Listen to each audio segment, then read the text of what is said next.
The light symbol hummed on Han Sen's hand like an energy converter. When Han Sen sent power into the light symbol, his energy was transformed into sealing power.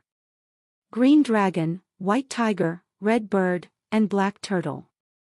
4 beasts made up the symbols, and Han Sen was represented by the red bird. As his power flowed into the symbol swirled around in his hand like a flaming bird. Mr. White stepped in front of one xenogenic clone and directed Han Sen, Crime, and the Blood Kirin to stand on either side of and behind the creature. This was a powerful seal that normally required many people to do what they were attempting to. It wouldn't be an easy task in the midst of combat, that was for sure. Usually, a person would use this technique to seal a creature that was already under their control. The technique took far too long to be useful in a fight. Fortunately, the xenogenic clone wasn't going to attack them during their free day. It stood there, unmoving, increasing their chances of sealing it successfully. The first attempt went smoothly. Han Sen and the others surrounded the xenogenic from 4 different directions. They weren't attacked, and the xenogenic simply stood there looking at them. Mr. White waved at Han Sen and the others, indicating they should rest a little. It was still early in the day, after all. If they fully committed to the sealing right then, they'd be wasting some of their strength. They needed to seal the creature at the last moment possible in order to save every smidgen of energy they had. After a minute of thought, Han Sen said, "Since they aren't attacking us now, why don't we at least try the sealing to see if it works?" "You don't trust Mr. White?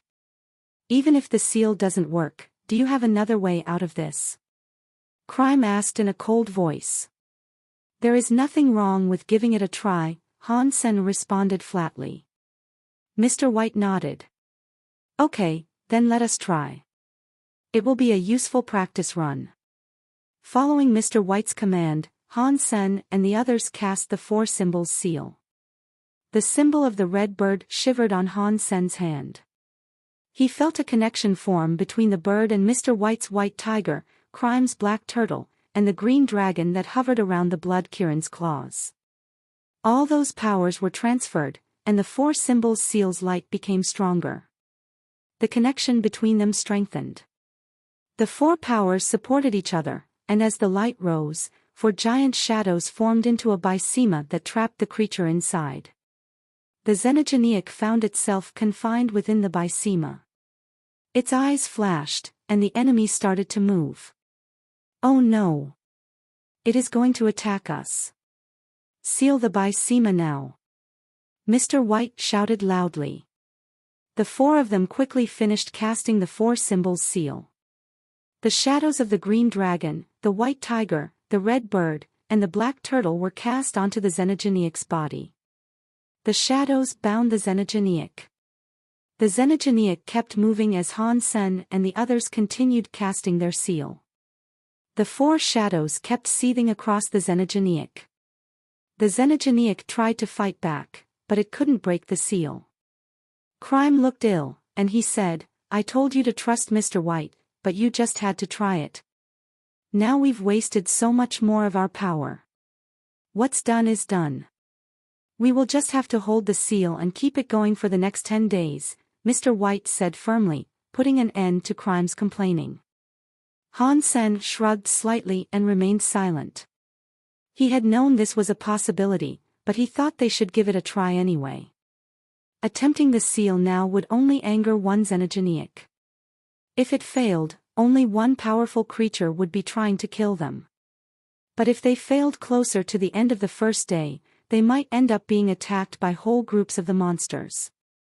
So, Han Sen would rather spend a bit more energy now than risk everything later on. Aside from the struggling xenogenic in the seal, the other xenogenics just maintained their stances and their expressionless stares. When Han Sen's group confirmed that they weren't going to be attacked by the monsters around them, they felt greatly relieved. The xenogenic kept struggling. Although its power was sealed, it still had a deified body. Han Sen and the others had to use all their power to hold the seal against the raw, physical strength of the creature's thrashing. Mr. White and the Blood Kirin were half deified, so they had an easier time. Crime was a top dog of the kings, so he was holding up well, too. But Han Sen had only just become a duke. He hadn't been a duke for very long, so his power was lacking in comparison to the others. He had to use all of his strength just to keep the red bird symbol of light up. Mr. White looked at Han Sen and said, "The duke's element is separate from your original body's astral body and celestial body.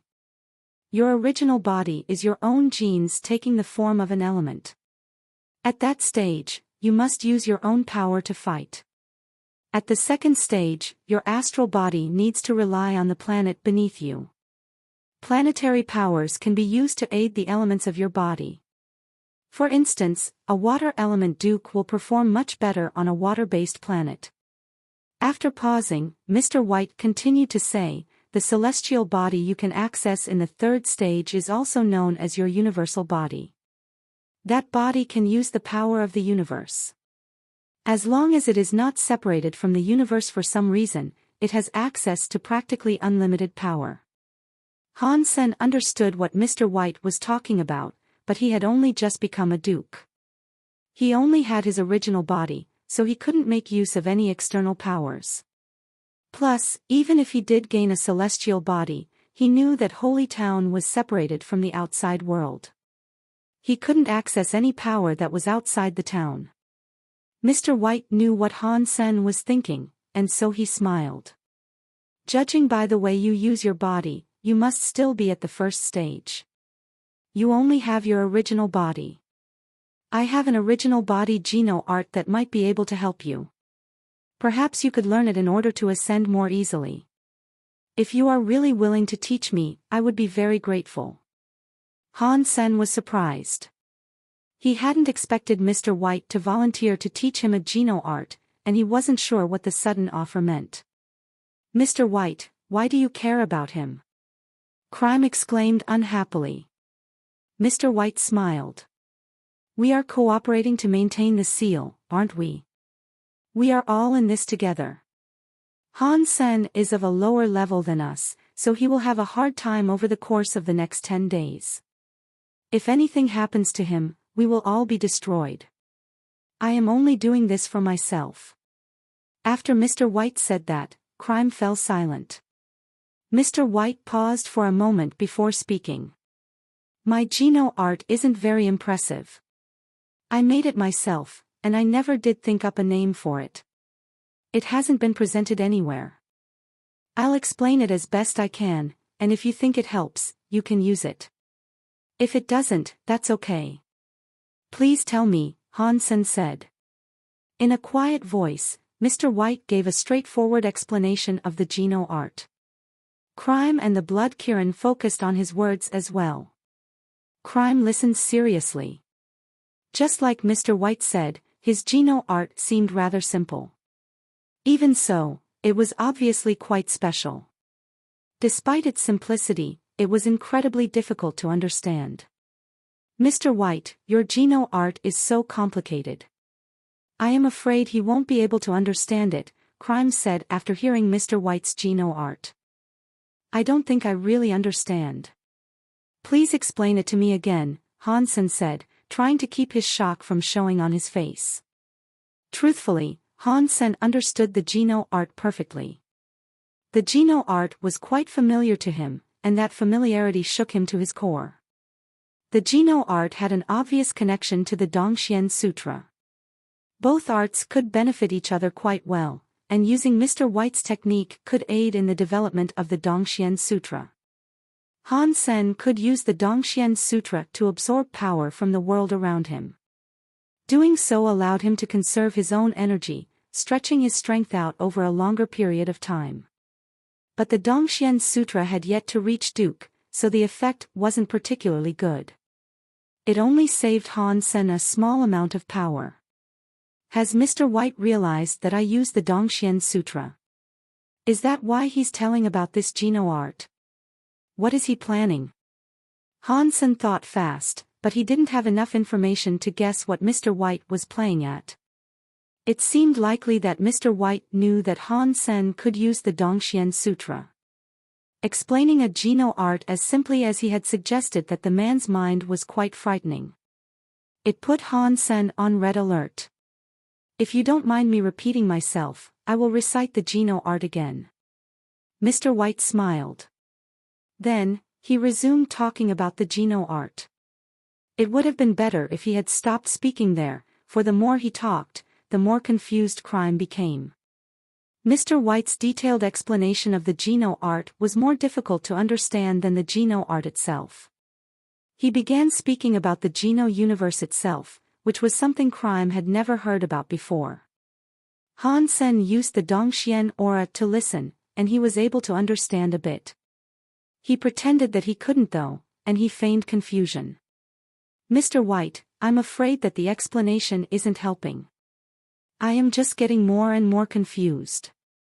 Han Sen presented Mr. White with a wry smile. Mr. White is so smart. Since you're just a duke, well, it is only expected that you can't understand a word that he's saying. And don't worry, I don't understand, either. It isn't about you, okay? Crime said. Mr. White shook his head and sighed. The things I have learned are a bit different from your own Geno art. It is okay that you don't understand, but try to learn as much as you can, for I can only explain it here like this. Thank you for your willingness to teach me. I'm just afraid I will never be able to learn such a Geno art, Han Sen said. But he was secretly casting the Geno art Mr. White had just taught him. He gave it a try, and it worked fine. When Han Sen didn't summon his Dongxian armor, the effect of absorbing external power seemed to increase. And this was Han Sen's very first time using the ability.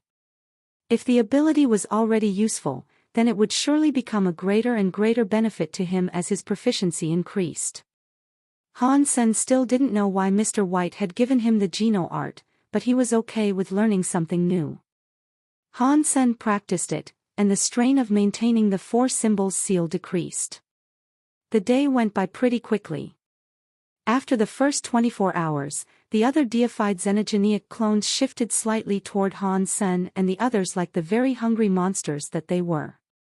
The monsters stared at them for a whole day, and the beasts' eyes were different than they had been. There was a fresh, murderous gleam in their eyes. The scary creatures looked over them, as if deciding which flavor of meat to dine on first. The slavering beasts made Han Sen and the others nervous. But even so, despite all the attention directed toward them, not a single one of the xenogeneics prepared to attack. They just stared at Han Sen's group like jewels. Acknowledging their apparent safety, Han Sen and the others felt relieved. It was fortunate that the jade cat statue hadn't lied to them. The deified clones really were restraining themselves, as the cat statue had said. Han Sen and the others didn't dare move, though. They continued using their strength to keep the Bysema going. They kept the deified xenogeneic clone sealed, hoping they could hold the creature there for the entire 10 days. But as time ticked by, the xenogeneic clone's struggling became worse and worse.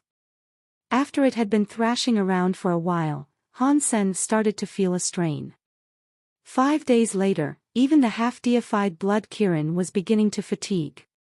Because each part of the four symbols seal was connected, Han Sen didn't have to continually use his full power. It meant that the others had to pick up his weight, though, to keep the deified xenogeneics suppressed. So, the blood Kirin and Mr. White were using up a lot more power than Han Sen was. Sweat began to trickle down Crime's forehead. It was getting hard for him, too. Things were not going as well as they had hoped. But by Han Sen's estimation, if they continued using power at the same rate, they would survive all 10 days of the trial. Little guys, you seem to be working very hard. I have to say, you're not doing a bad job. Suddenly, the jade cat statue started talking again. It spoke lazily, though, as if it had just woken up from a deep slumber. Han Sen and the others were concentrating all their strength on maintaining the four symbols seal, however. They couldn't spare the time or effort to bother looking in the direction of the jade cat statue. The jade cat statue's voice came from behind them again. You guys are doing good, but don't you think that this would be a boring way to pass the test? You aren't going to cheat, are you? Han Sen's heart jumped. If the jade cat statue let the rest of the xenogeniacs attack them, they would be very dead. The jade cat statue laughed and said, "Don't worry. I cannot change the rules that sacred leader set in place. I just wanted to give you a small surprise." "I hate surprises," Han Sen said with a tight, feral smile. "But this really is a surprise. It might actually prove to be a great benefit to you guys. Of course, you will need to have what it takes to accept the surprise." The jade cat statue looked as if it was smiling, but it wasn't. After the cat statue's voice trailed off, Han Sen heard a noise coming from the ground. It sounded like something was dragging metal chains. Han Sen scanned around them with his Dongxian aura, and then he noticed as all the deified clones began stepping away from them. Something new was approaching Han Sen's group. It was a skeleton. Or at least, it looked like a skeleton. The flesh of the creature had dried into a withered husk. Its long hair was like tufts of hay. The being wasn't dead, though. His limbs were bound by metal cuffs, and he walked very slowly. With every step the man took, chains grated across the ground behind him. The chained man was approaching them with his head lowered. When he got closer, Han Sen could see that there were 2 dark holes where his eyes should have been. Dark blood wept from the holes, and the eyes were missing. Han Sen and the others looked grim. They were using their powers to cast the 4 symbols seal.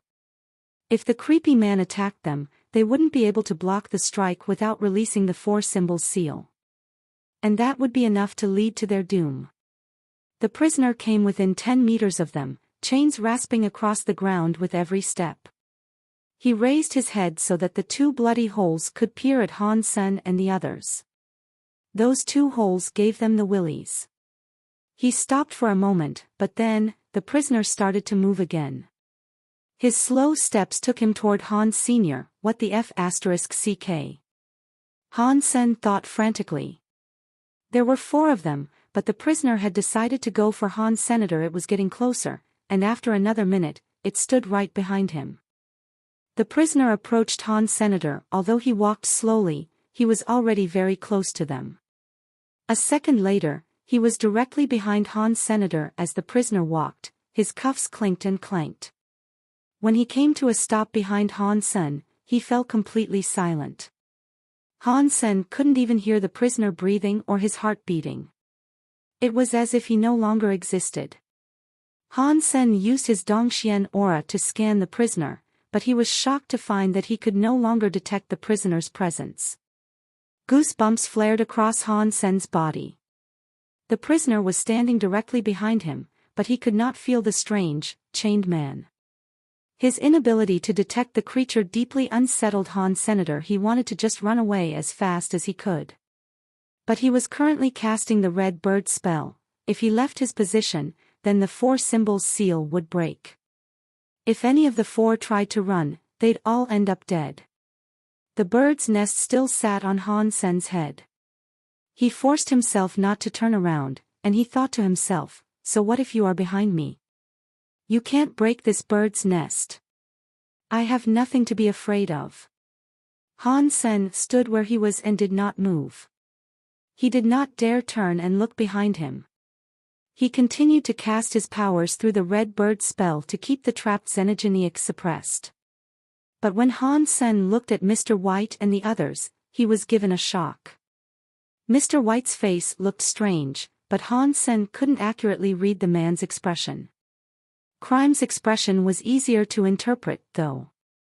He was in massive shock. He stared behind Han Sen with wide eyes, as if he had seen a ghost. The blood Kirin's response was even more dramatic. It was growling at Han Sen, as if in an urgent warning. What is he doing behind me?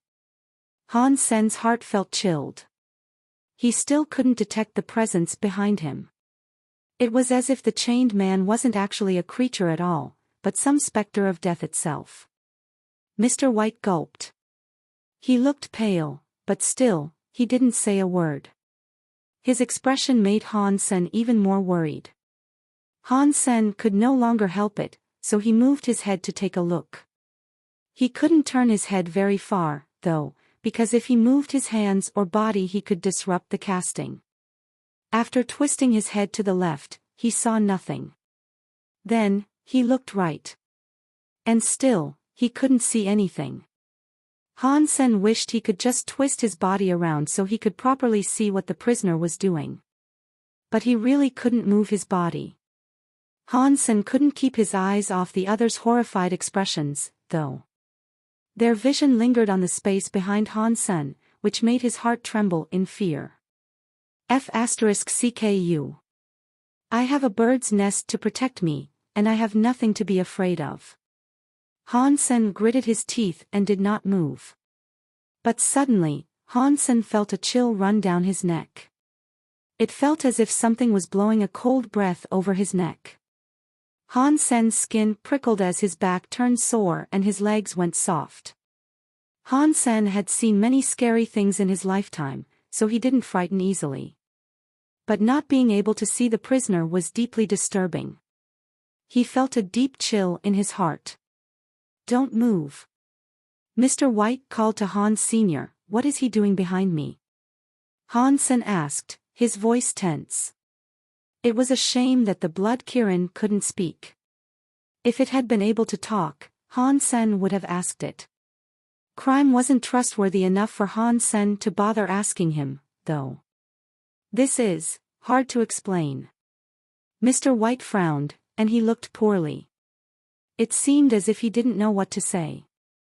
Seeing Mr. White's hesitation made Han Sen frown. He had no clue what was going on behind him. If Han Sen was in danger, Crime and Mr. White probably wouldn't want to tell him, because they wouldn't want to risk Han Sen moving and breaking the four symbols seal. However, Han Sen didn't think that was the reason for their behavior. If Han Sen was attacked and wounded, then the four symbols seal would break, anyway. They wouldn't stay silent and tell him not to move.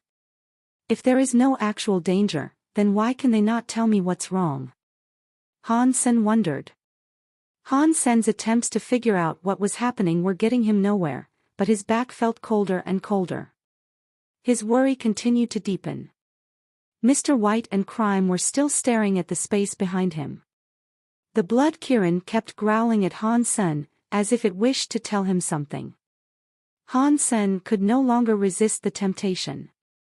He summoned Bauer and asked her to take a look at the prisoner behind him. Bauer appeared on Han Sen's shoulder. Han Sen spoke to her, Bauer, help your daddy take a look at what this thing is doing behind him. Bauer nodded. She leaned over his shoulder and took a look behind him. She jerked in surprise and said, Dad, behind you, what is behind me? Han Sen quickly asked. There is a man drawing on your back, Bauer said, after thinking. Drawing? Han Sen's mind went blank for a minute. He was confused, and so he thought, the prisoner is drawing something on my back. Is he an artist? Does he love drawing on humans?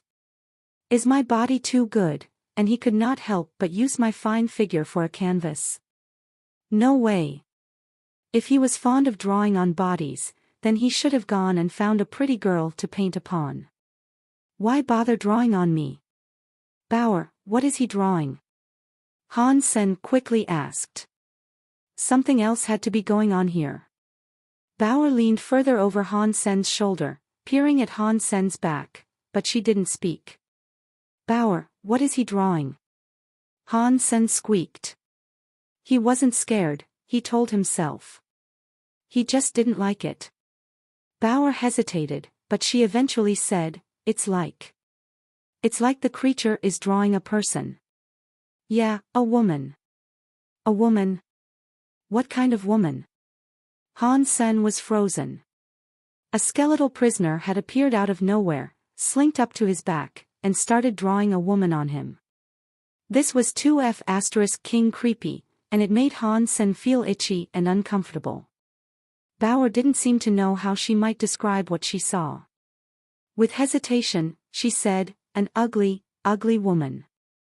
Han Sen felt his pulse pounding in his temples. An ugly prisoner was now drawing an ugly woman on his back. What the F***ck was happening? Han Sen's mouth was wide open. He tried to ask another question, but he had no idea what he should ask. Bauer observed his back some more, and then she said, "Dad, he cannot draw anymore." "Why?" Han Sen asked curiously. Bauer responded quickly this time. "The blood of the woman coming from his hands is running dry, and there is no more paint left." "What? He is using a woman's blood to draw on my back." Han Sen felt as if his head was going to explode. He could not imagine the scene behind him. "Dad, the woman has no more blood." "Dad," he cracked open the woman's brain. Bauer kept reporting what was happening. "Bauer, stop looking." Han Sen called Bauer back into his arms. He didn't want her to see such a bloody scene. Bauer was actually quite old at this point, but in Han Sen's eyes, she'd be a little girl forever. Bauer jumped off of Han Sen's shoulder to sit on his chest. She looked curiously at the four symbols seal and the trapped xenogeniac that was still struggling inside. Han Sen still couldn't feel anything behind him, but after hearing what Bauer had said, he felt sick with worry. The images of what she had described kept repeating inside his mind, and nothing he tried to think about could scrub them away. "Jade Cat, what are you doing?" Han Sen finally shouted at the statue of the Jade Cat. The Jade Cat already seemed to be sleeping again, and it showed no reaction to Han Sen's call. After a while, the prisoner's chains began to rattle again. As it left the space behind Han Sen's back, it slowly entered his field of vision. The prisoner left in pretty much the same manner that he arrived, slowly and seemingly vacant-minded. There was one small difference, however. He was dragging the corpse of a woman behind him. To be more accurate, that was not the body of a woman. It was a female creature's body. Han Sen couldn't see what the female creature's facial features had been, because a large hole had been punched into the creature's head. There was a gaping cavity where the face had been. The upper part of her body was humanoid, though, and the lower body was like a snake. She looked like one of the Ghana, but unlike the Ghana, there was a spiraling horn on her head. It was silver and around 1 foot long, and it was reminiscent of a unicorn's horn. The snake scales of her lower body were silver, as well. They were so bright that they made her form seem a little transparent. Holes had been torn through her head and chest, but there was no blood oozing out. It was just as Bauer had originally said, in that the blood of the woman had run dry. What is that weirdo's presence here supposed to mean? Why would he draw a woman on my back? Han Sen wondered, somewhat shaken. But Han Sen didn't seem to be injured or impaired. His body was fine, his galactic lobster armor was fine, and it looked like the creepy prisoner guy was leaving now that he had drawn his picture. Although the whole experience had been rather disturbing, the creature hadn't actually hurt him. So, Han Sen knew he'd just have to stop thinking about it. "Bauer, could you use some water to wash your dad's armor? Wash away the mess he made," Han Sen said to Bauer. While the paint hadn't been harmful, he was still unhappy to have it on him. Bauer jumped off of Han Sen's chest and walked behind him to do as he asked. Then her surprised voice said, "She is gone." "What is gone?" Han Sen's heart jumped into his throat. "The picture he drew is now gone," Bauer said. "How could it be gone?" Han Sen was very confused about this, and so he proceeded to ask, "Did the picture just get smeared?" Bauer shook her head. "Dad, there's nothing on your back. It is very clean, and there is not even the smallest semblance of a bloodstain. The ugly woman drawing is all gone." Han Sen had no idea what to make of this, so he asked Mr. White, "Mr. White, what is going on?" Mr. White shook his head. "I don't understand any of this either. We couldn't see your back, and we were only able to see that he was drawing something on you. I don't know what it was that he actually drew. Han Sen didn't like not knowing, but there was little that he could do about it. He checked his body and noted how nothing seemed to have happened, so for now, he shelved all thoughts about it. Nothing strange happened after that. The four of them kept sending power into the four symbols seal. It maintained a firm hold on the snared xenogeneic clone. Days passed, and after what felt like forever, they reached the 10-day deadline. Although the four of them were quite exhausted by this point, they had at least managed to survive the 10 days. When the xenogeneics returned to their palace lairs and the doors of their palaces closed, the four of them almost collapsed. The jade cat statue smiled and began speaking again. Congratulations. You have passed the sacred leader's test. You can now receive the relic left behind by the sacred leader. Where is the treasure? Han Sen asked, forcing himself to ignore his exhaustion. Right here, the jade cat statue said. The jade pillar below its feet then suddenly opened up, revealing a small jade box. It was impossible to guess what might lay inside. Han Sen started forward to pick up the box, but then, his heart jumped up. He saw that Crime was holding a broken sword, slashing towards Han Senator. The Blood Kirin was angered by this, and so it roared and leaped towards Crime. But Crime's darkness covered everything, and Han Sen's eyes were unable to pierce it. Han Sen didn't move his eyes, though. The bird's nest was still on his head, and he leaped towards where the box had been before everything went black. In Crime's area of effect, all 7 of Han Sen's senses were blocked. But because he had the protection of the bird's nest, he wasn't concerned about any attacks that Crime might launch. But the next second, Han Sen's face changed. A weird power came down to strike the bird's nest. The power locked onto the bird's nest and pulled it away from Han Sen's head. Then, he and Bauer were tied up by something like a rope. The rope jerked them roughly to the side. The darkness faded. Han Sen noticed that he and Bauer were now bound by loop upon loop of white rope. Next to them, there was a net with Han Sen's bird's nest inside it. The net must have been quite special if it was able to bind a deified bird's nest. Crime held the net in one hand and the jade box in the other. Thank you for helping me obtain the sacred leader's treasure, Crime said coldly to Han Sen, holding the box casually under one arm. Who are you? Mr. White frowned at Crime. Crime smiled and said, Mr. White, I am your faithful guard Crime. You look like Crime, but Crime is just a king-class guard. You most certainly aren't. Crime wouldn't possess Prince 14's sky net, Mr. White stated flatly, his frown deepening. Crime slid the box into his chest pocket. Then, he lifted his broken knife and spoke to Mr. White. You think too much. Although I am half deified, I am still your guard. But aside from you, I have a duty to Prince 14, as well. Prince 14 wants this item, so I will have to take this back with me. Mr. White, we both work for Prince 14. You have helped me a great deal, and I will tell Prince 14 of your involvement. But this is not where this should be discussed. We need to get rid of him first, Crime said. Then his broken knife came swinging towards Han Sen. Crime swung his weapon, and the substance chain on his knife became a black snake king that looked as if it could swallow the sky. It suddenly lashed towards Han Senator. Han Sen's body surged with power, but the white rope tightened around him. The mysterious substance chain tangled him up, and it made it difficult for Han Sen to gather up any semblance of defense. That knife was going to slice him to ribbons. Han Sen gritted his teeth. He was preparing to activate his super god spirit mode when the roaring knife light was broken. Han Sen was shocked. He looked at Crime. A hand that looked like jade had wrapped around Crime's wrist. The fingers were very long and pretty. Mr. White.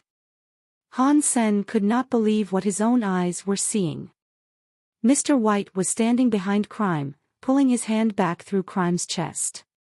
But Mr. White's hand emerged perfectly clean, without a speck of blood dirtying it. Crime's broken knife fell to the ground. He looked at the bloody hole in his chest and then looked at Mr. White with disbelief. He said, "Your power was said to be useless in a fight. How? How were you able to destroy my black lion body? Life is full of surprises. You should have gotten used to that by now." A beautiful white shell appeared in Mr. White's hand. He opened it and held it out toward Crime. The injured Crime was sucked into the shell. When the shell closed up, Mr. White pocketed it. He grabbed the sky net and the little box. He looked as if he was smiling, but he wasn't. And to Han-sen, he said, "Han-sen, it looks like you have lost completely." Han-sen was still bound by the sky net. He gave Mr. White a wry smile. "You won. So, what are you going to do with me?" "Kill you, of course. Do you really think I'd let a scary enemy like you continue to live and grow in this world?" Mr. White looked at Han-sen emotionlessly. "Mr. White, you overestimate me. I am just a nameless soldier." Han-sen didn't move. He summoned all his power as he continued to stare at Mr. White. He was going to take a risk. Mr. White turned to the cat statue as he gripped the sky net, ignoring Han-sen and Bauer. "Nine Life Cat, can we go now?" Han-sen was shocked. Mr. White knew the jade cat statue was a Nine Life Cat. The Nine Life Cat statue stared at Mr. White.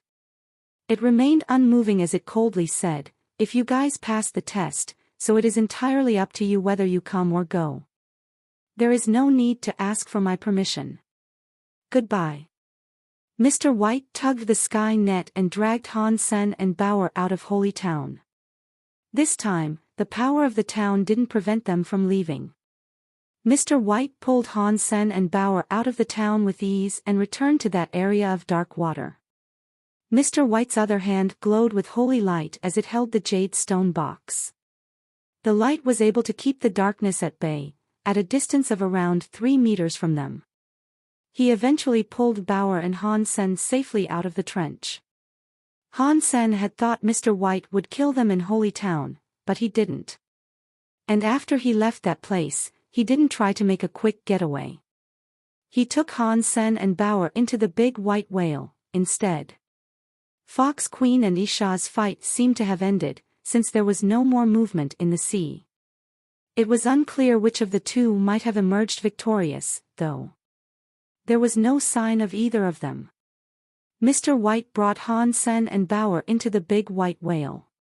He smiled and looked at Hans Sr., "Now I can kill you without any worries. Have you thought up any escape ideas? Why didn't you kill me in Holy Town?" Han-sen asked with confusion. "You really think that town hid the real treasure?" Mr. White asked in an amused tone. "It didn't?" Han-sen asked. "It could have, but only if the sacred leader went mad. It would have taken utter insanity to spend so much power and effort constructing a place to hide his own treasure." Mr. White smiled. "This place must have a secret that you haven't even imagined yet. Aside from that, the picture on your back looks pretty special. I thought the drawing was gone." Han-sen was shocked. Mr. White laughed and said, "You are too naive. Just because something disappears, that doesn't mean it is gone. I didn't recognize the person who drew on you, but I do know that he was drawing a creature known as Ancient Blood Dragon Lady. It is a mutant, deified xenogeneic. Her blood is her mutant xenogeneic gene. I don't think such powerful blood could disappear so easily." Han-sen heard this and was shocked. He had never thought that thing might have been a mutant deified creature. "Why? Why did he draw on me?"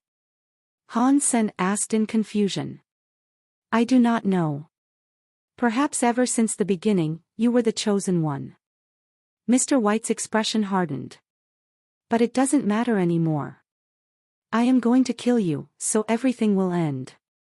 After that, Mr. White looked angry. He yanked the sky net, and Han Sen and Bauer were pulled in front of him. His hand reached out to grab Han's. Senator Han Sen remembered how Crime's body was easily perforated by Mr. White's hand. He was shocked, and he was about to activate his super god body.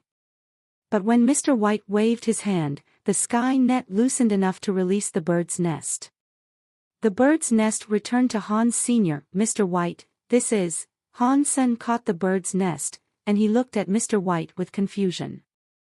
Mr. White put away the sky net, and he tossed the jade box towards Han. Senator Han Sen caught the little jade box, his confusion growing.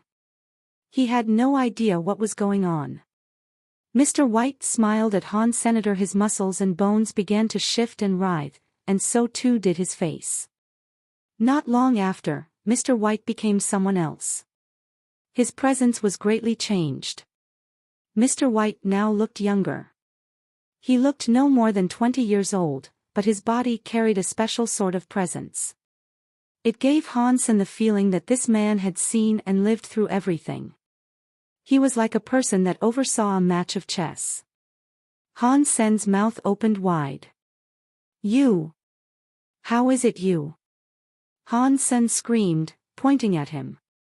Why would it not be me? Mr. White looked at Han Sen with interest. Aren't you in the sanctuaries?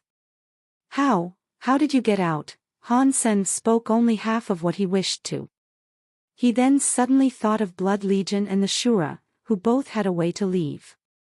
It now didn't seem so strange that this person had been able to leave the sanctuaries. It is a long story. To summarize, I thought I'd be able to break the vacuum and become a god in this world. But who knew that this was the place I would actually come to? It was quite a disappointment, all in all. Mr. White shrugged, looking regretful. You.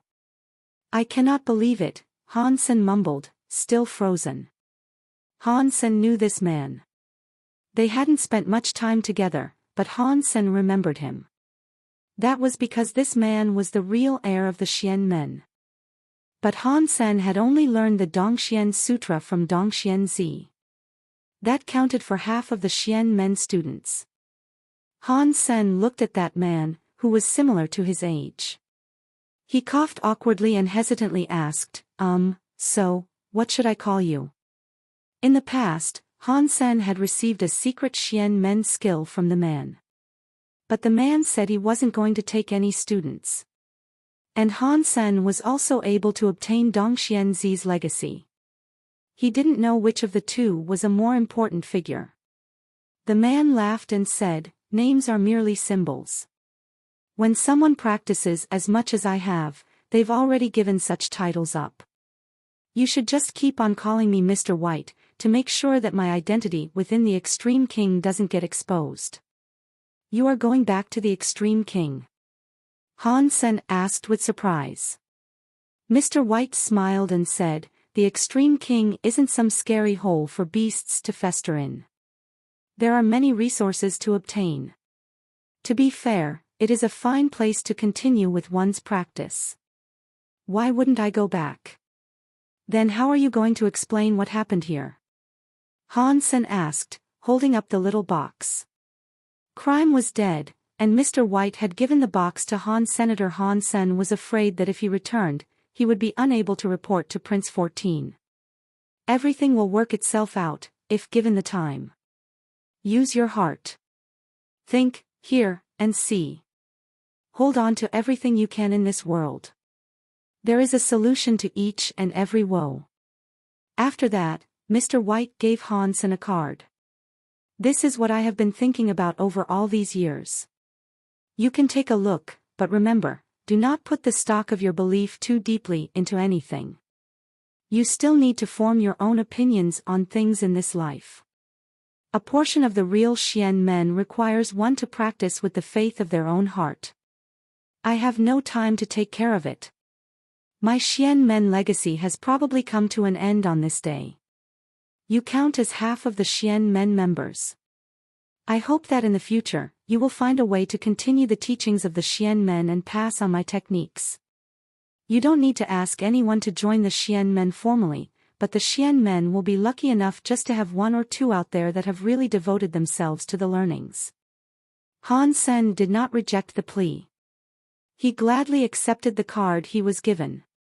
He knew Mr. White wasn't too personally invested in all of this, otherwise, he wouldn't have given Han Sen Xuantian's secret skill before. There were many religions and parties working in the world, but most religions only taught a person what to do and what to believe in. Only Xian men taught a person how to explore and find their own understanding of the world, their own connection within the workings of the universe.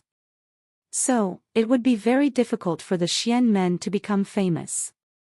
It wasn't explicitly defined, so it couldn't compete on the same wavelength as other teachings and religions. That was because this teaching confused people. Most people wanted to be comforted.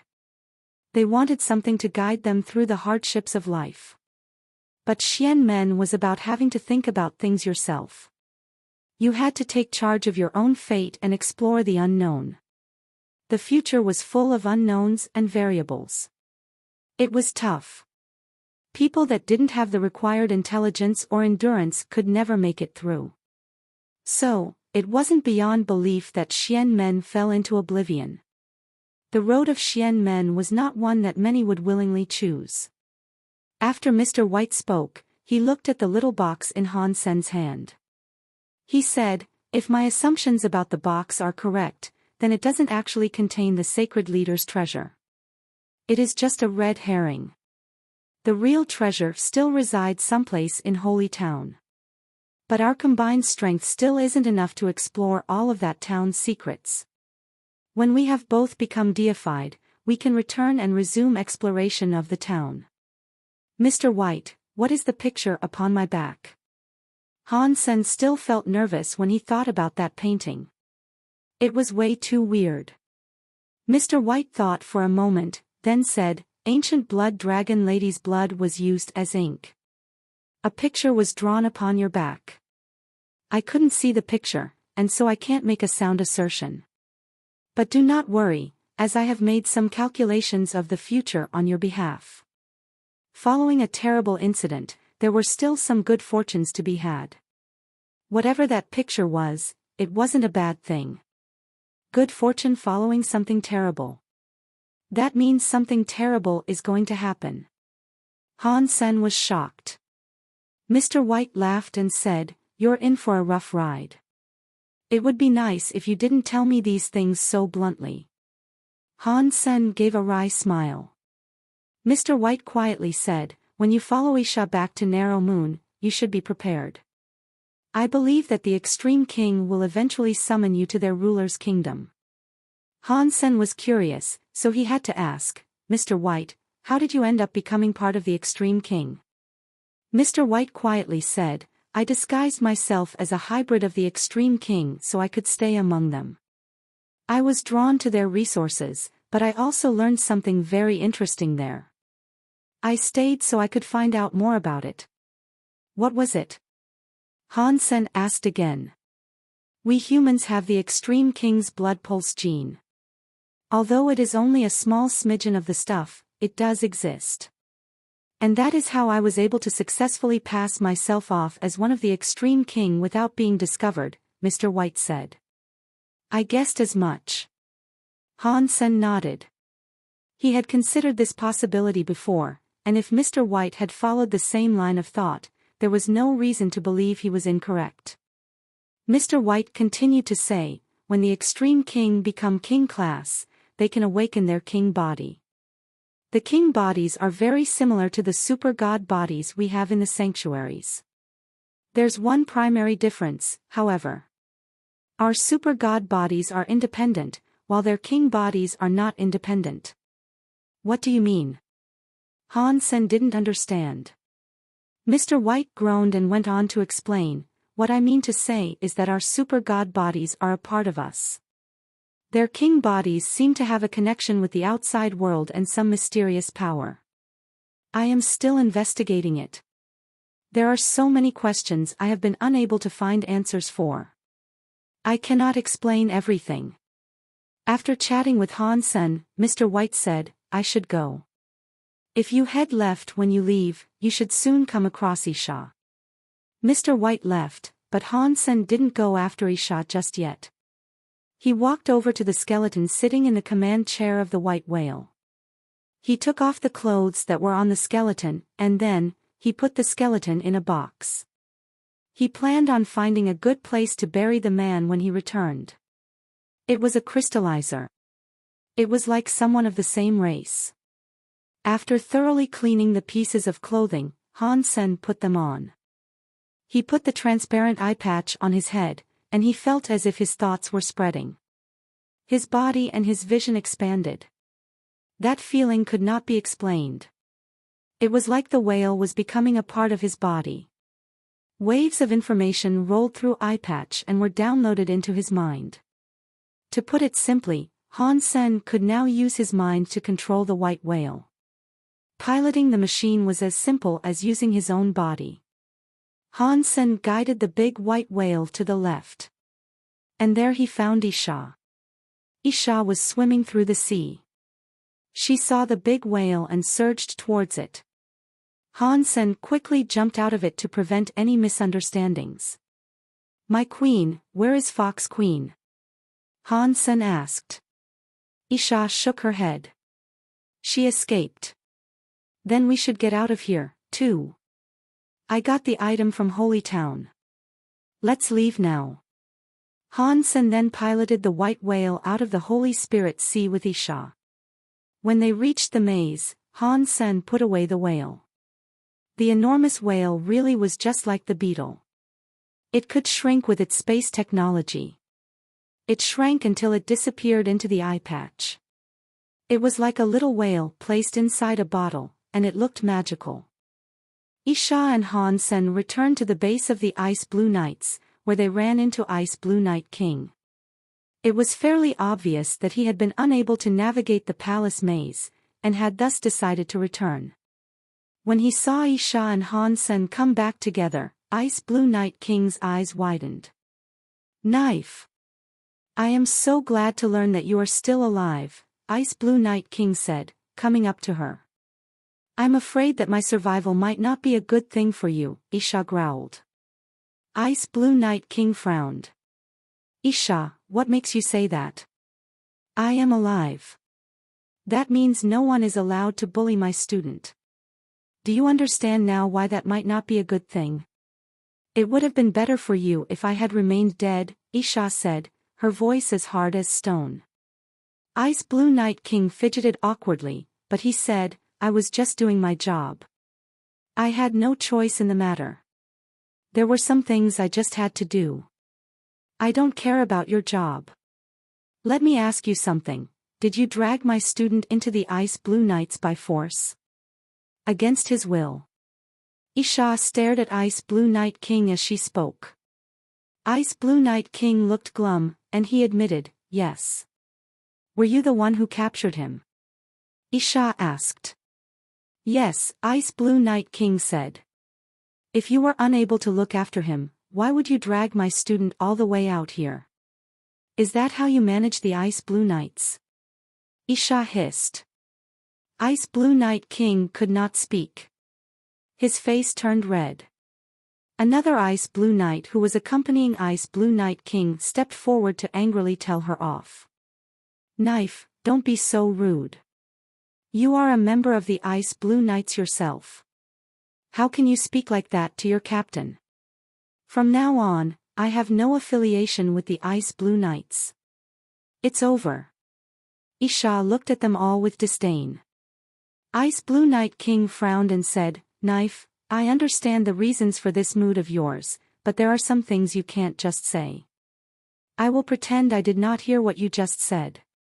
If you want to talk, we can do so later and in private. There is nothing more for us to talk about. Let's go." Han Sr. Isha turned around to leave. "Knife! Don't be ridiculous. The Ice Blue Knights have rules.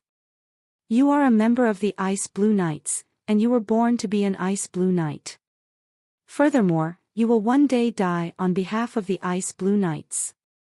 The Ice Blue Knights would never permit one of their members to turn traitor, and furthermore, the Extreme King would not allow. Ice Blue Knight King trailed off, a shocked look crossing his face. Isha's body had filled with purple air. Like a demon, she covered the entirety of the Ice Blue Knight base with her power. Suddenly, everyone in the base looked very pale. The weight of her suppression lay on them so heavily that they could barely stand. Deified. You became deified. Ice Blue Knight King and all the other Ice Blue Knights were stunned. I'm sorry. Do you mind repeating what you were telling me again? Isha turned an unyielding gaze on Ice Blue Knight King and the others. The King-class Ice Blue Knights had all turned pale. No one dared look Isha in the eyes now. Ice Blue Knight King had also paled, and a series of emotions crossed his face, too quickly to recognize. He ultimately sighed, and said, I have my own reasons to want you to stay, but since you are already deified, I suppose the Ice Blue Knights don't stand a chance in keeping you here. In that case, I give you permission to leave. Isha did not look at Ice Blue Knight King. She took Han Sen with her and departed the Ice Blue Knight base. My queen, that was awesome. Those Ice Blue Knights all looked so cocky, but they were ready to pee themselves before your glory, Han Sen told her as he piloted the white whale away from the base. After Isha and Han Sen departed the Ice Blue Knights, they used the big white whale to travel through space. They were headed back to Narrow Moon. Isha was holding Bauer. She fed Bauer pieces of fruit as she spoke. The 10 sets of Knights of the Extreme King. They all sound so powerful. They inspire fear across the Geno universe, spreading the belief that every knight has the power to destroy a race. But inside the Extreme King, the knights are still just pawns. They do the dirty work and little more. They aren't given important missions. If any of the members of the knights manage to become deified, they are permitted to leave. They are no longer bound to the knights. This is a rule of the Extreme Kings. Ice Blue Knight King could not have fought against that. A powerful regiment of knights like the Ice Blue Knights are still only considered pawns. Han Sen was shocked to hear this. They don't have any deified members. If you think that is the primary army of the Extreme King, you are profoundly underestimating their might. Isha smiled, then went on to say, the primary army of the Extreme King is composed of the Royal Knights. They only recruit pure members of the Extreme King, however. And all entrants have to be at least King class. They have very high requirements when it comes to having the right blood and background. Aside from the Royal Knights, the Extreme King have many other organizations as well. Most of those are simply less famous. The Extreme King are so strong that very few races are able to compete with them. Even higher races like Sky Palace wouldn't stand a chance against the Extreme King in a fight. They rely on the power of the very high to make the Extreme King avoid them. That's the only reason that the Extreme King have never touched Sky Palace. I see. Han Sen did not understand how the Extreme King worked. He thought for a minute, then asked, then what is Narrow Moon to the Extreme King? We do not belong to anyone. Isha sighed, and then said, I told you before. Our elder was a servant of Hell King at one point, but Hell King's time has long since passed. Now, the ruler of the Extreme King is known as White King. Narrow Moon has never had a deified member before. But becoming deified would change little for rebate politics. A rebate would never be considered pure of race, and so they could never choose a side. They would be puppets. As long as my queen is here, the rebate will become one of the most famous high races in the entire universe. Han Sen was quick to lick her boots. Isha was his biggest supporter. The safety and security of Han Sen and his friends and family all depended on Isha. Isha rolled her eyes. Tell me what happened in Narrow Moon. Han Sen told her about everything that had transpired in Narrow Moon. He did not exaggerate anything, But even so, Isha's face darkened after hearing it all. They divided up all of my possessions. They were cruel to my one and only student. They are all such rotten bullies. Han Sen's heart felt touched. If she was saying things like that, then that meant he really was quite important to her. It is okay that they bullied my student, but they stole my palace and dirted up all my things. I cannot allow this, Isha said angrily. Han Sen was touched before, but now he was speechless. He rubbed his nose and said, "Yeah. You cannot allow that. You are going to have to teach them all a lesson." As the white whale left the ice blue system, Han Sen guided it towards where Night River King had been stationed. He was unable to find anything out of the ordinary there, however, and he couldn't find a single trace of that weird purple stuff that Night River King had mentioned repeatedly. Han Sen even went to see the Ice Blue Knight who had taken over Night River King's position, but the knight hadn't seen anything strange during his time stationed there. Weird. What was that purple thing Night River King was talking about? What about the journal entries he made in code? Han Sen didn't understand, but he didn't plan on lingering in the system to figure it out either. Han Sen turned the white whale out of the system, plotting a course back to Narrow Moon. He didn't see under overbearing again, and neither did he see the black hole spider. They did encounter many more of those galactic shrimp. The attacks of the shrimp were unable to penetrate the defenses of the white whale, though. And added to that, none of the creatures were as fast as the white whale. Having a powerful ship like the white whale ensured their safety as they traveled, assuming that they only ran into ordinary xenogeneics like the galactic shrimp. If they got into trouble, it would be because they bumped into a creature like Under Overbearing or the black hole spider. Of course, even if that happened, they had the deified elite Isha on board. They had good luck in their travels. Isha and Han Sen were able to depart the systems of chaos with absolute safety. They would soon be back in Narrow Moon. Dude, what happened? Why has every noble across every planet been ordered to go to Full Moon Hall? Haven't you heard? Knife Queen is back. Knife Queen is back. How is that possible? I thought she died in the systems of chaos. That's what all the nobles thought, too. That's why they plundered her legacy inventory without fear. But she has really come back, and not just that, she's come back deified. What? Queen has become deified. This is awesome. We rebate finally have a deified elite in our ranks. Who would dare underestimate us now? Queen is way too powerful. Teehee. It might be good for us, but what about the nobles who divided up her things? They stole her legacy and crushed her student Han Sen under their feet. Now that she has come back deified, they must be shivering in their boots. They had it coming. They think they're so high and mighty, bullying a student. I'm happy that those nobles are going to get told off. They always bully us, don't they? And we can never fight back. Now that they are in trouble. Well, it's what they deserve. As Narrow Moon's people were discussing Knife Queen's return, a serious discussion was being held in Full Moon Hall. No, absolutely not. Miss Knife. Han Sen is just an outsider. He does not have what it takes to be our holy child, an elder said, shaking his head forcefully. Flower King said, Knife. Miss. Don't you think that this is a little inappropriate? The holy child has always been the best and most promising of the rebate. Han Sen isn't even one of our kind. Even if we force him to become our holy child, the rest of our citizens will vehemently object to the selection. Miss Knife, please think about this. Black Moon King liked Han Sen, but even he did not think that this was right. They risked angering their entire race.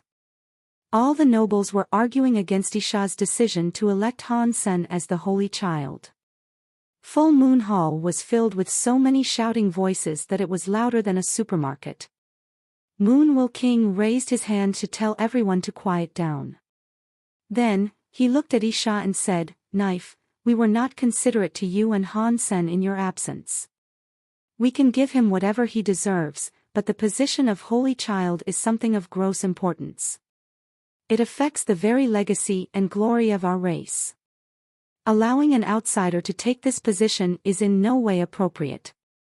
You must think about this decision some more. Are you guys done?"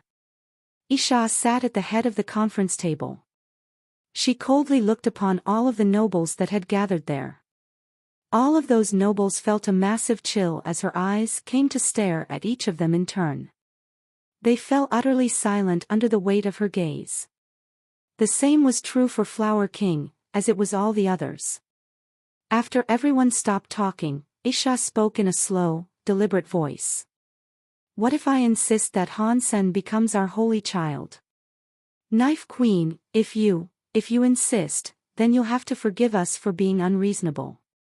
The elders will never agree to this notion, and I am sure none of the kings here in Full Moon Hall agree to it either." The members of the Council of Elders kept trying to convince her. "Knife Queen, we are objecting to your plan in order to preserve the legacy and glory of the rebate.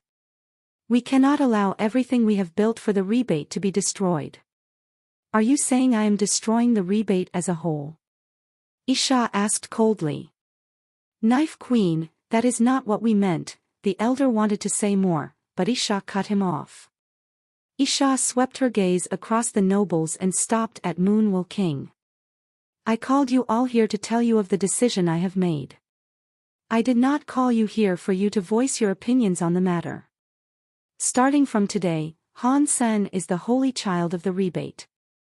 If you have a problem with the decision, let me hear it now." Many of the nobles were frozen. Although they objected, no one wished to square off against Isha. They all looked at Moonwell King. Moonwell King frowned and looked at Isha. "What if we all object at once?" Isha laughed.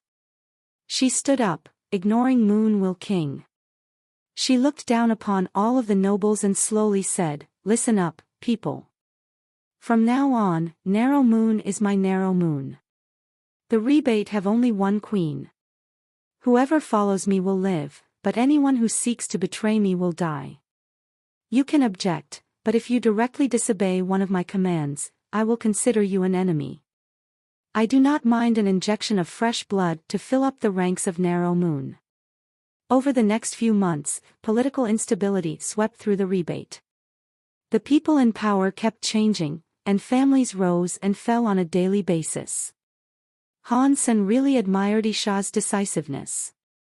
Once she made her mind up, she took sole control of rebate society without looking back. She'd lacked the strength to make such a bold power grab before, but now that she was deified, she could suppress anyone who rose against her. She ruled single-handedly, which allowed complicated issues to get resolved much faster. But other problems began to appear. There were many different factions within rebate society, and no one could say for certain if Isha would be able to unite the fragmented society while maintaining her dictatorship. Some issues could not be solved through power alone. Claiming the throne had been Isha's first step, but there was a long road ahead of her. Han Sen was confident in Isha, but he honestly didn't pay much attention to the political turmoil of the rebate. He was busy investigating the information given to him by Mr. White. The techniques of the Xian men were very deep. There was a great deal of information to sift through, which included more than just a few Geno arts.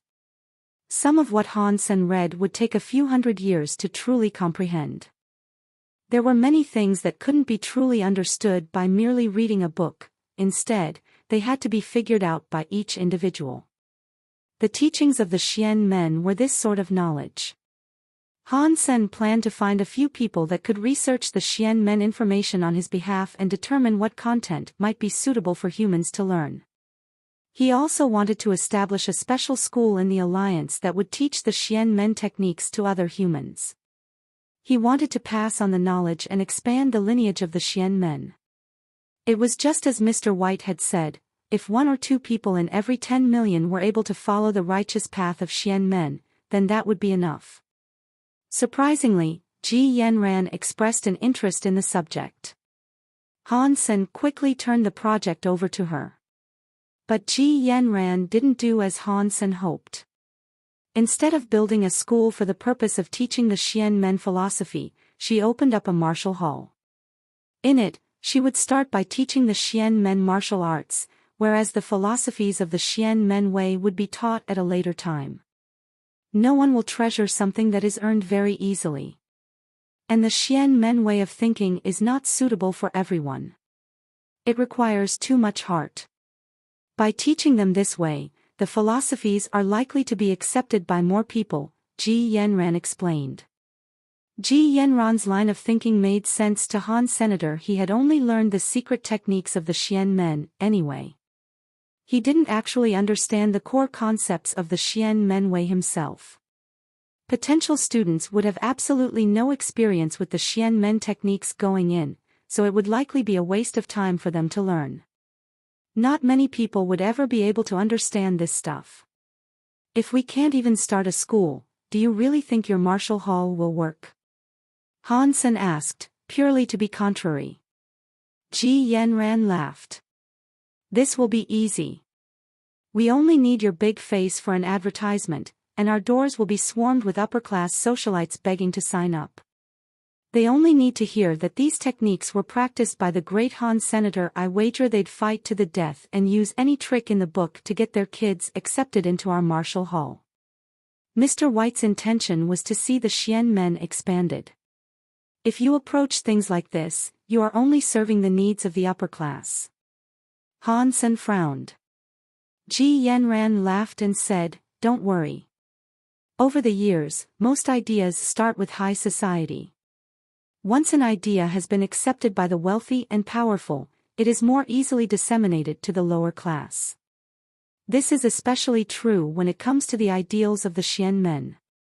In ancient times, famous philosophers and scholars would embark on lengthy journeys to convince people of all different societal levels of their ideals. Now, we just need time and advertisements. Honey, don't work yourself to the bone. You should bring on some added help. Han Sen could not be bothered to help her himself, of course. If she was willing to shoulder the responsibility, then that was fine with him. The box Han Sen had taken from Holy Town was locked, so he couldn't open it. He had tried to pry it open in many different ways, but nothing worked. Even Isha's power had been insufficient to break the jade stone box. Because Han Sen hadn't been able to find out what was inside, he put the box away for the moment. Instead, he turned his attention to the bone needle. It was the one Han Sen took from the palace maze. There were 12 drops of deified blood still inside it. They represented 12 different deified blood pulses. Han Sen did not use them. First, he wanted to research them. Because Han Sen's body still contained more ghost bone power than he could use, he currently had no need for the energy that the deified blood pulses offered. He pondered the blood pulses for a while, and he eventually decided to have a drop anyway. Han Sen chose to consume the drop he had retrieved from the blood demon. It was of the blood element. He wanted to see if it might help his blood pulse sutra. Han Sen lifted the bone needle above his chest. And then, he thrust it into his heart. This was not an intravenous injection like one would receive from an ordinary doctor. If a normal person tried this as Han Sen did, they would most definitely die. Do not try this at home. The bone needle pierced right through his heart, and a drop of deified blood spilled into him. Han Sen was about to begin refining the deified blood when he suddenly heard an announcement play in his head. Successful infusion of deified gene. Deified gene +1. Deified progress is 1/100. After that announcement, Han Sen felt a scary power explode in his heart and sweep into every corner of his body. His cells shuddered as the new power surged through him, and he began to change. His body felt like he was shedding, sloughing off layer upon layer of old cells. This entire process lasted a whole day before coming to an end. Trails of a black substance littered the floor, like the flaky remains of a dead snake. It looked quite scary. Han Sen, Super God Spirit Body Gene Battle Body, Mutant Blood, Duke, Spell, Marquise, Dongxian, Marquise, Jade Skin, Duke, Level, Duke Genes, 17 Deified Progress, 1/100 Lifespan, 1100. Han Sen was shocked. He did not know what deified progress meant. Are deified genes different from the genes that come before? What does deified progress mean? Does this mean I will be deified once the number reaches 100? I can achieve deified status without maxing out any other genes. Han Sen could not figure out what was going on. Han Sen studied himself after receiving his one deified gene. His body had changed. It was like his genes had all improved. What hadn't improved, though, was his fitness. It was still at the level of a duke. Han Sen tried to refine another deified drop of blood. The process was exactly the same. Han Sen's body changed again, and he received an additional deified gene point. His deified progress became 2 out of 100. His fitness did not increase much. But if he was able to earn deified genes, that meant it was a power that humans could accept.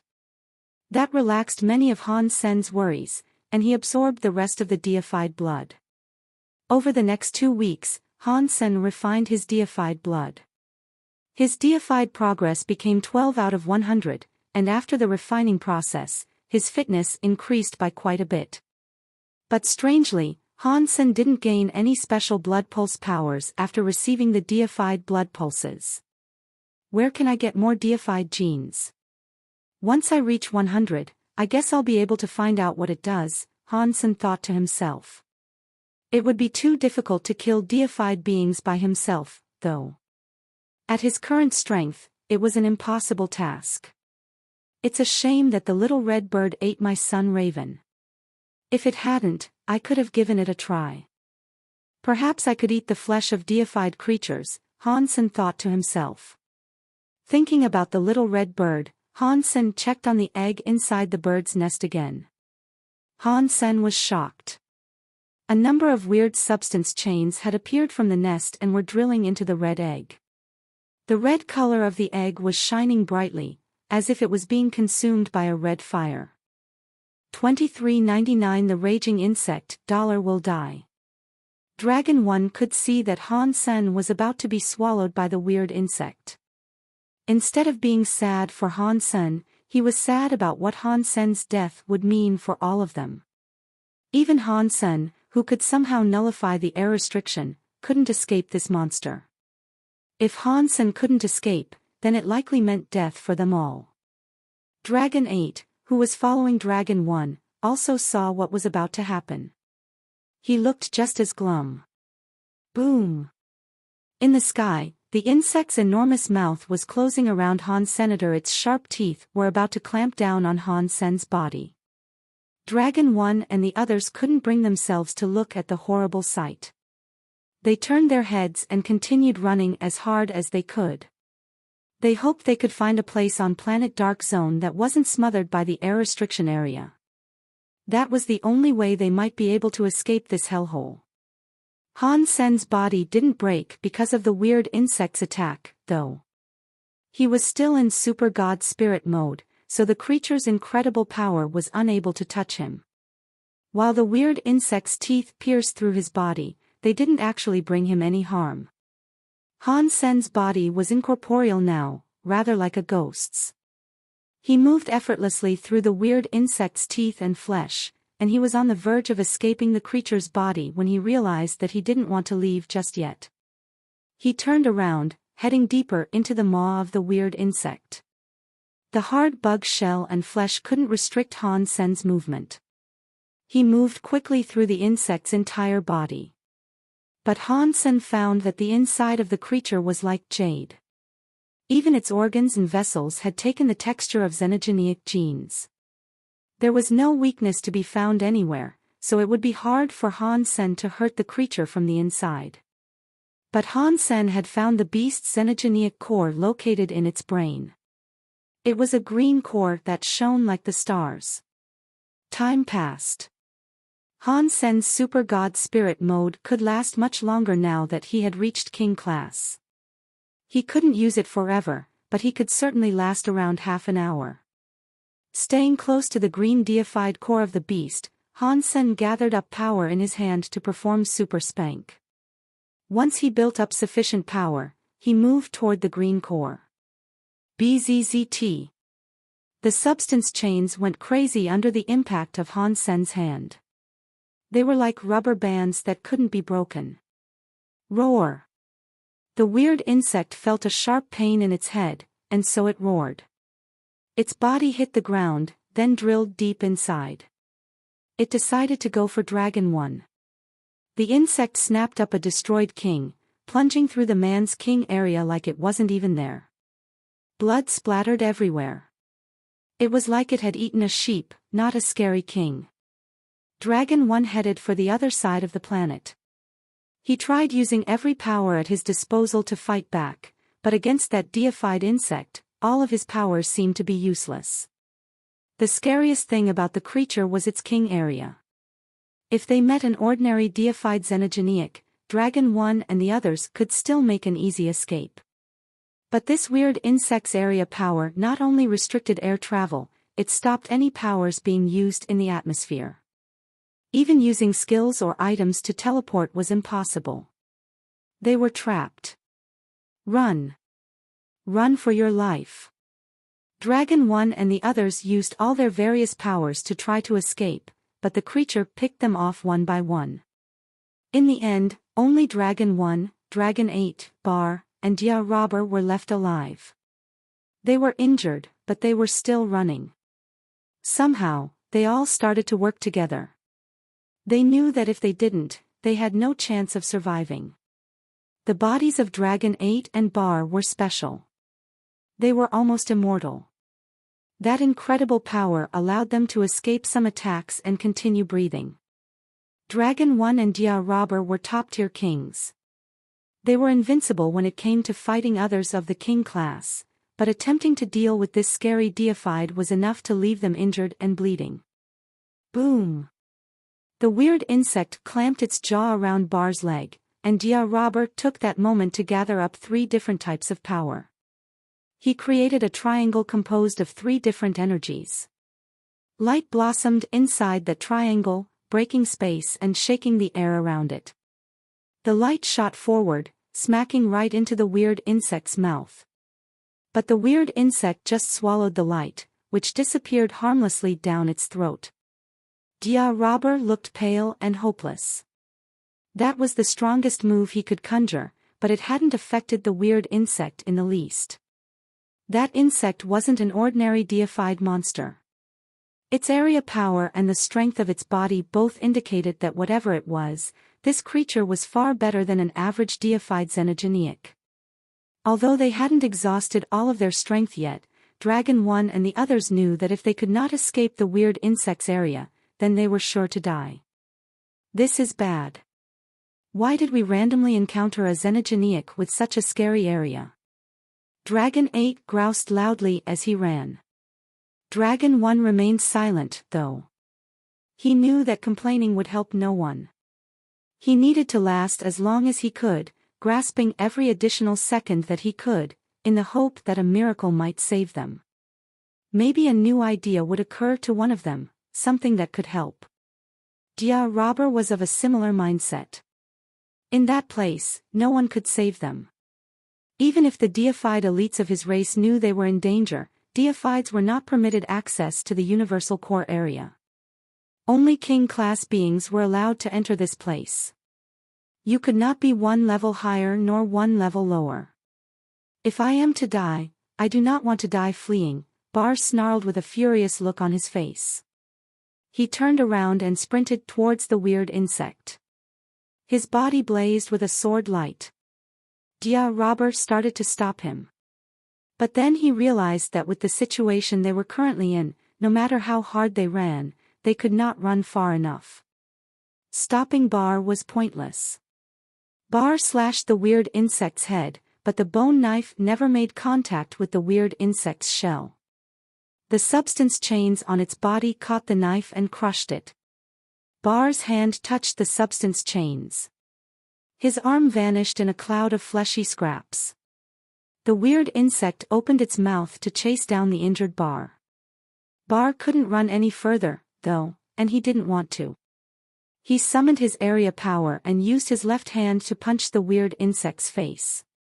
Bar's powerful area was as weak as an eggshell before the brute force of the weird insect's teeth. Bar's king area shattered, and his body was bitten in half. The bitten section of his body disappeared down the creature's gullet.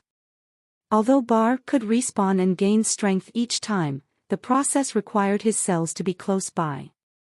Now that half of his body was swallowed and digested, he could no longer respawn.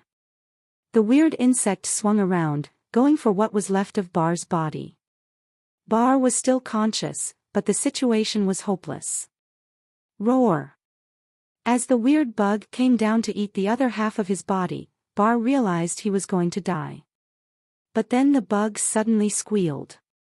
Its body became straight and rigid, like it had been electrified. Bar and the others froze in place. They weren't sure what was happening.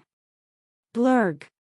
The weird insect opened its mouth, then spewed out dark green blood like a fountain.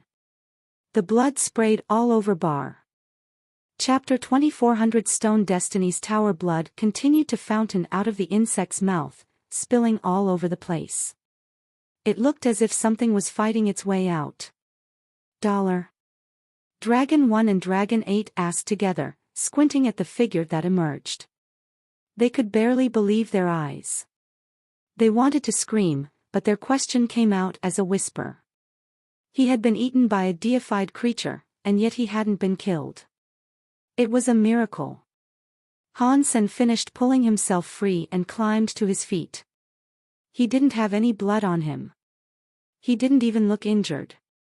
Dragon 1 stared at him in disbelief. The weird insect shrieked and thrashed a little. It looked to be in a great deal of pain. Instead of pursuing Han Sen, it just drilled back into the earth and disappeared.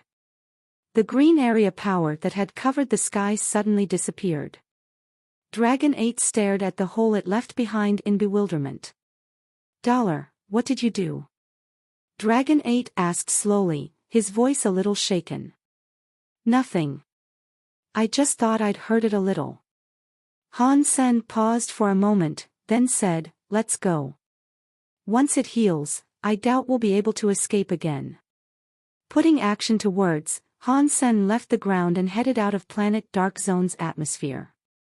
He had wanted to kill the weird insect, but the creature was way too strong. It had taken all of Han Sen's strength to keep using Super Spank on the weird insect's core. Despite exhausting all of his energy and approaching the time limit of his super god spirit body, he was only able to leave a single crack across the core. He hadn't been able to actually break it. Luckily, although the weird insect was strong, it wasn't smart. The crack in the creature's core was small and not terribly threatening, but the bug had chosen to run away even so. If it had continued going after Han Sen, his super god spirit would have given out eventually. He could have died. Dragon 1, Dragon 8, Dia Robber, and the newly reassembled Bar didn't hesitate. They followed Han Sen away from Planet Dark Zone. The 5 of them didn't speak, and they flew as fast as they could until they were well beyond Planet Dark Zone. The weird insect didn't follow, which all of them were incredibly grateful for. It looks like we're all injured, and I need to go take a rest. Let's split up here, Han Sen said, preparing to use his self-universe cogwheel to leave the universal core area. He had an idea about how to deal with the weird insect, but he was too weak to do anything about it now. He would have to wait until he was stronger. Dragon 1 said, if you still want to work together, we should set up a time and place to meet. It will be hard to fit you into my schedule, but we can discuss this when I find the time. Han Sen didn't want to set up a meeting time because he was currently in the Extreme King. He wouldn't always be able to come here on a schedule. Should we have a way of contacting each other? Dragon 8 said. In the Geno universe, the stronger ones always earned respect. Everyone wanted friends who were stronger than them. Especially friends like Han Senator. He was a first-tier king capable of fighting against a deified xenogeniac. Plus, he had proven his ability to hurt many scary people. It almost seemed like he was deified already. If someone could make friends with him, they would. After all, it would be better to have him as an ally than an enemy. Dragon 1 and Dragon 8 wanted to maintain a good relationship with him. Even if they couldn't be friends, they wanted Han Sen to think positively about them. Finding yourself at odds with someone like him was never a good plan. So you are $. You are even stronger than the stories say. When would you like to fight me? Bar asked, looking at Han. Senator Dia Robber laughed and said, Bar, stop messing around. Today, $, was the sole reason that we survived. If you don't mind, $, please leave us a contact number. We would like to pay the debt we now owe you. It's okay. I was just trying to save myself. You don't need to contact me again. We'll meet again whenever luck decides, Han Sen said, then used his self-universe cogwheel. After a while, a giant metal cogwheel door appeared, and Han Sen walked through it and left. Now that his self-universe cogwheel had been activated, it would continue running on its own. Using it didn't require any additional energy. Opening the door to the Universal Core Hall did have some requirements, though. Once Han Sen began the process of summoning the door using his self-universe cogwheel, he couldn't move it. If he moved away from the door, he would destroy the connection. At that point, he'd have to start the process all over. In addition, summoning the door took a while. It would be impossible to summon during combat, so the door couldn't be used as an escape route if Han Sen got into trouble. Plus, when he returned to the core area, he would end up exactly where he had left the previous time. He wouldn't just randomly teleport to some other location in the core area. Brother Dragon 1, who is this $? Can you tell me? Dia Robber looked at Dragon 1. Dragon 1 shook his head. We met him by chance, and we worked together twice. We don't know much about him. No more than you guys do. I have never heard of a race called human before. How could they have produced an elite like that?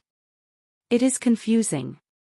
Dia Robber asked, his expression mystified.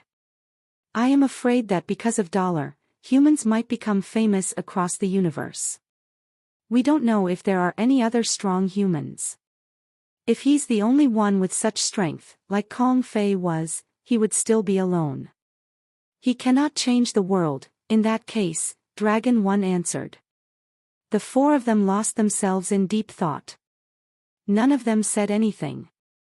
And eventually, they all used their self-universe cogwheels to leave the Universal Core Hall. After Dia Robber returned to the destroyed, he went looking for other destroyed kings. He asked the ones he could find to stay in the vicinity of Planet Dark Zone. They were to wait inside the core area, and if $, reappeared, they would contact Dia Robber at once. Coincidentally, when Dragon 1 returned to the dragon, he did exactly the same thing. Clearly, they were waiting for Han Sen to return to the core area, too. Han Sen came out of the Universal Core Hall back in Underwater Town. Bauer was lying on his bed, and she rubbed her eyes when she heard movement. Seeing that it was Han Sen, she leaped into his arms. Dad? Where were you? Why didn't you take me? Bauer lifted her lips. I reached King class a few days ago. I got pulled into the core area. Han Sen looked at Bauer and asked, Can you and the little bird enter the core area? Core area? What is that? Bauer asked in confusion. If Bauer did not know, then she probably couldn't join him. And the little red bird was deified, so it couldn't go in with him either. Otherwise, Han Sen could use the little red bird to kill the weird insect. Han Sen had used his super god spirit mode for too long, and his body was exhausted. He felt very powerless and sore. Han Sen didn't plan on returning to the core area anytime soon. He rested for a few days and ate some of the core's xenogenic genes each day. His number of king genes kept increasing. His body had almost recovered when the day came for him to enter Destiny's Tower. He didn't want to be late, and so he arrived at the site an hour early. The Extreme King were quite effective. They had 4 elites on standby to open the door of Destiny's Tower for Han Sen and let him in. Han Sen had long been curious about Destiny's Tower, and that was because this stone Destiny's Tower was just like the metal Destiny's Tower inside his Sea of Soul. Aside from the towers being made of different materials, one having been made of stone and other having been made of metal, there was no difference.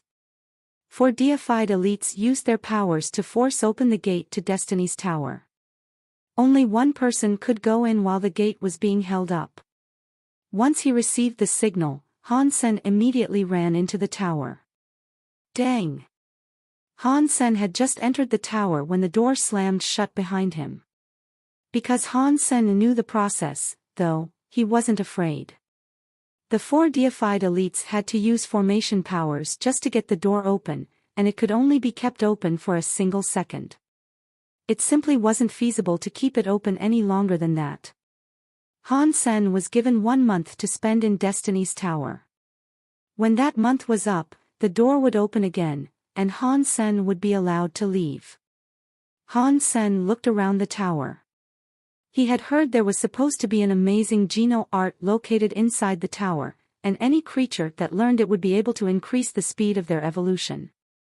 But everyone who left the tower seemed to practice different Geno arts. That made Han Sen curious about whether the rumor was true. Han Sen was on the first floor of Destiny's Tower. The layout was exactly like his own Destiny's Tower, but there were some paintings hanging on the walls of this tower. The pictures were supposedly the Geno arts of legend, but when Han Sen looked closer, he realized that the pictures were not Geno arts at all. They were drawings of people. The pictures were of a man. Han Sen couldn't tell if he was human, crystallizer, extreme king, or one of the sky. They all looked so similar that it was hard to tell the precise race of the man in the painting. But this man wasn't drawn like an average person. He was drawn like a god atop an altar. Every wall held a picture depicting the same man in a different position, but no matter how he was posed, he seemed to be looking out of the picture with disdain. It was somehow uncomfortable to meet the painted man's gaze. Although Han Sen knew it was just a drawing, not a living man, the painted man gave him a chilled feeling. It was like the eyes of the man could see right through his soul or something. Han Sen frowned. The longer he looked at the painting, the more he wanted to avoid it. That wasn't normal.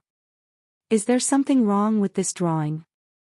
Or is it like a jade spirit in the white jade jing? Is it actually alive? Han Sen looked at the man in the painting, but try as he might, he couldn't discern its true nature. He looked across the whole first floor, but he found nothing except for pictures of that one man. Han Sen silently moved on to the second floor. Upon reaching the second floor, Han Sen frowned. This floor had paintings of the man on every wall as well. He was just posed in different positions than he had been on the first floor. This entire tower isn't just full of this one man's paintings, is it? Han Sen's heart jumped, and so he proceeded to the third floor. Of course, Han Sen was unlucky. His guess had been correct. The third floor held the same paintings. Each floor in the tower had 8 walls. Each wall had a painting of its own. Han Sen walked all the way from the first floor to the 6th floor, and he saw 48 of the man's paintings in total. It was the same person in every painting. He was just in a different position in each one. He would be sitting in one, while in another, he could be standing or lying down. All the pictures had the man in a different position. But no matter what his position was, the man's eyes were always the same. Han Sen hated those eyes. The man wasn't ugly. In fact, Han Sen thought he was quite handsome. The man had a smile that should have been lovable, but instead, Han Sen loathed it. He couldn't put his finger on why. Han Sen was a little surprised by that realization, because he didn't like judging people by their appearance. It didn't matter if a person looked nice or horrible, he would not form a real opinion on them until he learned more about who they really were. But now, looking at these paintings, Han Sen already hated this man. That was not normal at all. Trying to suppress his hatred, Han Sen climbed to the highest floor. This was the 7th floor. If the Stone Destiny's Tower was related to his Metal Destiny's Tower, the 7th floor should have a space by Sima. That was where Han Sen imprisoned people in his own tower. As soon as Han Sen stepped onto the 7th floor of Destiny's Tower, he stopped dead in his tracks. There were no more of those paintings on the 7th floor. There was just a stone platform in the middle of the room. Someone was sitting atop the stone platform, and Han Sen realized instantly that it was the same man showcased in the 48 paintings across the lower floors. He sat atop the stone platform, his legs crossed like a Buddha. His hands were down, and his eyes were shut. It was like he was sleeping. Han Sen couldn't detect a life force coming from the man, though. The man was like a statue. With Han Sen's eyesight, though, he could tell the man actually was alive. He could see the man's pores and the pink of his skin. Han Sen could see most of his vessels, too. Aside from the fact that he wasn't breathing, he really did look like someone who was alive. Han Sen used the Dongxian aura to inspect the man. It was odd that the man looked so alive while giving off utterly no indication of life force. Even after scanning the man, Han Sen couldn't tell if he was living or dead. That was extremely weird. While Han Sen was examining the man, some sort of odd wave began to pass through the air around the man's body. The air moved in a circle, like a nearly invisible whirlpool. Han Sen took a step back.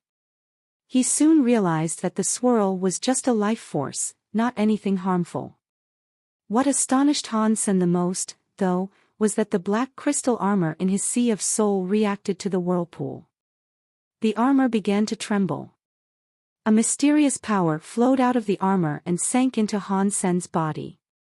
Han Sen felt himself become really heavy. It was like the cells inside his body had been frozen in place by that mysterious power. The Dongxian Sutra and Han Sen's other primary Geno arts had been locked down by the strange power as well.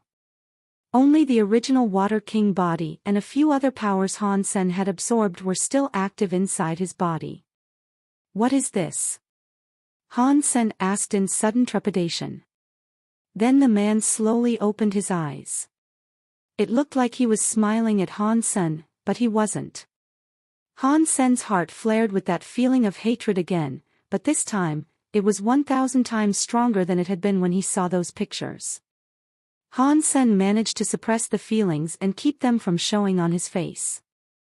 Han Sen finally figured out where the feelings were coming from, though. The passionate hatred inside him was flowing out of the black crystal armor. It wasn't his own emotion. The man stared at Han Sen the same way he'd gazed out of the paintings. He smiled and coldly asked, "Do you believe that this world has a god?" Chapter 24:02 God's Wish. Han Sen's heart jumped. He didn't mind hearing about deifieds, but he really did mind hearing the word God. This sensitivity came from his time in the sanctuaries. Since he first entered the sanctuaries, he had come to despise the word God. Even hearing it would put him in a bad mood for a long time. Especially when it came to the events with the 7th team. They had really affected Han Sr. This guy cannot be the god that claims to grant wishes, can he?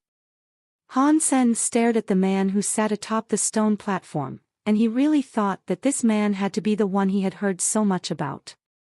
Plus, the black crystal armor's reaction made Han Sen much more alarmed. I've never heard of any of the Extreme King dying in this Destiny's Tower. People claim to learn a lot from their time in the tower. No matter what is said about this place, there is never a hint of something fatal residing inside. Otherwise, with so many people having already entered this place, at least one of them should have died, Han Sen thought to himself. No wonder each of the Extreme King learned something different inside the tower, though. There is no Geno art here. There is just this living God. Han Sen froze, and he didn't answer. The man asked again, "Young man, do you believe that God exists in this world?" "Yes," Han Sen answered with certainty. But inside, he thought, "Of course, I believe. Han's big brother is Dollar God." The man nodded, and he went on to say, "If I told you I was God, would you believe me?" "I would," Han Sen said, feigning cooperation. He wanted that man to keep talking. After all the time Han Sen had spent tracking down bits and pieces of this man's exploits, he badly wanted to know what the man's true goal was, or where he might have come from.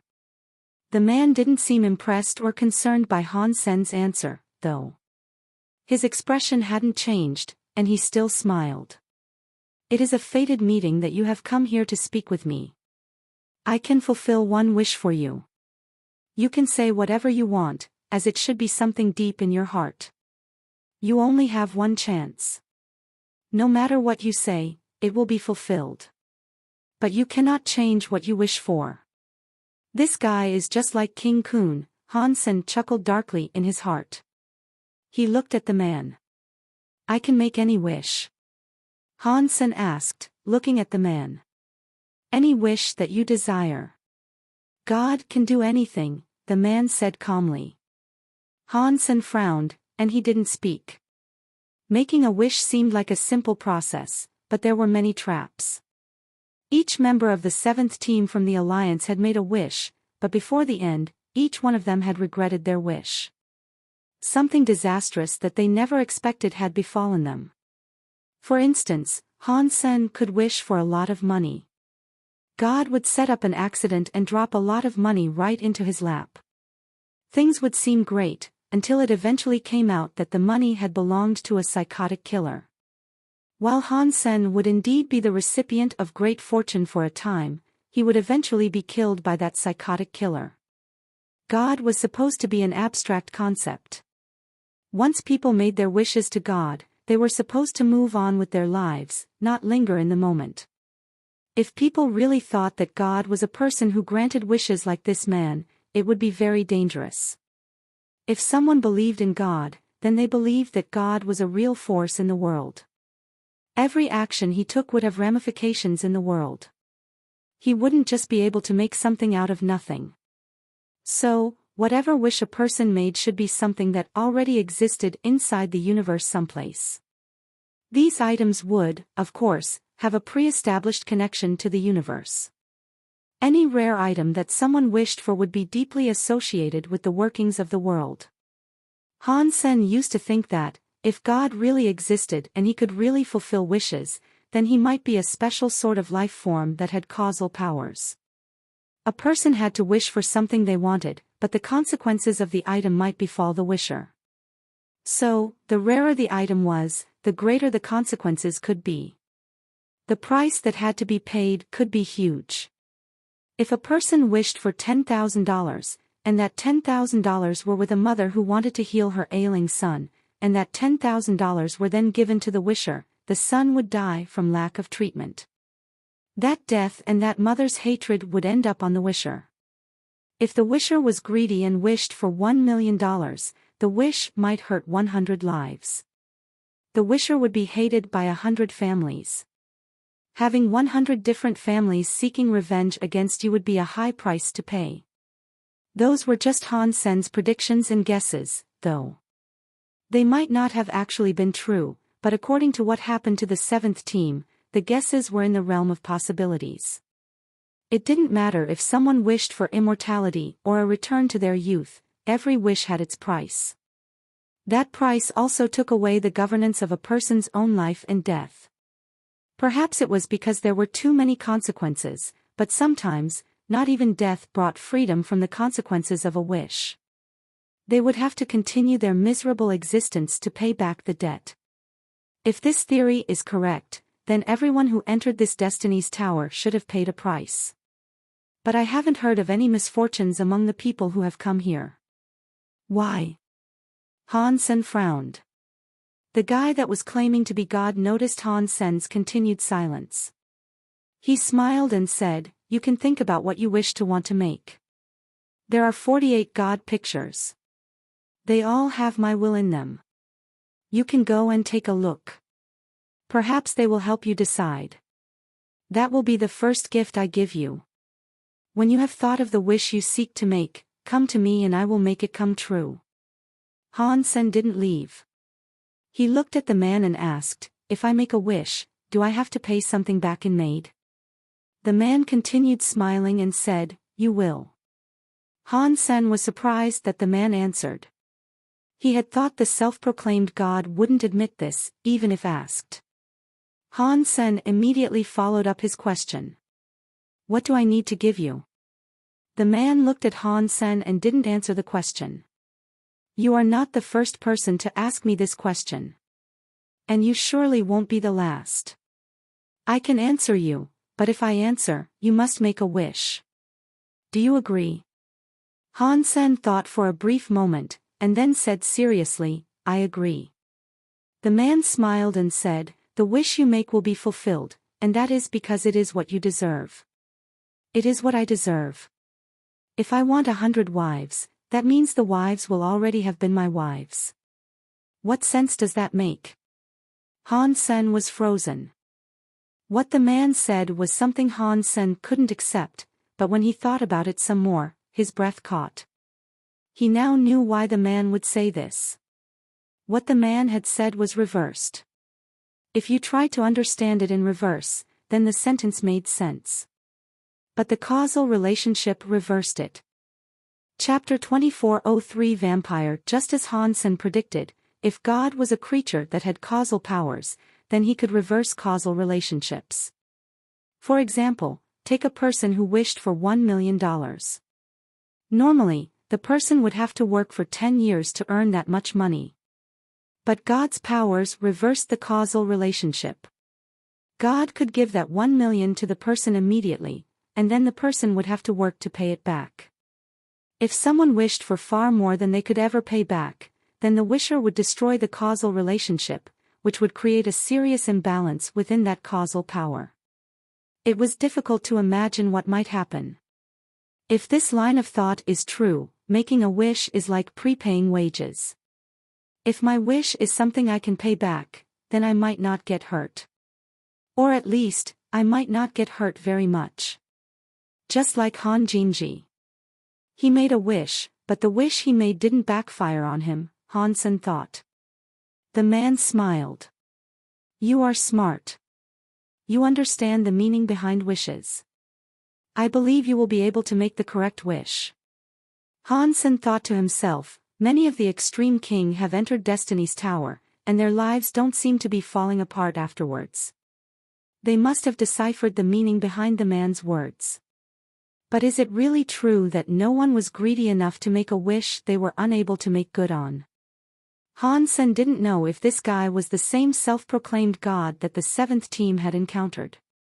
Whether he was or not, though, Han Sen believed there to be something amiss with this offer. He just hadn't figured out what was wrong yet. When Han Sen didn't speak, the man went on to say, "Young man, make a wish you are able to handle. It will be good for you, and it will not harm you." The way he said this made Han Sen frown. There was something familiar about this whole interaction, actually. Hang on, I forgot to consider God's perspective in this wishing process. God wouldn't just randomly help people. Why is this guy willing to help others by fulfilling their wishes? Maybe the wishing process isn't like a prepaid wage, but more like an interest-charging loan. This guy might be some sort of celestial loan shark. The thought gave Han Sen a sudden chill. Without a doubt, this god must be benefiting somehow from the wishes that were made. No way he would just sit here and grant wishes out of kindness. There had to be something this god needed that the wishes were providing. Most likely, that benefit would come from the interest rate he charged for each wish. The bigger the wish that was made, the more interest the wisher would owe. And that meant God would benefit even more. As he considered the idea, Han Sen became increasingly convinced that he was right. Han Sen might not have figured out the process perfectly, but he was confident he had gotten the core of the relationship correct. God wasn't some benevolent fulfiller of dreams. He was more like a vampire. But God wouldn't be interested in money, obviously.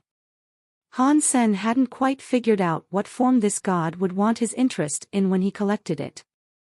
Han Sen's face turned sour as he thought about all this. If his guesses were even remotely accurate, then regardless of what he wished for, he was still going to lose something. After all, loan sharks kept the interest going even after payment. I still don't know what wish to make. Let me go and have a look at those godly pictures before I make one, Han Sen said, as he looked at the man. You really should think about it, yes. You only get one chance. The man smiled encouragingly. Han Sen left the 7th floor of Destiny's Tower. As he walked, he kept on thinking, from what I have been able to see thus far, God's power must have many restrictions. He cannot directly harm the wishmaker. And he cannot harm creatures of this universe. And it seems as if he cannot use lies and tricks. Otherwise, why would he have told me all that he did? The rules do not permit the use of force or falsehoods. This whole thing sounds very legal and lawyer-like. Although they can't change the rules, they're perfectly happy to use word games and manipulation to get what they want. That is how they trick people, Han Sen thought to himself. Ultimately, he thought it was a good thing that he had come here. He had agreed to make a wish in order to figure out what the wishing process and this God's powers were actually like.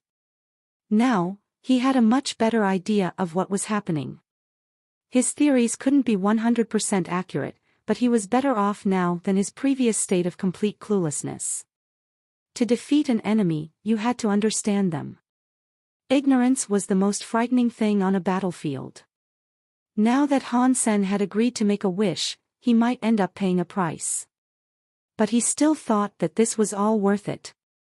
At least he would be able to understand God more. What Han Sen needed to do now was avoid getting tangled in the interest he would owe God upon making a wish.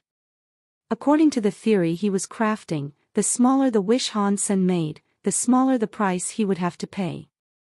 That would mean there would be less interest. But Han Sen had no idea what scale he should use to measure wishes.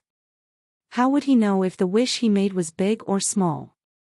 For instance, Han Sen might want $1. That was a small amount. And according to the theory, the wish should accrue very little interest because $1 would be easy to pay back. But God wasn't playing with money here. He was playing with causal powers. If Han Sen wanted that $1, and that $1 came from a scary elite's son, that scary elite's son might die. And the responsibility for that would land firmly upon Han Senator at that point. Han Sen would have to face the scary elite's payback. When wishes were fulfilled by causal power, even seemingly small wishes could turn out to be very dangerous. And whatever the price turned out to be, Han Sen would have to pay it. And the final decision would be in hands of that untrustworthy God. Han Sen would have a difficult time trying to navigate around those rules. It is hard fighting God. The 7th team had so many good people, and yet they all ended up the way they did. It looks as if Gu Qingcheng, who didn't make a wish, made the best decision by far, Han Sen thought to himself. I wonder what wish Han Jinji made. How did he avoid the trap set up by God? Han Sen didn't understand. Or at least, he didn't for the moment. But he needed a way to mitigate his risk and make a wish that would cost him the least. There was another thing that Han Sen found extra suspicious. It was the fact that so many of the Extreme King entered the tower, and yet they all ended up okay.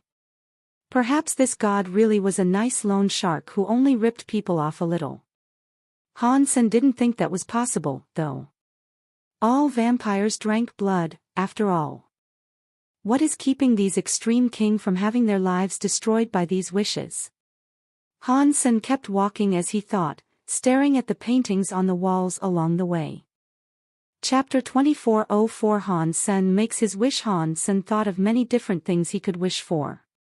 He thought of wishing for God to be dead or for Han Sen himself to become God. Both of those seemed like wishes that God would be unable to fulfill, and thus would be forced to renege on his bargain. But when Han Sen thought about it some more, he realized that those wishes wouldn't work. If Han Sen wished for God to die, he needed a way to make sure that God really was dead. Ordinarily, death meant losing all signs of life. But different types of life also had different types of life signs. When Han Sen first entered the 7th floor and saw the man, he thought the man was dead. If that was the death Han Sen was referring to, then God would fulfill his wish without difficulty. He could make himself lose all signs of life without being negatively impacted. If Han Sen was going to make that sort of wish, he should wish that God had never existed. If God never existed, then he wouldn't be around to fulfill Han Sen's wishes. If he fulfilled Han Sen's wishes, then he wouldn't be around to call in the debt. If he was still around to exact payment, then he could not have fulfilled the wish. It was a simple theory, and the wish should have been impossible to fulfill. The wish made certain assumptions, though. If Han Sen really wished for God to never exist, then the assumption would be that the man really was God. If the man told Han Sen he was not God, it would be as if he was erasing God's existence.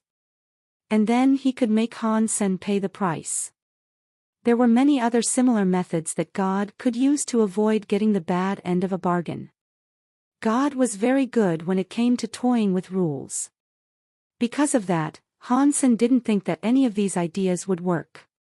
Han Sen's gaze came down on the paintings of God hanging on the walls, and suddenly, Han Sen saw them very differently than he had before. The position of the paintings hadn't changed, but looking at them now gave Han Sen a very different sensation. Han Sen felt a water mind coming from one picture. The water mind was like a sea. It washed back and forth over Han Sen, making him feel as if he was drowning in the image. His sensitivity to water powers increased. Han Sen was shocked. He looked at all of the pictures one by one, and he found that each of them had a different meaning. Some of them were very soft and gentle, whereas others were very hard and destructive. Some of them were small, and others were endless. Others were like galaxies hanging in the sky. The 48 pictures somehow captured all the different aspects of water powers. Han Sen looked at the 48 paintings, and his knowledge of water powers increased by several levels. It looks like God's power really is quite impressive. It can read my body composition and place a water mind in the paintings for me. When the extreme king elites came here, they must have each seen a mind that matched their own powers. That is why they became so much stronger. Frowning, Han Sen muttered to himself, "This god is like King Kun." They both have very strong powers, but for some reason, there are restrictions that keep them from utilizing all of their strength.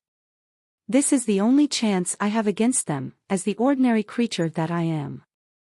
Otherwise, this god could surely destroy the universe itself. But fighting a god by God's rules, the chances of winning are still pretty low. Han Sen then suddenly thought of Asura. Asura left behind the Asura Sutra, or the falsified Sky Sutra, which had causal powers. And Asura had actually consumed a god. Was that god the same type as King Kun? But Han Sen had eventually learned that the god Asura consumed was something like a Buddha. Although the Buddha were strong, they didn't reach god status. Maybe that was just a coincidence, Han Sen thought to himself. Han Sen kept looking at the 48 paintings, all the while thinking about what he might wish for. Gaining more water power was great for Han Senator. Ancient water god's ancient god origin had caused the original Water King body to develop, so the king area's utility had definitely increased. Learning more through these paintings would also be helpful. But because of his black crystal armor, Han Sen's body was locked down. That god could probably only feel the original Water King body, which was why the paintings only held a water mind. If Han Sen had access to all his Geno arts, he could have learned a great deal more from the paintings. But the black crystal armor wasn't giving Han Sen the opportunity to do that, and Han Sen couldn't understand why. It was similar to how the black crystal armor had hidden from the Geno Hall. A month was a long time, though. Han Sen was able to think about all this slowly, as he had plenty of time to learn the water mines that were available. With his own water mine knowledge deepening, Han Sen's water element shocking sky punch became stronger. As he understood more and more, Han Sen continued to modify the technique. Han Sen hadn't yet made a wish. This was the last day he would be allowed to remain inside the tower, and he was still learning the water mines in the paintings. The painting in front of Han Sen started to talk. "You made a deal with me. You must make a wish. If you don't, you cannot be allowed to leave Destiny's Tower. And you know this." Han Sen laughed and said, "I am going to make the wish now." God was threatening Han Senator if Han Sen didn't keep his promise, he wouldn't be allowed out even if the Extreme King opened Destiny's Tower. But Han Sen thought this threat was very interesting. It seemed that, for some reason, God didn't want to offend the Extreme King. Otherwise, he would have just let Han Sen reach the time limit without reminding him. That proved that God was planning to let Han Sen go instead of forcing him to stay. "Then come to me and tell me your wish," the man said in a cool voice. His face remained impassive. Han Sen returned to the 7th floor of Destiny's Tower and walked in front of the man. "You do not have much time. Tell me your wish," the man said. "Can you fulfill any wish I want?" Han Sen asked, looking at the man. "Yes. Anything you want," the man surely said. "Can I look for someone?" Han Sen asked. "Of course." The man was answering without hesitation. He must have heard many strange wishes in his time. Looking for someone might have been a very common wish. "Good. Then, can you please tell me where my great-granddad is?" Han Sen didn't make a tricky wish or try to trap God. His wish was simple. When the man heard it, he thought the wish was very simple, as well. He wouldn't have to bend the rules to fulfill this request. "What is your great-grandfather's name?" the man asked. "Aren't you God? You must know." Han Sen said with a chuckle. "Fine," the man said casually. He looked at Han Sen, but the reflection in his eyes kept changing. Chapter 2405, One Punch to Blow Up a God Translator, Nioebo Studio Editor. Nioebo Studio. Han Sen made this wish because he wanted to know which great-granddad Han Jinji actually was. If Han Jinji had been an ordinary man, then he would have already died and left the world. In that case, God wouldn't be able to find out where he was. At most, God would track him back to a gravesite. If Han Sen's great-granddad was actually the legendary figure he'd been told about, then Han Jinji had already escaped the powers of a god once. He must have been really powerful himself. This man who called himself God should have had a hard time finding someone like that. Somewhere in the universe, on a planet, in a certain street, a fortune-teller was sitting on the road. He was eating noodles, making loud slurping noises as he sucked them down. Suddenly, the fortune-teller's face changed. He accidentally dropped the noodles onto the ground as he shouted, "Who is tricking me?" The fortune-teller's fingers twitched for a second. When he spoke again, his voice sounded furious. "That traitorous B***** tricked me." While he was talking, the fortune-teller quickly pulled something out of his bag. He bit his middle finger and let a drop of blood fall onto the item. He mumbled, "What a shame. Getting this treasure took so much work. When I go back, I'm going to teach that little B*** a lesson." A fox was walking down the road, and she saw the fortune-teller holding an article of underwear decorated with flowers. He looked as if he was in pain.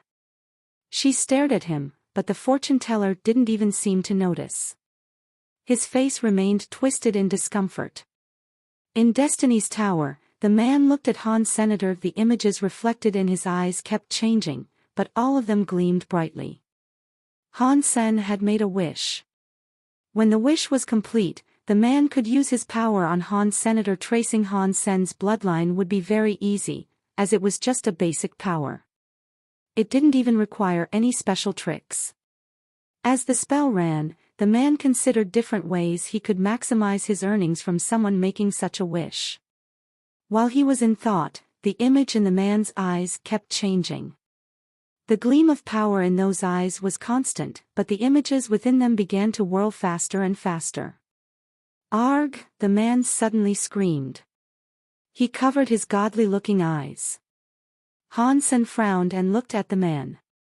He didn't know what had happened. While he was wondering, he suddenly heard a pang. That man's eyes exploded, leaving behind 2 black holes.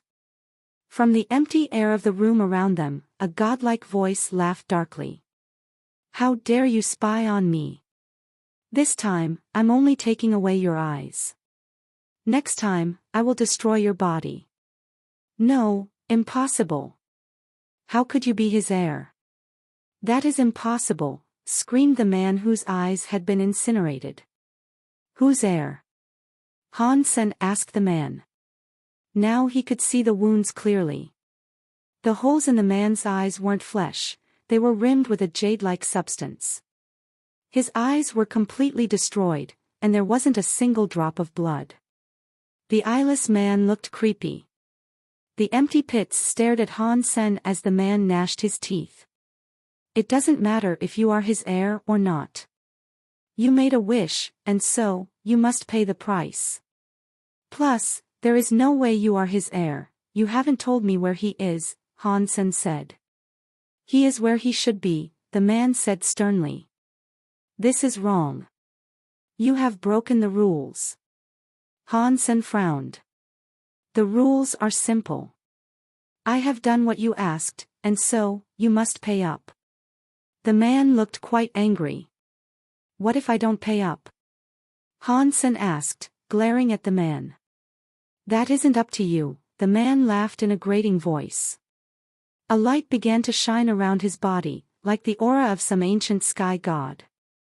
Han Sen's face suddenly changed. He noticed his lifespan had been drastically reduced. Normal creatures in the Geno universe couldn't detect their own lifespan, but Han Sen had come from the sanctuaries.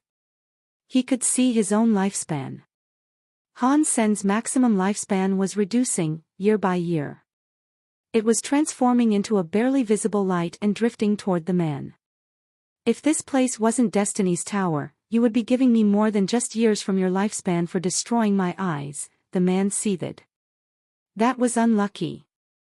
I made a wish and received nothing. And on top of that, my lifespan is being stolen. These so-called gods are quite fickle." Han Sen was furious, and he had to act. He couldn't allow himself to lose any more years.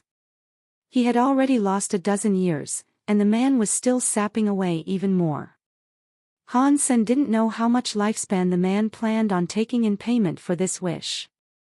But now Han Sen understood why the Extreme King didn't complain about the consequences of their wishes. A part of their lifespan was probably taken away, but unlike Han Sen, they had no way of knowing what was happening. Even if they did notice that something was different, they wouldn't know how much of their lifespan had been stolen. As his lifespan drained away, Han Sen felt something powerful activate inside his Sea of Soul. That black crystal armor hanging in his Sea of Soul suddenly moved. Without Han Sen's summoning, the black crystal armor appeared and floated in front of Han Senator. That black set of armor looked as if it could absorb all light. It made those who looked at it feel as if they were in the deepest recesses of hell. Han Sen froze as he looked upon the black crystal armor. The moment the armor floated in front of him, his lifespan had stopped decreasing. His connection with the man had been severed as decisively as if it had been snipped with a pair of scissors. Han Sen stopped losing years. "What is going on? I've only taken a dozen years," but it should have been 153 years. Why is this happening? The man didn't seem to notice the presence of the black crystal armor. He looked very confused. He turned his eyeless sockets back to Han Senator. The empty pits that were once eyes stared at Han Senator. He obviously wasn't adjusting well to his new handicap. The black crystal armor, floating in front of Han Sen, lifted its gauntlet arm. In that moment, it looked more like a real person than an empty set of armor. It raised its hand and made a fist. The black crystal armor walked up to the man, but he didn't seem to notice it. When the black crystal armor stepped in front of the man, the clenched fist suddenly launched in a savage punch. Boom! The man's body exploded. He was like a rock being reduced to powder in an instant. Beneath the power of that fist, he was nothing more than dust on the wind. The man who had called himself God was blown up in a single punch. An iridescent power that Han Sen could barely see rose from the exploded body. Then it drifted into Han Sr. Lifespan +1. Lifespan +1, Han Sen's lifespan began to shoot upward. In seconds, he had earned an additional 100 years. He was gaining lifespan much faster than he had lost it, and the process was still accelerating. 200 years, 300 years, 500 years, Han Sen watched his own lifespan increase, and as he did, his heart began to pound. He felt as if it was going to jump out of his chest. Chapter 2406, 9 Spin Destiny Mirror Translator, Nioebo Studio Editor, Nioebo Studio. Once every drop of that strange power had drifted into Han Sen's body, his lifespan reached 1787. In less than a minute, his lifespan had increased by half a millennium. I wonder how many years he has taken from the Extreme King. This cannot be all, surely. Han Sen asked the black crystal armor, directing a greedy stare at where the man's body had been. The black crystal armor ignored him. It turned around and returned to his Sea of Soul. Just like before, it hung in a corner of the Sea of Soul without moving an inch. The moment the guy that called himself God was destroyed, far away, in a mysterious palace, a man frowned and said, "Empty God. Even if my God doll offended you, you could have just taken his eyes. Instead, you actually killed him. Do you think I am afraid of you?" In the streets, the fortune teller looked at the broken article of underwear in his hand, then let it go. It was reduced to dust. He sighed and said, "What a shame. It was hard to get my hands on that item." He picked up his bowl of noodles that had fallen to the ground and wiped the bowl clean with a cloth. Then, he put the bowl away. Picking up his sign, which read, "Destiny," he walked down the street and disappeared amidst the crowds. Han Sen watched the man turn to dust, and as he did, he realized that his time was up. He quickly ran down through the tower. As he ran, he thought to himself, if the Extreme King finds out the statue is destroyed, they won't come after me, will they? I won't admit I was the one to destroy it, but even if I said I did, they wouldn't believe I was able to, would they? When Han Sen reached the 6th floor, he saw that the paintings were still hanging on the walls. But the meaning and influence behind them had disappeared. They were just ordinary paintings now. It was like this all the way down. All of the paintings had lost their god minds. They were nothing special anymore. Weird. Fox Queen said the 9-spin destiny mirror was inside this tower. How come I haven't seen it? With that thought, Han Sen checked the time and realized that he still had 1 hour left. So, he decided to look around the tower. He had walked up and down the tower many times over the past month. Aside from the paintings, the man had been the only other thing there. There were no mirrors. Was Fox Queen lying to me? That doesn't make any sense. Lying to me about the mirror wouldn't benefit her in any way. Han Sen frowned and thought to himself, did someone manage to trick Fox Queen herself? Maybe give her bogus intel. If that is the case, then that might mean Fox Queen's identity has been exposed. But Fox Queen is smart. Tricking someone like her would be difficult. Han Sen was both intrigued and a little worried, so he looked into every corner of Destiny's Tower with complete thoroughness. There was no 9-spin Destiny mirror. There was nothing inside the tower at all. Han Sen could see each floor clearly with just a look.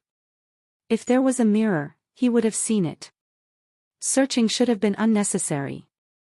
There isn't anywhere to hide things in this tower. Aside from the statue man that looked like a human but wasn't actually a human, that is. Han Sen suddenly thought of the man who had been sitting atop that pedestal. He returned to the 7th floor. If something was hidden anywhere in this tower, it had to be inside that pedestal. Han Sen hadn't returned to the 7th floor in order to help Fox Queen, though. If there really was a treasure like the 9-spin Destiny mirror, he would take it for himself. After all, the 9-spin Destiny mirror would be a powerful item. The foxes thought that regaining the item would let them take back a prominent place in the universe. Back on the 7th floor, Han Sen looked at the platform the man had been sitting upon. It was just an ordinary stone pedestal. There was nothing special about it. It was made of the same stone that composed the rest of Destiny's Tower. Han Sen reached out his hands and pressed against the pedestal. The platform had taken no damage at all. It clearly wasn't something that would break easily. It's a shame that I used all my 9-spin fox power. Otherwise, I could try to use that power to summon the mirror. Han Sen went silent for a moment, then extended one of his fingers over the stone. He allowed a droplet of blood to fall down onto the pedestal. That blood was infused with the power of the Blood Pulse Sutra. Han Sen wanted to see if the platform was spiritual in some capacity. When the blood splashed onto the stone, the platform began to shake. The blood then blended into the pedestal, and it shook even harder. Suddenly, the platform floated up into the air. It hovered, its stone enamel cracking and flaking off from the violent tremoring. Soon, the real face of the pedestal began to be revealed. A while later, the stone surface shattered completely, revealing the stone mirror inside. When Han Sen let another droplet of blood bleed onto the stone mirror, silver light glowed from the mirror. Within the reflective surface, Han Sen saw the shadow of a silver 9-tailed fox. Those 9 tails swayed softly, as the small fox eyes regarded Han Sr. Buzz! The stone mirror started to fly, spinning around Han Senator. The stone mirror was the size of a mortar and pestle, but it shrank until it was around the size of Han Sen's hand. It landed in his palm, and then the light completely disappeared. The shadow of the 9-tailed fox in the mirror was gone. Han Sen lifted the mirror, and he realized that it no longer reflected anything. It was just a piece of grayish-white stone. Even if he tried to polish it with a soft fabric, the mirror refused to show a reflection. But on the back of the stone mirror, Han Sen found an engraving of the 9-tailed fox. It was just like the shadow Han Sen had seen when the mirror was glowing. The droplet of blood had vanished.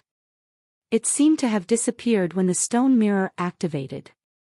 Han Sen played with the stone mirror for a while, but he was unable to find out how to use it. He couldn't activate the stone mirror's power. I can try to use my blood to gain control of it. Maybe it will come to recognize me like the jade drum did. Han Sen put away the stone mirror and waited until the departure time was upon him. When that time rolled around, Destiny's Tower opened. Quickly, he rushed out of there. The Extreme King didn't seem to know anything about what had transpired inside Destiny's Tower, which made him feel very relieved. He said his goodbyes and returned to Planet Water Zone's underwater town. If you were that powerful, you should have just done it sooner.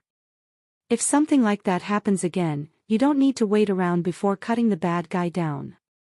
Kill a few more gods, and we'll live a lot longer, Han Sen said to the black crystal armor in his Sea of Soul once he had returned to his room. But the black crystal armor didn't move. It behaved as it always did, like a dead object. When the black crystal armor didn't react, Han Sen left it alone.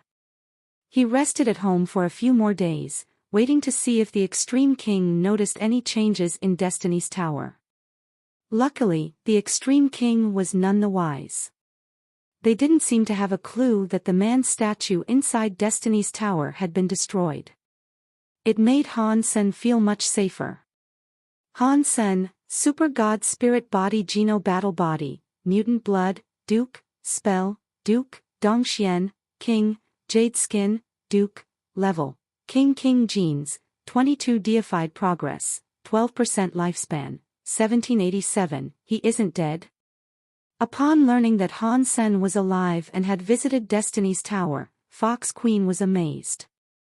Chapter 2407, Entering the Core Area Again. Translator, Nioebo Studio Editor, Nioebo Studio. Fox Queen wanted to go to Planet Water Zone immediately to see if Han Sen had managed to get the 9-spin Destiny Mirror from Destiny's Tower. But Bai Tsanglang had something he needed her to do, so she didn't have time to go to Planet Water Zone yet. In order to protect her cover identity, she had to suppress her impatience for the time being. But Fox Queen couldn't stop thinking about how Han Sen had activated the sacred blood statue, yet somehow managed to survive. She couldn't figure out how he had pulled that off. Long ago, Sacred Leader used the sacred blood statue to control subordinates. Even his deified soldiers were subject to it. And the sacred blood statue on Han Sen's back had been drawn in ancient blood dragon lady's blood. That sort of sacred blood statue was reserved for use against deifieds. Han Sen was just a duke. He wasn't even a king yet, so how could he survive? Fox Queen was very confused, but it would be a while before she could travel to Planet Water Zone and find answers to her questions. After Han Sen returned to Underwater Town, he began researching the 9-spin Destiny Mirror. He couldn't discover anything unique about it. He put power into it, but he couldn't seem to activate the item. His only option was to drip his blood onto the stone mirror in the hope that it would come to acknowledge him as its master further down the line. Every time Han Sen placed his blood upon the stone mirror, it would light up with the shadow of the 9-tailed fox. When the shadow disappeared, the blood would go with it. Han Sen was trying to use the same method he had with the jade drum, but it didn't seem to be working. Did King Bao put the fox's 9-spin Destiny Mirror in Destiny's Tower and place it beneath that statue? If so, why would he do that? Han Sen couldn't come up with any answers to that question. The stone mirror wasn't making any progress, and for the moment, there didn't seem to be anything Han Sen could do about that. The water fairy in the jade gourd was helping Han Sen grow stronger, though. She embodied the feelings of the proud bone sword mind for him, and as a result, Han Sen felt as if his own sword mind was about to have a breakthrough. Han Sen didn't copy Mad sword mind, though. He used his own sword mind to fight with Mad swords. At first the fights were entirely one-sided, but after a while, Han Sen started to develop some resistance. Mad sword mind wasn't suitable for Han Sen, so he didn't plan on using it directly. Instead, he used it as a grinding stone, sharpening his own sword mind against it. It doesn't matter how strong Mad sword mind is, it isn't my own. It would only belong to me if I could fully understand it. Although improvements like this were much slower than if he were to simply copy Mad sword mind, Han Sen wasn't in any particular rush. He focused on each aspect of his sword mind, improving it a piece at a time. Although Han Sen had many King-class core genes, and he had 100 King-class xenogeneic genes, he would need many more in the coming days. So, Han Sen still planned on going back to the core area to hunt for more core genes. It was always good to have more in the shed, after all. If Han Sen's guess was correct, 100 King-class xenogeneic genes might raise his King area by 1 tier. Han Sen pushed his self-cogwheel to enter the core area again. He returned to the location where he had left, which wasn't too far from Planet Dark Zone. Han Sen wouldn't dare visit Planet Dark Zone again. Until he had enough strength, provoking that weird insect would basically mean committing suicide. His super god body didn't make him invincible, and the time limit was always a headache. Once I become deified, will I be able to use an infinite amount of super god spirit body? Han Sen wondered as he flew. What a coincidence. Are you interested in cooperating again? Han Sen hadn't been flying for long when a group of people approached him. It was Dragon 1, Dragon 8, and some other dragons. But Dragon 1 and Dragon 8 were the only dragons who had survived their last venture. The dragons accompanying them now were new. Han Sen didn't answer. From another direction, a second group of people was swiftly approaching. The leader of that bunch was Dia Robber. As he flew closer, he said, "If you guys are cooperating, might it be okay if we join?" Han Sen was shocked. He had only just entered the core area, and these two had already found him. This couldn't be a coincidence. "People, I am flattered. But I was hoping to venture out alone this time. Maybe another time," Han Sen said, rejecting their offers politely. He didn't know what they were after, and he didn't want to fight with them. Han Sen turned to leave, but Dia Robber immediately said, "If you don't wish to work with us, that's fine. But I have a few Mutant King class Xenogeneics to go after. Are you interested in taking a look?" Han Sen stopped. It took time to find mutant Xenogeneics, so being able to travel straight to them would be a great help for Han Sen's leveling. If they were killing mutants, Han Sen could gain the Xenogeneics talents without needing to practice them. Not bad, not bad. I have a lead on a few mutant Xenogeneics, as well. If you are interested, you know the rules and shares, Dragon 1 then said. Han Sen was very tempted by both offers. If things really were as they said, killing a few mutant Xenogeneics would be very beneficial for Han Senator, plus, he would be getting 50% of the spoils from the entire fight, not just what he personally killed. And there would be no need to spend time seeking the Xenogeneics out. Opportunities like this were hard to come by. After a brief period of silent thought, Han Sen still turned down both offers. If he chose a side now, he would only end up offending the other. Han Sen wasn't worried about offending others, but in this case, it was unnecessary. Since Han Sen hadn't agreed, they still wouldn't be able to kill those mutant Xenogeneics by themselves. They would need Han Sen's help in the future, anyway. Perhaps he could receive more benefits like this later on. Dragon 1 and Dia Robber seemed to expect Han Sen to turn them down, so they didn't appear to be disappointed. They still spoke to Han Sen with glee and respect, hoping they could cooperate again in the near future. "Why are you so nice to him? Do you think the destroyed need a king like him?" Bar asked once Han Sen had left. Dia Robber was one of the few people that could make Bar listen. If Dia Robber wasn't there, he would have fought Han Senator. It wasn't that Bar didn't like Han Sen, he just enjoyed fighting powerful people. Dia Robber nodded with sincerity, and he said, "Yes, we really need someone like him." Seeing Bar fall silent, Dia Robber sighed and said, "We need him because he is stronger than us." Sure, the deified members of our race are stronger than he is, but that matters little because they can't enter the core area. If they cannot come, then they cannot come. What's the big deal? Bar grunted in annoyance. Dia Robber smiled and said, "There is no big deal. But if we want to kill deified core Xenogeneics in the core area, then we need him. Do you think our destroyed kings could escape a deified Xenogeneic the way Dollar did? If they didn't have an area power to restrict strength, an ordinary deified Xenogeneic couldn't kill me," Bar said. "You are the best king we have, but hunting deified Xenogeneics with just you and I would be an impossible task. We might succeed, but we would sacrifice a lot. With Dollar's help, that can change. The success rate would be higher, and we wouldn't sacrifice as much." "What is the harm in that?" Dia Robber asked, shaking his head. Chapter 2408, Furnace Translator, Nioebo Studio Editor. Nioebo Studio almost word for word, Dragon 1 said the same thing to the Dragon Kings. Han Sen didn't know what they were planning, and neither did he want to know. He flew through space for around an hour before he found a lone core xenogeneic flying through the darkness.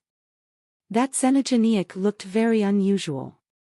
It hung against the empty background of space like a burning smithy's furnace. Its body looked to be made of steel, and its cogwheel-composed body was wrapped with countless chains. A fiery red core glowed on its top. Han Sen flew right up to the big furnace, but before he became within range, the furnace's opening shot a geyser of fire at him. It looked like a volcano erupting. The enormous wave of flame spread as it came forward, and in 1 second, a few dozen miles were covered in that raging blaze. Han Sen felt as if his body was going to melt. Without hesitation, he summoned the purple and red laser gun and sent his power into it. He fired it at the big furnace. The laser gun unleashed a beam of red and purple light. The purple and red light shot right through the fire area and struck the big furnace without even slowing down. Pang! The furnace's body was 10 meters wide. Han Sen's beam of light punched through the furnace, then spread out from the puncture wound to consume the entire creature. The core demon bug gun has a consuming power. Not bad at all. The only frustrating thing is that the consuming power works slowly, and the radius isn't as large as the original creature's consuming area. Han Sen quite liked his new gun. The big furnace heaved out fire as it turned to run. But it was full of holes after Han Sen riddled it with a few more shots. In the end, the creature exploded. The fire within the furnace went off like a firework as the creature detonated. Core xenogeneic king hunted, smithy furnace. Core xenogeneic gene found. Han Sen flew around and grabbed the red claw that had fallen out of the creature. He placed the claw in his pocket and flew forward to find other things to slay. After flying for another half an hour or so, Han Sen found another one of those furnaces. He rushed over and blew the furnace up, receiving another core xenogeneic gene for his trouble. This part of the core area seemed like a space dedicated to the furnaces. After 10 hours of soaring, Han Sen had managed to kill a total of 6 furnaces. Although none of them gave him a beast soul, the mere ability to harvest xenogeneic genes was pleasing to Han Sr. At this rate, I will become very rich. Han Sen was very happy with the progress he had made thus far, and so he continued to fly forward. After another short while of travel, he found a place populated by many asteroids. He saw another flying furnace, too. As Han Sen looked closer, he noticed that this furnace was different from all the other furnaces he had thus far encountered. The other furnaces were around a dozen meters tall, and they were made of a featureless black steel.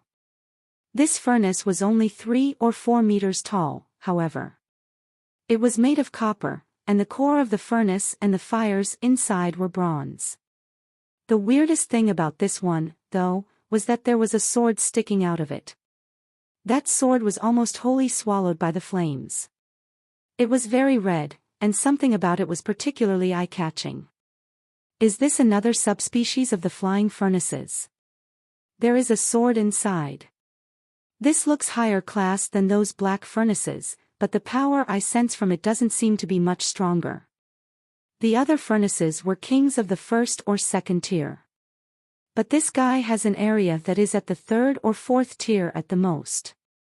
Han Sen had come to kill xenogeneics, so he didn't put any more thought into it. He pulled out his gun and fired more of his red and purple beams at the furnace. That furnace was sitting atop a giant asteroid. It was breathing, inhaling some sort of power from the universe. Every breath made the fire burn bright and hot. Han Sen's red and purple beam of light landed on the copper furnace, blowing a big chunk blown out of the creature. The copper furnace tumbled away from its position, bouncing off other asteroids as it went. The copper flame of the furnace also struck the asteroids, leaving behind trails of scorching fire. Han Sen was shocked. The core demon bug gun was a mutant king beast soul, but the shot was unable to cut all the way through the copper furnace. The beam of light had only dented the creature's surface, and the consuming powers weren't able to latch on. The copper furnace righted itself before long, and it looked very angry. It spat out a long geyser of fire, venting its rage like some flaming demon. Han Sen didn't feel sorry for the creature, though. He just fired his gun at it again. On the inside, he was thinking, I need to strike as quickly as I can. The body of this copper furnace is nothing weak, but if I shoot it a few more times, I should be able to break it. The purple and red beam flew toward the furnace again, but the furnace released a red light that intercepted the beam. It looked like the burning red light had come from the sword inside the furnace. Pang! Two powers hit each other, and the collision produced a beautiful shower of sparks. Then, to Han Sen's surprise, sparks began to spill from the sword inside the furnace. The sword didn't break, though. The beam from the core demon bug gun was dispersed by the impact, and it spread harmlessly into the reaches of space. The sword inside the furnace made sizzling noises. The fire inside the copper furnace popped and crackled like it was talking to the sword.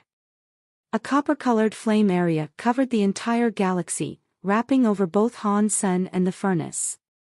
But Han Sen couldn't feel the heat. It was like the copper flame area was some sort of mirage. The copper flame area intensified, and the sword grew hotter and hotter. It turned a translucent gold, and strange symbols appeared across its length. Han Sen felt fear awaken inside him. He quickly raised and fired his gun a few more times. But the sword flew and danced, hitting every single projectile with its sword lights. The copper fire area was still present, and the sword continued to absorb it. The body of the golden sword became a green crystal, and it burned with a copper fire. It looked both pretty and disturbing. Han Sen frowned. The sword seemed so powerful. Powerful enough to frighten him. This is a strong xenogenic. It is just 3rd or 4th tier, but its area power is boosting the sword inside the furnace to unbelievable levels. The sword's power is at least half deified by this point. This is amazing. Han Sen was shocked. But he didn't want to back off now. He summoned Move Mountain Area, curious to see just how strong this special furnace xenogenic really was. The crystal sword was burning with a copper fire. The sword groaned as it broke the sky. It was teleporting toward Han Sen's heart. Han Sen aimed a punch at the flying sword. His armor was imbued with Move Mountain Area, so his defense would be very strong. Han Sen didn't have to be scared of the power wielded by the sword. Pang! The tip of the sword thudded into Han Sen's fist. The sword carved a deep gash in the armored fist, and blood began to drip out. Chapter 2409, Sword from the Furnace Translator, Audiobook Studio Editor, Audiobook Studio, a very powerful sword.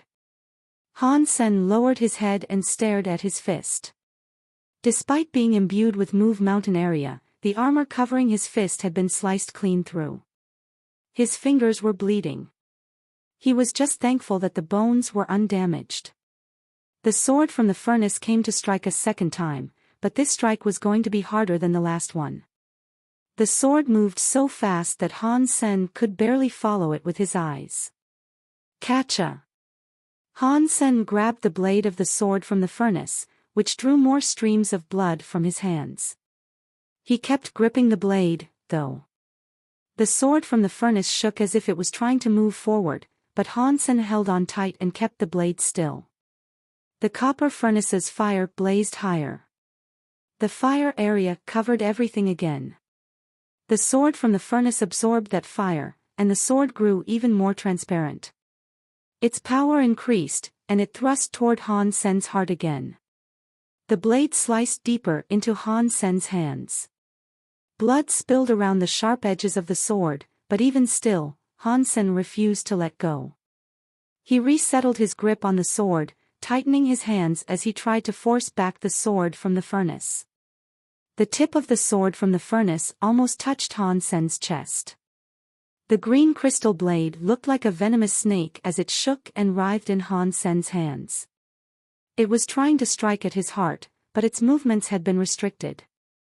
The copper furnace was rising, drawing in energy from the galaxy all around it as it went. The fire burned higher and hotter. The bronze fire area encompassed everything again. The sword from the furnace absorbed a fire area, and it received a godly boost of power. It unleashed a level of strength that was hard to imagine. It slid forward through Han Sen's hands, unstoppable. Catcha! The sword began slicing through the armor on Han Sen's chest. He kept trying to push the fierce blade back, but he couldn't. Blood was now pouring from Han Sen's hands, and it was only a matter of time before it started cutting into his finger bones. The blade had sunk 5 centimeters into Han Sen's chest at this point, and it was about to touch his heart. The copper furnace was dancing happily. The fire within it was doing a jig, and the flames took on the shape of a smiling emoji that stared right at Han Sr. "You are really strong, but this has got to stop," Han Sen said to the copper furnace, his hands still holding the blade. The sword from the furnace was very strong, but after those first few attacks, the scary power had moved into the Dongxian armor. It wouldn't be as easy for the sword from the furnace to pierce through the Dongxian armor now. Catcha! Han Sen summoned his strength and pushed against the sword from the furnace. His grip on the blade should have been tenuous at best, but no matter how much the sword tried to struggle, it couldn't break free from Han Sen's clasp. The copper furnace's fire blazed furiously again and released another fire area. The fire area wasn't dangerous by itself, but it buffed the sword from the furnace an alarming amount. Every time the fire area appeared, it made the sword from the furnace much stronger. And that buffing capability appeared to be limitless. Because the sword from the furnace grew stronger every time, that meant that the area effect was stackable. This stackable area was the first Han Sen had seen. Han Sen's eyes hardened as he grabbed the sword from the furnace. He pulled the sword out of his chest as the fire area suddenly disappeared. Aside from the small fire that still flickered within the copper furnace, there were no other sparks. Han Sen had been running his Dongxian area at max power. It forced the copper furnace's universal self-cogwheel to stop, extinguishing the fire area. The copper furnace was shivering. The cogwheels inside the furnace were spinning very quickly, trying to draw enough energy from the space around it to fuel the fire area again. But no matter how fast they spun, the creature couldn't ignore its area power. It was like trying to strike a wet match. Unless the opponent was stronger than Han Sen, the Dongxian area would force them to use their universal self-cogwheel. If they didn't, they would have no power inside the Dongxian area. The copper furnace itself wasn't too strong. It was just a second or third tier King Xenogeneic. But its fire area, when used in concert with the sword from the furnace, had incredible power. After a few buffs, the sword from the furnace was at least as good as a half-deified being. This was the first time Han Sen had seen this type of Xenogeneic. The copper furnace wanted to spit out some more fire, but no matter how hard it tried, it couldn't even generate a plume of smoke. "It's my turn now." Holding the sword from the furnace in one hand, Han Sen lifted his core demon bug gun in the other. He fired at the copper furnace like a madman. Because of the move mountain area, Han Sen's movement speed was slow. There was no way that he could have attacked the copper furnace by hand at this point, but the core demon bug gun's firing speed was unchanged. Pang! Pang! Pang! Pang! The purple and red beam crashed into the copper furnace, and the creature was sent flying. The furnace collected dents all over its surface as it bounced through the asteroid field.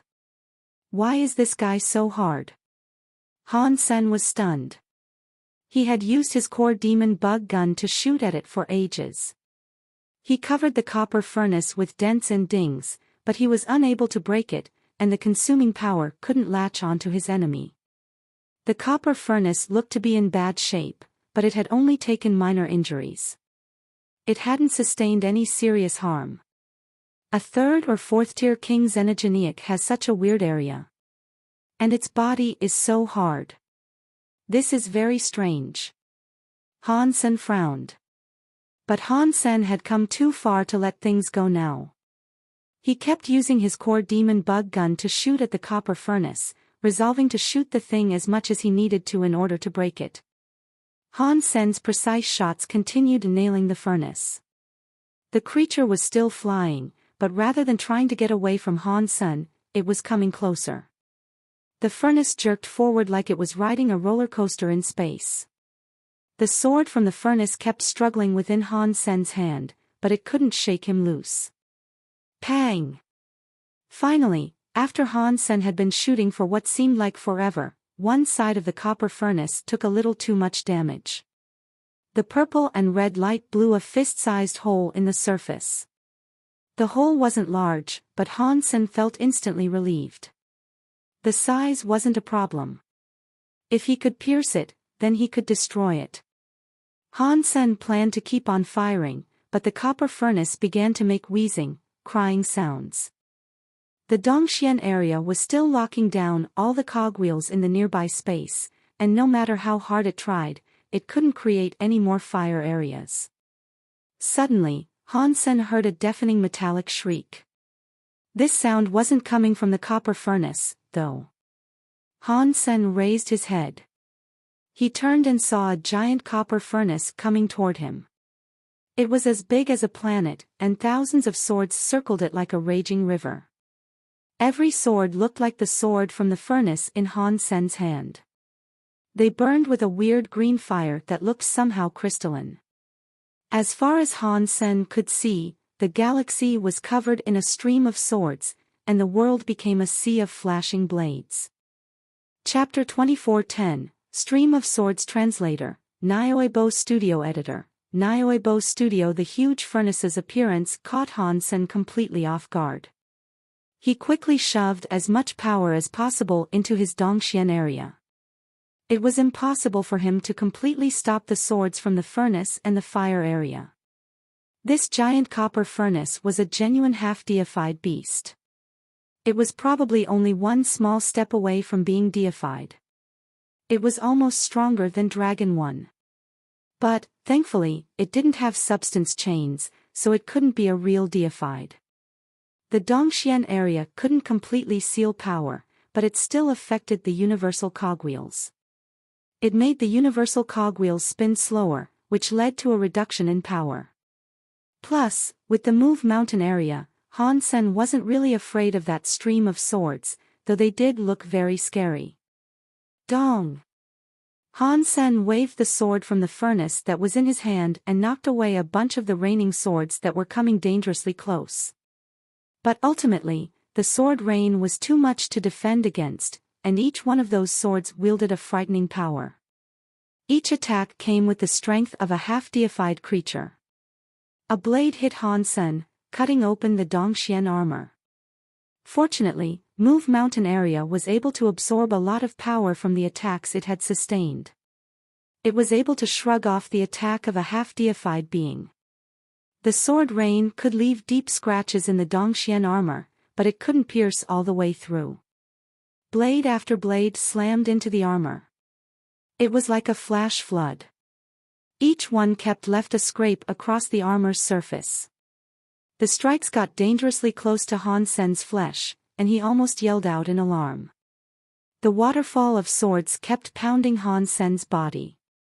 Under such violent attacks, this king seemed just as threatening as a deified xenogeneic. While the deified bug Han Sen had fought was incredibly powerful, it didn't have any ranged attacks, so the kings with Han Sen still had a chance to run away. But beneath this sword rain that blanketed the sky, there was nowhere to run. No matter how strong a person's defenses were, getting continuously struck by that sword waterfall would eventually lead to him getting perforated. It was the same principle Han Sen had been counting on when he attacked the copper furnace. But this stream of attacks wasn't made up of water, it was composed of swords wielding half-deified power. If it was anyone else, with any different type of area power, they would have died within the first messy barrage of that stream of swords. Even their bones would have been crushed. Luckily, Han Sen had his move mountain area for protection. As all those sword streams came down on the Dongxian armor, they provided an incredible buff to the armor's defensive properties. As long as the first few attacks didn't break the move mountain area, using the Dongxian armor as the carrier made him invincible. The small copper furnace flew over to the big copper furnace. The mouth of the furnace kept spitting out fire as it made a pitiful whining noise.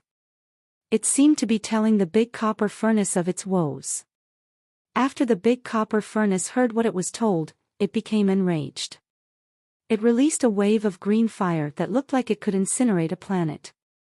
The fire area came down and covered the swords from the furnaces. The swords received the fire area's buff, and their powers rose to a terrifying level. Dragon 1 was flying through space.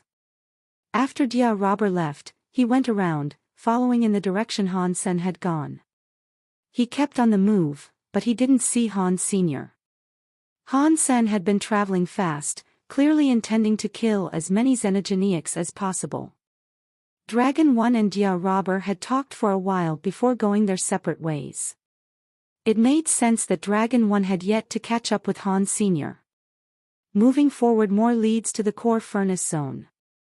The strongest core furnace is halfway to being deified.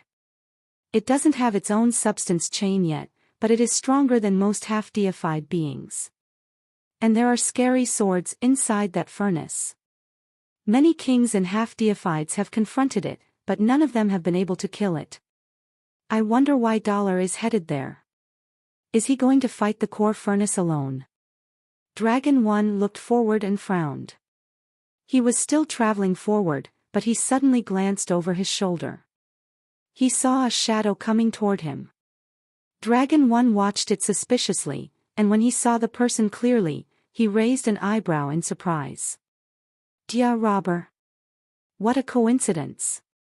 We meet again so soon. Dia Robber smiled and flew towards Dragon 1, stopping right before him. Dragon 1 and Dia Robber looked at each other. They were both smart, so they both knew what the other wanted. Dia Robber, if you quit now, we will leave Exquisite Mountain.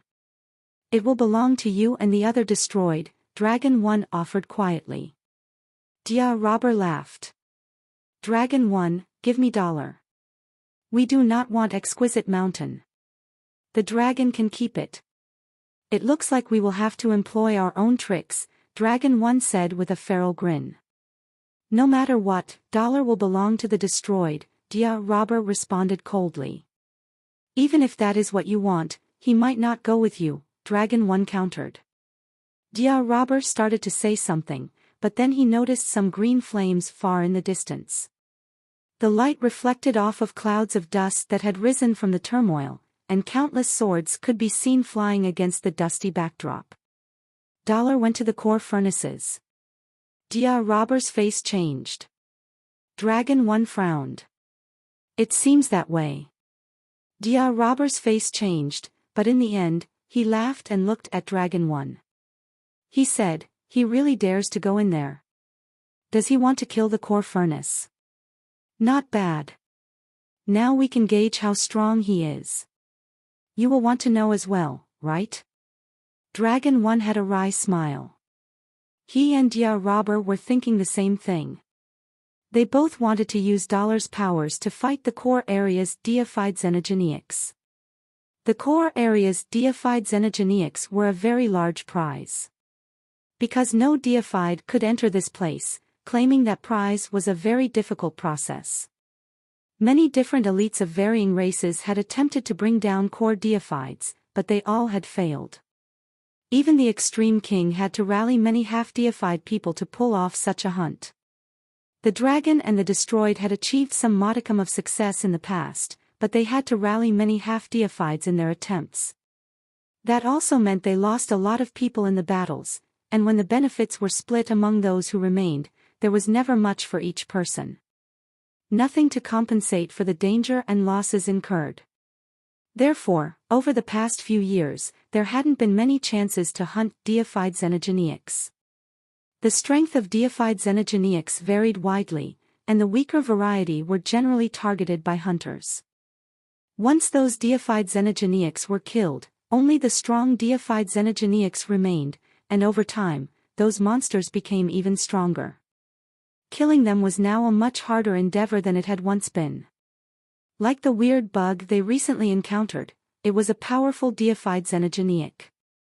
Even if they gathered many half-deified elites, there'd be a very low chance of actually taking out that horrifying creature.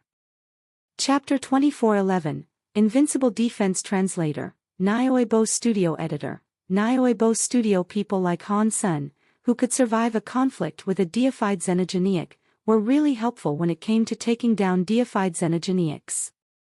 Dia Robber and Dragon One both knew the value of recruiting dollar to their respective causes. Even a party of Extreme King would be willing to hire Han Sen to fight for them. Kings wanted to hunt down deified creatures, and the Extreme King could sometimes do that, but only if they found a weak deified. The stronger deified beings were too powerful for even the Extreme King to handle. Dia Robber and Dragon One exchanged a glance, then flew towards the fire area at almost the same time. This looks very bad. The core furnace just triggered its third fire area. The swords from the furnace are strong enough to kill a half-deified elite now. When Dia Robber got a better view of the battlefield, he couldn't help but frown. The core furnace had remained alive while deified xenogeneics were killed around it because its power and fire area were too scary. It wasn't like no one had tried to take it down before. A group of half-deifieds had worked together to attack the creature before, but their attempt failed beneath that sword rain. A few of the half-deified elites were even killed before they could escape. The large sword rain and the stacking fire area was a nightmare for the kings that challenged this beast. It wasn't something that could be overcome simply by assembling more people to go up against it. Dragon One nodded. The fire area has stacked 3 times. Not even our last generation Dragon 13, who has the strongest defense, would have been able to block this. And he was half-deified. As they talked, they carefully kept themselves well outside of the fire area. They didn't dare enter. There were 3 fire area buffs and rivers of swords in front of them. If they went inside, they wouldn't be coming out alive. Plus, that core furnace was brewing its 4th fire area. But when they peered down through the haze of swords, their faces changed. Han Sen was wrapped in a blue glow, and rivers of swords were washing over his body from every angle. It was so scary that the 2 half-deifieds felt a little numb at the sight. Those scary sword streams slammed into Han Sen's body, but they couldn't break through the defense of his armor. Han Sen hung in the air as countless green crystal swords from the furnace came soaring down to strike him, then bounced off like they were made of cheap wood. Against Han Sen's armor, those scary swords that could kill half-deified beings were nothing more than raindrops. Boom! As they watched, the core furnace's cogwheels and chains moved, opening the furnace so it could absorb universal energies. Then the entrance port of the furnace spat out a volcano of green fire. The new fire area spread, then settled over the swords from the furnace. The swords from the furnace absorbed the fire area and crystallized further. Many of the swords now looked like green jewelry. They were glowing with light and fire, and each one of them looked like some mythic weapon of legend. The 4th fire area. Dia Robber's lips pressed into a thin line. Dragon One looked glum. 4 fire areas were now buffing the swords from the furnace. Each sword now wielded the power of a top half-deified being. Every one of them was equal to Dragon One's power. There were many swords, and they swirled through space like some angry, crystalline hurricane. If that core furnace could go out into the Geno universe, it could wipe out many of the higher races. Its storm of swords was like an army of half-deified xenogeneics. Of course, the core furnace had its downsides, as well. Every time it absorbed power from the universe, it shouldered the burden of casting another fire area. Each fire area it cast was a strain on its strength, so it couldn't continue stacking its area power forever. 4 fire area buffs were almost all the core furnace could endure. If the fire area continued to stack, the furnace itself might buckle and melt under the strain. If the furnace was unlucky enough to encounter a powerful deified xenogeniac, the deified wouldn't let the fire area stack up that many times. The deified would just smash through the storm of swords and break the furnace in one hit. But right now, the furnace had managed to build up 4 layers of the fire area. The power it now wielded was truly frightening. It wasn't something a normal deified xenogeniac could deal with. A flash flood of swords approached Han Sen, blanketing the space around him. Dragon 1 and Dia Robber's eyebrows rose. The pressure of the situation was getting to them, and they clenched their fists. Can Dollar survive this? Dragon 1 and Dia Robber stared at Han Sen, hovering alone in his blue area. Boom! The waterfall of swords came crashing down on Han Senator. They buried Han Sen under a seething mountain of green jade. The raging stream of swords kept coming down, and it felt like so much mass was converging that a black hole was about to form, right there in space. Sweat tricked down the foreheads of Dragon 1 and Dia Robber. If this kind of attack came at one of them, their bodies would be torn to shreds. It wasn't a matter of enduring it through force of will. It was an incredible power that had been designed for the sole purpose of killing enemies. It was impossible to endure unless the defender had more raw power than the attack. No amount of reinforcements or additional troops could overcome something like this. Water was very weak in small quantities, but when enough water gathered in one place, it could become a tsunami. Even tall buildings could be toppled by such forces of nature. The swords of the core furnace held that same awe-inspiring power. The impacts of the sword stream were so loud that Dragon 1 and Dia Robber could barely hear each other. Their eyes stared at the blue light in the middle of the sword stream. The blue light area had yet to be swallowed, and that meant Dollar was not yet dead. Surviving under such circumstances was nothing short of a miracle. Boom! The falling sword stream began to slow down, and Dragon 1 and Dia Robber could finally see Han Sen through the small gaps between the swords. Han Sen stood calmly in place. He was fearless, like some sort of god. He let those swords from the furnace collide with his armor, and he made no effort to block them. None of the swords could break through his defenses. Dragon 1 and Dia Robber were both shocked and happy. What kind of area and armor power does Dollar have? He remained uninjured beneath the weight of those attacks. They could barely believe the strength of Han Sen's defenses, but it gave them hope. With such a powerful defense, stalling a deified xenogeniac might be possible. Chapter 24:12, Fighting Face-to-Face Translator, Nioebo Studio Editor. Nioebo Studio Move Mountain area was practically invincible, but Han Sen felt as if he was going to reach the end of his tether soon. There was no problem with the way Move Mountain area functioned, but there was a limit to the amount of power that the Dongsquan armor could support. So much power was being funneled into the armor that it was starting to produce cracking sounds, like breaking glass. The Dongxian armor was only on its first tier. Although it was the best when compared to others of the same level, that level was simply too low for this situation. The fact that it had endured this long was amazing. If Dongxian armor can level up to its 9th tier and be reset, then the combination of Move Mountain area and the Dongxian area will make fighting a deified xenogeniac face-to-face quite feasible, Han Sen thought to himself. Boom! As Han Sen was thinking, the core furnace was opening to absorb as much universal energy as it could. The furnace's fire flared up brightly. The furnace itself seemed to be changing under the heat. The copper had become semi-transparent, and it glowed with the wavering light of its flames. It looked both very weird and very beautiful. Fire spewed out of it as the 5th fire area poured forth. The greenish fireball became solid like water as it wrapped over the swords from the furnace.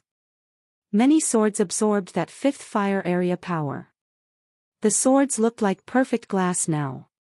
They moved like they had been possessed by sword spirits, and dangerous shadows traveled behind them. 5 fire areas. This is very nearly a substance chain power. The core furnace is cheating. Dragon 1 and Dia Robber were both in shock. Their bodies were trembling with intimidation from the sight of all those swords. They weren't scared for their own lives, of course, but the sight of all that power caused a gut reaction that neither of them had expected. Even from this distance, they could feel the dangerous heat of the coming attack. Luckily, Dragon 1 and Dia Robber were top kings. These wisps of sword air would have already forced ordinary kings down onto their knees. Maybe after this fight, that core furnace will become deified, Dragon 1 murmured, his eyes locked on the furnace. Can Dollar withstand it? Dia Robber looked into space. The stream of swords was pointing at Han Senator. The cold sweat running off of the destroyed had soaked his clothing. Han Sen could see that the swords from the furnace were all aiming at him, but he wasn't afraid. He complimented them quietly, saying, "Such a powerful xenogenic. What a shame." As he spoke to himself, Han Sen stretched out a hand. His thumb and middle finger came together, and a coin appeared between them. Han Sen couldn't move. Mountain area's buffing had made the Dongxian armor too heavy. In addition, the Dongxian armor had reached max capacity. If it absorbed any more power, it was sure to blow up. So, now, Han Sen had to fight face to face. He had no choice.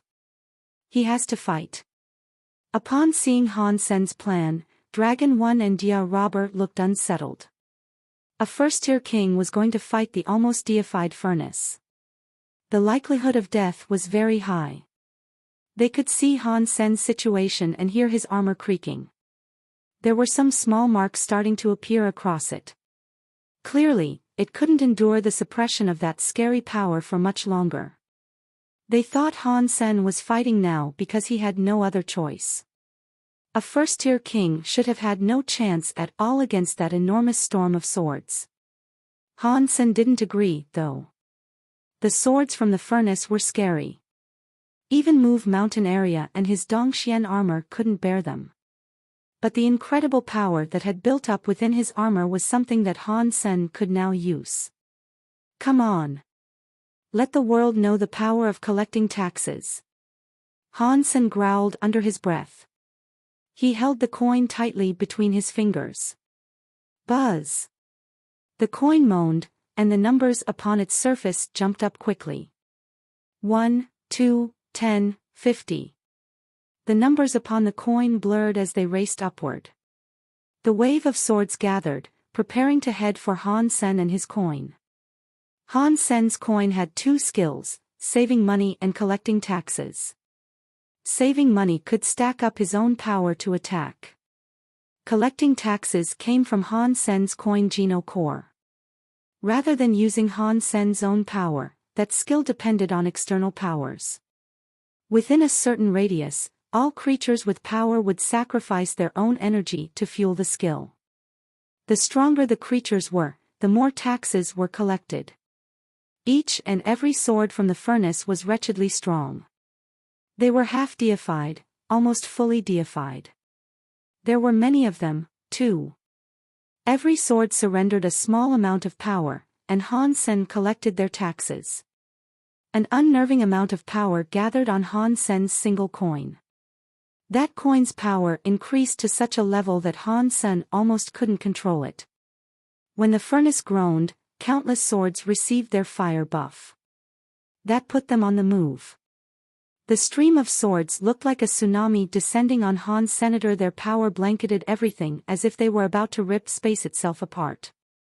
Dragon 1 and Dia Robber started to fall back. The stream of swords was too frightening. After that hit, the furnace was sure to become deified. Once that happened, they would have no hope of escaping. Ding! Han Sen finally fired his coin at the smithy furnace. It flew toward the furnace in a streak of gold light. That coin's power was beyond Han Sen's control, and he had no choice but to fire it. If he hadn't, it would have exploded and taken him with it. As the coin flew, the numbers continued to increase, gathering power from the area all around it. The coin's light, compared to the numerous sword lights, was tiny. Its tiny gleam was nothing outstanding. But when the swords from the furnace came into contact with the coin, they broke. They were as weak as soap bubbles, and the gold light continued toward the copper furnace. Dragon 1 and Dia Robber were falling back. They saw Han Sen fire his coin, but due to the heavy sword stream, they couldn't keep track of the small gold light. The scary stream of swords approached Han Sen's body, and the coin came into contact with the copper furnace. Then, it produced a crunchy metal noise. It wasn't loud, but it was oddly clear amidst the thunderous noise of the raucous swords. Dragon 1 and Dia Robber turned back to look, their eyes finding the giant furnace. They saw the coin planted on the furnace.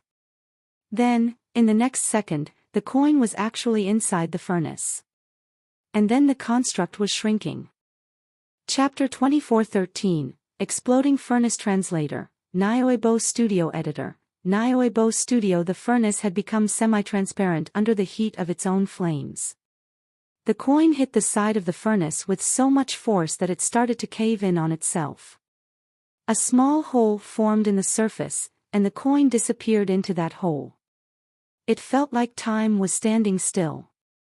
Dragon 1 and Dia Robber didn't see the coin come out on the other side, so they assumed that the coin was still stuck to the furnace where it had originally landed.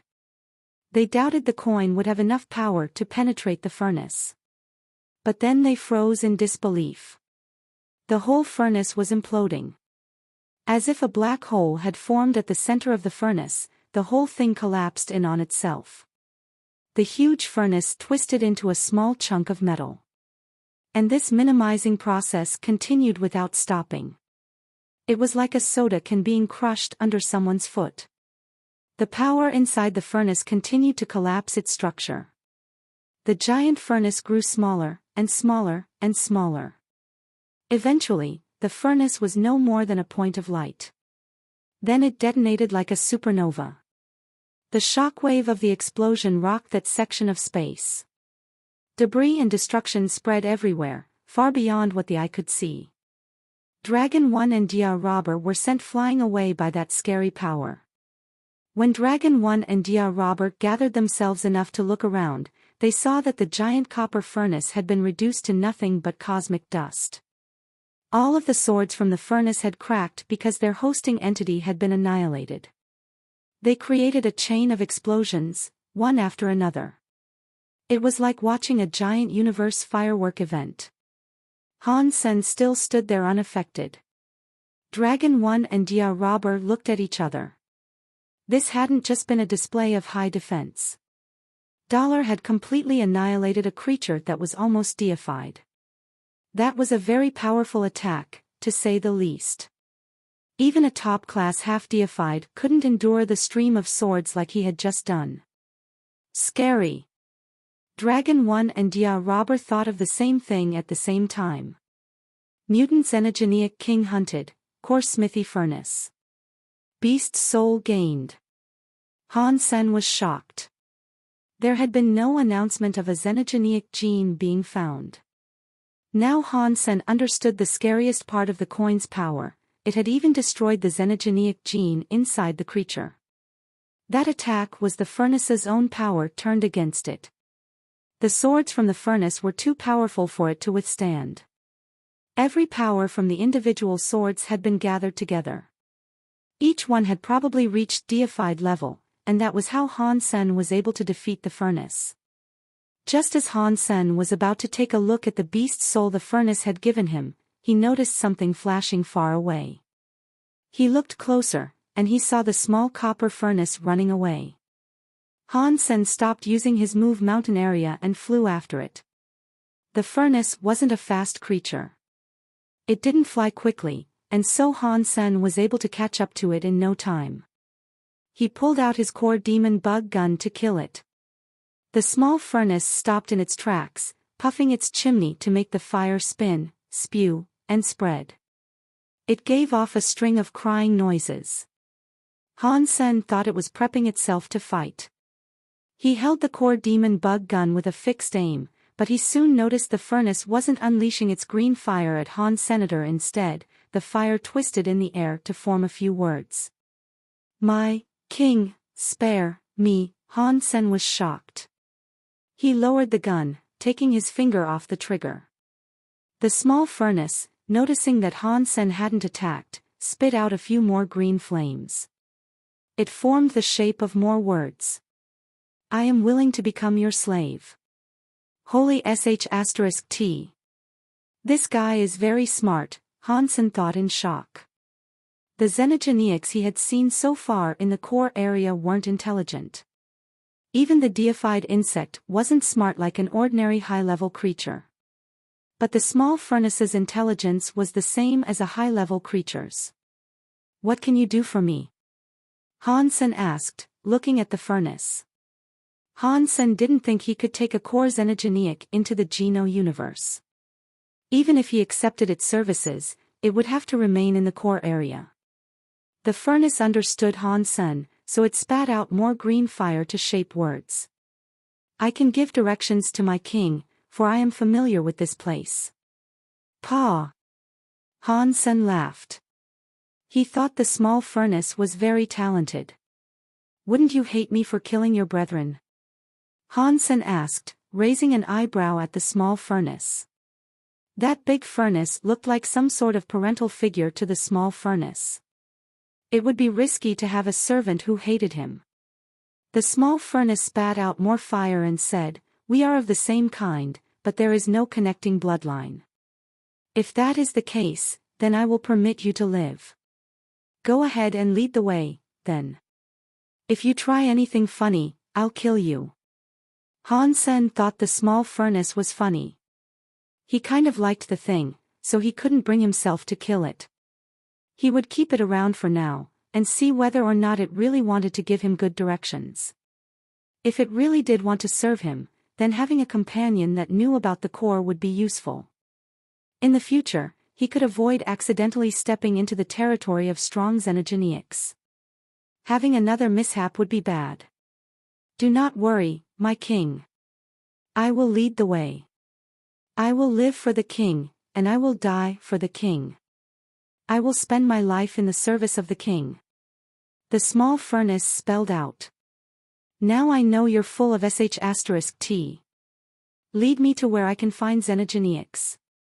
Something I can kill that isn't so dangerous," Han Sen instructed firmly. "This way, my king." The small furnace led the way out into space. After the two disappeared, Dia Robber and Dragon 1 revealed themselves. They hadn't come out and greeted Han Sen before because he had been too scary. They had to think of a way they could motivate Han Sen to cooperate with them. He was so powerful. Unless they provided a lot of incentive, Dollar wouldn't care for their offers. And the two of them were fighting each other, anyway. Before they could offer him a larger portion of the reward, though, they would have to consult with their own people. "Brother Dragon 1, I have a suggestion. I am wondering if you are interested in hearing it." Dia Robber looked at Dragon 1. "Cooperation?" Dragon 1 asked, looking at Dia Robber. "You had the same thought, brother." Dia Robber was surprised. Dragon 1 smiled. "It looks like we are a match for each other. We should go somewhere nice and discuss the details." "My thoughts exactly." "After you, good sir." Dia Robber smiled. The furnace guided Han Sen forward. He was still suspicious about its help, but the small furnace didn't play any tricks. They went to a place with a small number of king xenogeneics. They were creatures that Han Sen could kill easily. He managed to earn 20 xenogeneic core genes in just a few days. He grew confident that he would find more xenogeneics with the furnace than if he was to remain solo. Chapter 24:14, God Battle Ruin Translator, Nioebo Studio Editor, Nioebo Studio. Miss Mirror sat in front of her computer. She looked at the information on the screen, locked in deep thought. All the documents pertained to Han's senator. It was everything that had been recorded of him since the fight when Kong Fei had snuffed out and relit a lantern. It informed her of everything he did, all the way up until he disguised himself as Bai Yi. The records of it were all there. Such a scary guy. These records make his life look like he's playing with cheat codes. He has done way too many unbelievable things.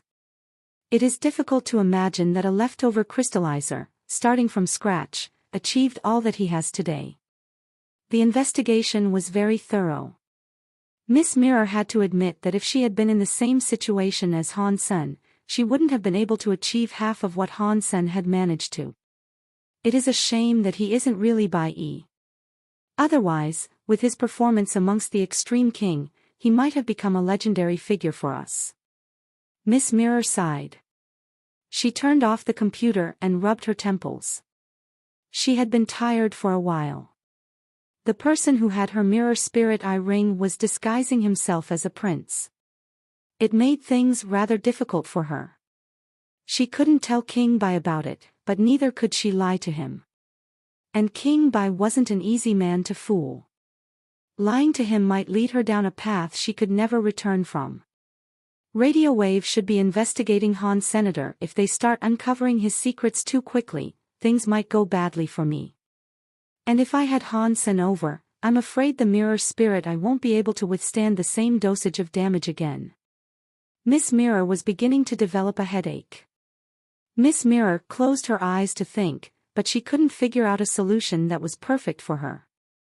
A subordinate knocked at her door. Miss Mirror, the location of the 7568 God Battle Ruin has been confirmed. Give me the information. Miss Mirror sat up straight, looking like a lady again. The subordinate pushed open the door and set the documents down in front of her. Miss Mirror examined them for a while and frowned. She said, "Another race has been found. At Ruin 7568. Yes, my lady.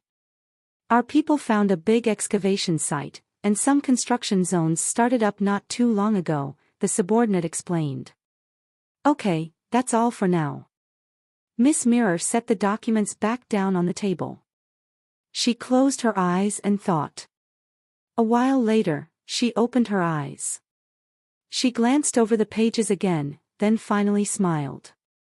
She said out loud, "Ruin 7568. If that is the one, perhaps I can convince my brother. I can take Han Sen there. This is an opportunity." For the first time in a while, things were going smoothly. Han Sen had the small furnace to show him the way, and he had collected many core xenogeneic genes. Now, he was holding 4. He ate 2 and tossed the others to the furnace. It wasn't because Han Sen was a waster. It was just because he couldn't digest them. Even with Consume's help, he could only eat 2 a day. If he wanted to gain 100 King-class genes, it would take more than a month. Because the small furnace behaved well, Han Sen gave it a few core xenogeneic genes whenever he could. The small furnace was always delighted to receive them. Swords from the furnace required core xenogeneic genes for production. But core genes from different xenogeneics could create different swords inside the furnace. No wonder that big furnace was so strong. All the swords it produced came from King xenogeneic genes. I can't even guess how many King-class core xenogeneics it managed to kill in its time. Too bad the xenogeneic genes are melted down inside the furnace. If a furnace is destroyed, the swords are also destroyed. Otherwise, I'd have received enough xenogeneic genes to last me many lives over, Han Sen thought with regret. The small furnace followed Han Sen and collected a few treats on the way. When Han Sen left the core area, it didn't run off. It waited for Han Sen to come back. A few days later, the small furnace was forging a few sword blanks. Han Sen thought this relaxed schedule would last for some time, but when Miss Mirror showed up, she destroyed his delusions of just enjoying life for a while. "Pack your stuff, you have a mission to go on," Miss Mirror said before taking a sip of tea. "What mission?" Han Sen asked with trepidation. Miss Mirror had asked him to pack, so that meant he was leaving King's Kingdom. "This is your father's handwriting. Is there a problem?" Miss Mirror asked, setting a note down on the table as she spoke. "Yes. Can I bring my subordinates with me?" Han Sen asked. "I suppose you can, but are you sure about taking them someplace dangerous?" Miss Mirror looked like she was smiling, but she wasn't. Han Sen knew Miss Mirror was referring to Bauer. She was warning Han Sen not to attempt an escape. He wouldn't have a chance to. "If I can, I would like to bring Bauer," Han Sen said, pretending not to know what she meant. "Sure, but I have already told you, this place is dangerous. If something happens, don't blame your auntie for not warning you," Miss Mirror said. "I will be responsible for this decision," Han Sen said tonelessly. "Good. Go and prepare. We will be leaving tonight." With that, Miss Mirror turned and promptly left Underwater Town. Han Sen called for Bauer. He left the Blood Kirin behind in Underwater Town to look after Lan Haixin, just in case she decided to stir up trouble. Han Sen wasn't planning an escape. The Extreme King were too powerful. Unless he had a reliable backup plan, he wouldn't flee. He couldn't go back to Planet Eclipse either. He didn't want to drag Isha into his problematic affairs. Han Sen wanted to bring Bauer because he didn't feel safe leaving her alone. Plus, he was used to having Bauer around. Whenever he was alone, it always felt like he was missing something. He asked the Blood Kirin to watch Lan Haixin. Lily begged Han Sen to take her with him, but he refused. Miss Mirror had said that the place was dangerous, and Han Sen didn't think she told him that just to scare him. He was bringing Bauer along because she could protect herself. Lily was just a duke. She would be unable to protect herself, and bringing her would be like handing her a death sentence. He brought Bauer to the rally point, knowing that they wouldn't be going alone. Many members of Spring Rain had already gathered. There were many kings and half-deifieds, and Han Sen even saw 2 fully deified warriors amongst them. What are they doing here? Han Sen wondered. This was enough combat power to annihilate a higher race. When the ship started to move, Miss Mirror didn't come looking for him. Han Sen had free time, so he practiced and consumed king-class genes. Han Sen started trying to push Jade Skin's self-universe cogwheel. He wanted to get Jade Skin up to king class. That progress would be much easier than leveling up the Dongxian Sutra. It would only be a matter of time. The ship flew through many space teleportation points. When the ship arrived at their ultimate destination, Han Sen was shocked. He knew the place. "Isn't this the Xenogenic space that Ning Yu mentioned?" Han Sen wondered. Chapter 24:15, Stonefield Translator, Nioebo Studio Editor. Nioebo Studio. The Xenogenic space was a very rocky landscape. The ships landed amidst an enormous field of stones, and the passengers of the ships made camp nearby. On Miss Mirror's orders, the Spring Rain members began digging into the stone field, unearthing even more rocks. Miss Mirror didn't instruct Han Sen to do anything, other than telling him to stay in camp. While he didn't have to do any digging, his ability to wander around as he wished was limited. Han Sen asked Miss Mirror what sort of place they had come to and what their mission was there, but she didn't answer him. She just told him that he would be safe as long as he stayed close, and he would be called for when the time came for him to work. This is the Xenogenic space Ning Yu described. Ning Yu's little green sword came from one of the rocks that was found here. It looks like Miss Mirror's task here is the same as it was for the Hell. They want to excavate something out of all this stone, Han Sen thought to himself. He really wanted to join the others in the stone field, so he could examine the rocks. But Miss Mirror was very firm that he shouldn't leave camp, so joining the others was out of the question. Instead, Han Sen spent his time studying his Geno arts and absorbing King-class xenogeneic genes. On their second day in the xenogeneic space, something occurred in the stone fields. A few Spring Rain members had to be carried back to camp. When Han Sen heard the commotion and came over to see, he found that the unfortunate individuals were turning into stone. Not long after, their entire bodies were fully petrified. They were just a bunch of statues. Miss Mirror and the two deified elites tried to stop the petrification process, but they could do nothing. None of their attempts even seemed to slow the transformation. After this, the work in the stone fields was brought to a halt. Although they were no longer digging, Miss Mirror showed no sign of wanting to leave. More ships arrived a few days later, bringing many different creatures to the camp. They were from a variety of different races, and all of them were marquises or dukes. They must have been brought there to become workers in the stone field. Ningyu. As Han Sen watched the workers line up to register, he saw a pretty woman with pink armor. He recognized her as Ningyu, and he felt his eyes widen. Han Sen was shocked.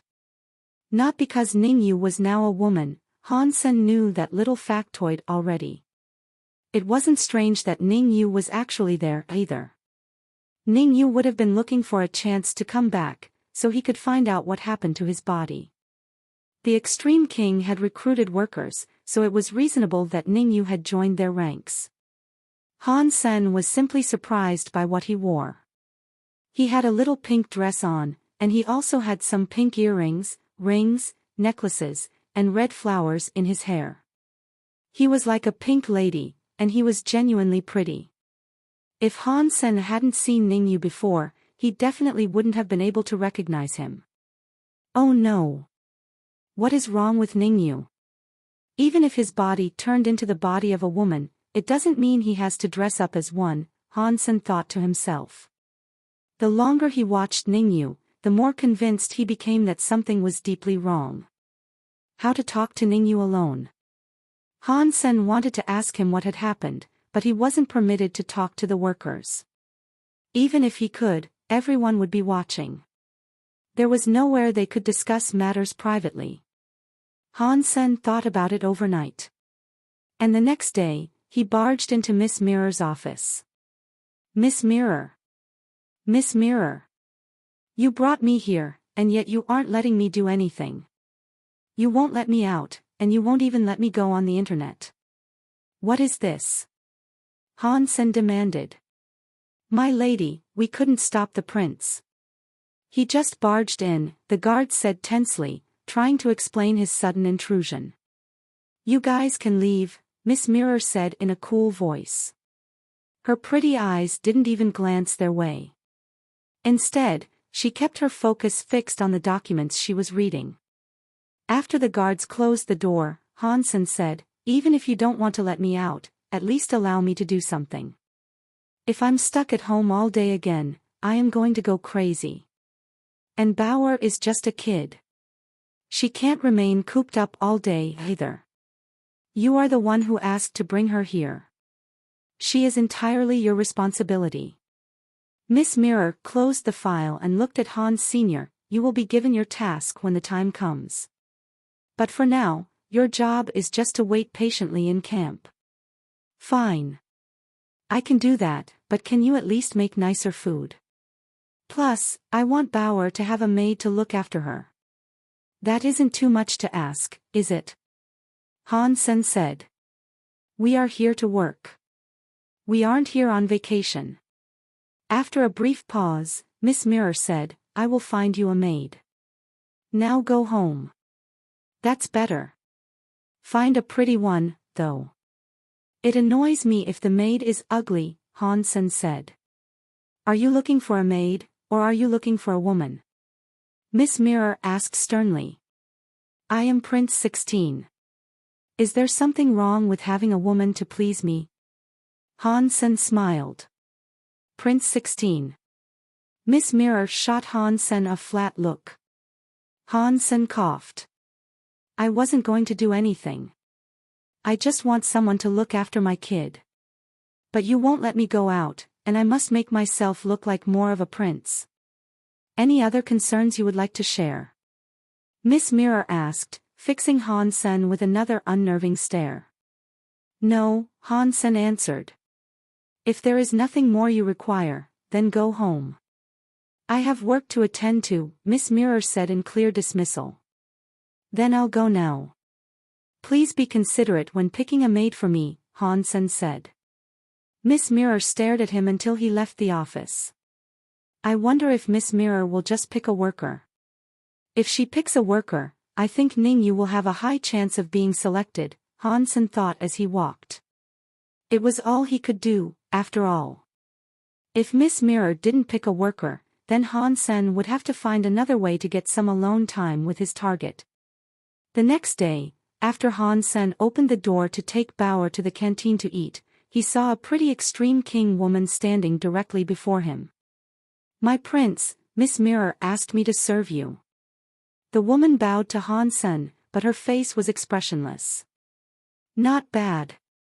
What's your name? Han Sen smiled at the woman.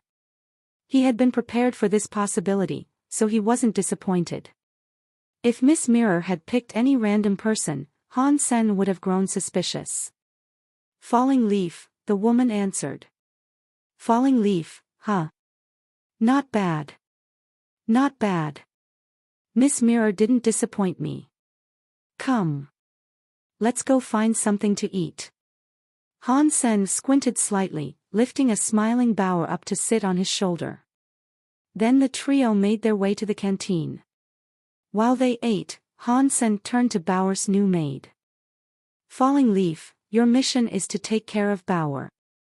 Satisfy all her desires. You cannot make her cry. Do you understand? Sure, Falling Leaf answered, her voice smooth and emotionless. Chapter 24:16, Jadeskin levels up to King Class Translator, Nioebo Studio Editor. Nioebo Studio. Han Sen had realized almost instantly that Falling Leaf wasn't an ordinary woman. She was very good at hiding her energy so that the average person would be unable to discern her level, but Han Sen had his Dongxian area. There was no way that Falling Leaf could hide her king-class power from him. Although Han Sen couldn't tell how many tiers she had unlocked, she had definitely surpassed the first couple of tiers. Miss Mirror is very generous. Falling Leaf must be a ranking member in Spring Rain, Han Sen thought, as he tried to come up with a way to make her leave. If Han Sen made her leave himself, that would draw unwanted attention. It would also give Miss Mirror a clue to figuring out what he really wanted. So, Han Sen couldn't take action himself. Instead of making her stay with them uncomfortable, and he would need to treat her nicely. Bauer, however. When it comes to making people miserable, Bauer is a true artist, Han Sen thought, looking at his smiling daughter. Sister Falling Leaf, can you play a game with me? Bauer was holding a doll in front of Falling Leaf. Her big eyes made it look as if she was desperately begging. Of course I can, Falling Leaf replied, a smile softening her cold face. Falling Leaf was quite famous in Spring Rain. She was known as the Icy Femme Fatale. Her calm, calculating mind made her an amazing assassin. When she worked, nothing could shake her up or throw her off her game. Her greatest fight took place on a deified-owned planet. She killed a half-deified elite, the son of a deified being, and they all backed off her. But facing a sweet little girl, even Falling Leaf's mood seemed a bit lighter. She seemed happier than when she faced Han Sen, at least. Falling Leaf didn't know Han Sen was a fake prince, but even believing that Han Sen was a real royal, she wasn't interested in him. She would hate the thought of dating a prince. If not for Miss Mirror's order, she wouldn't have accepted the mission that brought her here. She most certainly wouldn't have agreed to serve Han Sr. Han Sen watched Bauer play with Falling Leaf and felt some relief. He returned to his room to continue practicing. After many attempts to turn Jadeskin's self-universe cogwheel, he was finally beginning to understand how it worked. He only needed to hit a breaking point for it to reach king class. Jade skin was different from the Dongxian Sutra. Han Sen could actually see the Dongxian Sutra's self-cogwheel and all the other universal cogwheels around it. But when he used jade skin, the universal cogwheels all appeared blurry. They weren't as clear as they were with the Dongxian Sutra. So, Han Sen tried many different methods in the hope of turning the self-universe cogwheel. He had long since lost track of how many attempts he had made. The self-cogwheel refused to budge, however. He only needed enough power to connect with the self-cogwheel. Anyone could push universal cogwheels, and the number of cogwheels they could push all boiled down to how much strength they had. But ordinary kings couldn't actually see the universal cogwheels like Han Sen could. They could get a vague sense of what they needed to do, but they couldn't tell it was actually a cogwheel they were pushing. And although Han Sen had initially thought that the number of cogwheels someone had to push was directly related to their strength, that wasn't exactly true. There were some people who didn't push many universal cogwheels, but even so, they became very powerful. Many such people existed. The difficulty of reaching king class depended on the strength of the initial cogwheel. If the self-cogwheel was strong enough and you cast sufficient power, you could spin your self-cogwheel very quickly. In so doing, you could equal the power of people who spun many cogwheels just by spinning your single cogwheel at high velocity. Many kings with one area power could unleash more power than kings with many area powers. That was the theory.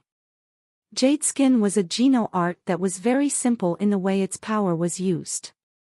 The self-cogwheel didn't have to push many neighboring universal cogwheels, but that didn't mean the self-cogwheel was weak in itself. When Han Sen was ready to become king class, he started off with Dongxian area. With Dongxian area's help, pushing other self-cogwheels was easier. The ability allowed Han Sen to see the jade skin cogwheel. Jade skin's self-cogwheel wasn't much smaller than the Dongxian Sutra's self-cogwheel. After all, they were the self-cogwheels that were based on Han Sen's body, so there wouldn't be many differences between them. But the two cogwheels did look rather different. The Dongxian Sutra's cogwheel was black, while jade skin's was some sort of translucent jade. It connected to 7 universal cogwheels. That number was fairly ordinary for an average king. Compared to the Dongxian Sutra, that was a tiny number of connected cogs. But having a small number of connected cogs didn't mean that jade skin's power couldn't spread. The self-cogwheel would still spin very quickly. Under the Dongxian area, Han Sen slowly cast his jade skin, then began shoving against his self-cogwheel to spin it. The progress was now much easier than it had been when he was pushing the Dongxian Sutra's self-cogwheel. After all, Han Sen was king class now, so he had much more power that he could throw behind his efforts. Catcha! Catcha! The translucent jade cogwheel slowly started to shift. As the self-cogwheel spun, a weird flower symbol appeared on its surface. The flower symbol spread like a growing crystal, slowly sliding over the self-cogwheel. As the cogwheel spun, the symbol swelled more and more. A short time later, it had completely covered the cogwheel. Jade skin's self-cogwheel became an ice moon. Jade skin's self-cogwheel pushed the other 7 universal cogwheels that connected to it. As it did, the symbol glided over those universal cogwheels too. Then it spread further. The icy, jade-looking area power spread through Han Sen, becoming a strange sealing area. But after spreading for a while, the power returned, heading back for Han Senator. His body absorbed all of the power. When the ice moon-like cogwheel spun, Han Sen's entire body crystallized, and he glowed like a crystal. He was like a god wrapped up in holy light. Boom! The cogwheel continued to spin as the universal core hall door opened. Han Sen's body was sucked into it. He entered the universal core hall. Han Sen didn't hesitate. He landed atop the cogwheels of the hall, and when the cogwheels moved, the hall's door opened. Han Sen exited the hall, finding himself in a new place inside the core area. This wasn't where he had been previously. Ordinarily, leaving the core area would set a spawn point for his return. He would be able to come back to the exact place he had previously left. But now that Han Sen was entering with his jade skin cogwheel, it had taken him to a different location than where he would spawn with his Dongxian Sutra cogwheel. Does that mean I can go to different core areas with each skill? I just need to change the self cogwheel to determine which place I access. Han Sen realized joyfully. Chapter 24:17, The Advantages of Gene Transference. Translator, Nioebo Studio Editor, Nioebo Studio. Han Sen took a moment to look around, trying to place where he was within the core area. He wasn't in the mood to hunt core xenogeneics at the moment. After he had confirmed his location, he just returned to camp. Han Sen walked out of his private room, then suddenly jerked to a stop. Falling Leaf and Bauer were staring each other down. Falling Leaf's face, meanwhile, was covered in paper. She was holding 2 cards, and she looked very serious. Bauer, on the other hand, was holding 1 card. She looked gravely at Falling Leaf's 2 cards. Which one should I choose? Bauer wondered, carefully considering the decision. She pointed her finger, wavering between the 2 cards in the other woman's hand. It looked as if she had to pick one out of the 2. When Han Sen saw them, he knew Bauer and Falling Leaf were playing Old Man. Old Man was very simple to play. One of the jokers was removed from a normal deck of playing cards, and then the deck was dealt to the players. Each player then removed all the pairs they could from their hand. Once their hands only contained the cards that couldn't be paired, they took turns choosing cards from one another's hands. If a player chose a card that they could pair with one of their own cards, the player could discard the pair. The winner was whoever got rid of the joker, which could not be paired, and discarded all of their cards. This was a game that Han Sen had played a lot with Bauer in the past. Because Han Sen was very good at this sort of prediction game, Bauer initially never won. But after they played for a while, he stopped winning so often. Before long, Han Sen felt as if he would never win another game. It took a lot of focus for him to play with Bauer, especially when he was doing his best to avoid losing. Eventually, he just stopped playing with Bauer entirely, which meant Bauer could never exact revenge on Han Sen for all the times he had beaten her. Bauer had been angry about that for quite some time. But Han Sen was very adamant about not playing with her. He never gave her the chance to exact revenge on him. It was a game that was highly based on luck, judgment, observation, and mind tricks. The Han family prided themselves on their skill with the game, but Han Sen was no longer sure if he had what it took to beat Bauer these days. Seeing Falling Leaf with a face full of paper, he could tell she had lost badly. Bauer's face was very clean, and there was not a single piece of paper on her. As Bauer's hand moved slowly back and forth between the 2 cards, Falling Leaf's face displayed no emotion. But her heart leaped in her chest with every movement of Bauer's hand. She really did feel awful. In the beginning, she had only agreed to play the game with Bauer to make the child happy. A game like this was too easy for a killer like her. She was excellent at reading people, and her prediction abilities were phenomenal, of course. But in all the time since they had begun playing, she hadn't won once. Falling Leaf was rapidly growing rather desperate, and she would have done anything to win at least once. Falling Leaf's eyes stared at the 2 cards in her hands. Whenever Bauer touched the Joker card, she felt good. When she pointed at the 7 of Hearts, she felt very worried. Maybe I'll pick this one, Bauer said. Her little hand reached for the Joker card. Falling Leaf's pulse quickened as Bauer's fingers brushed the Joker card. Take it. Take it.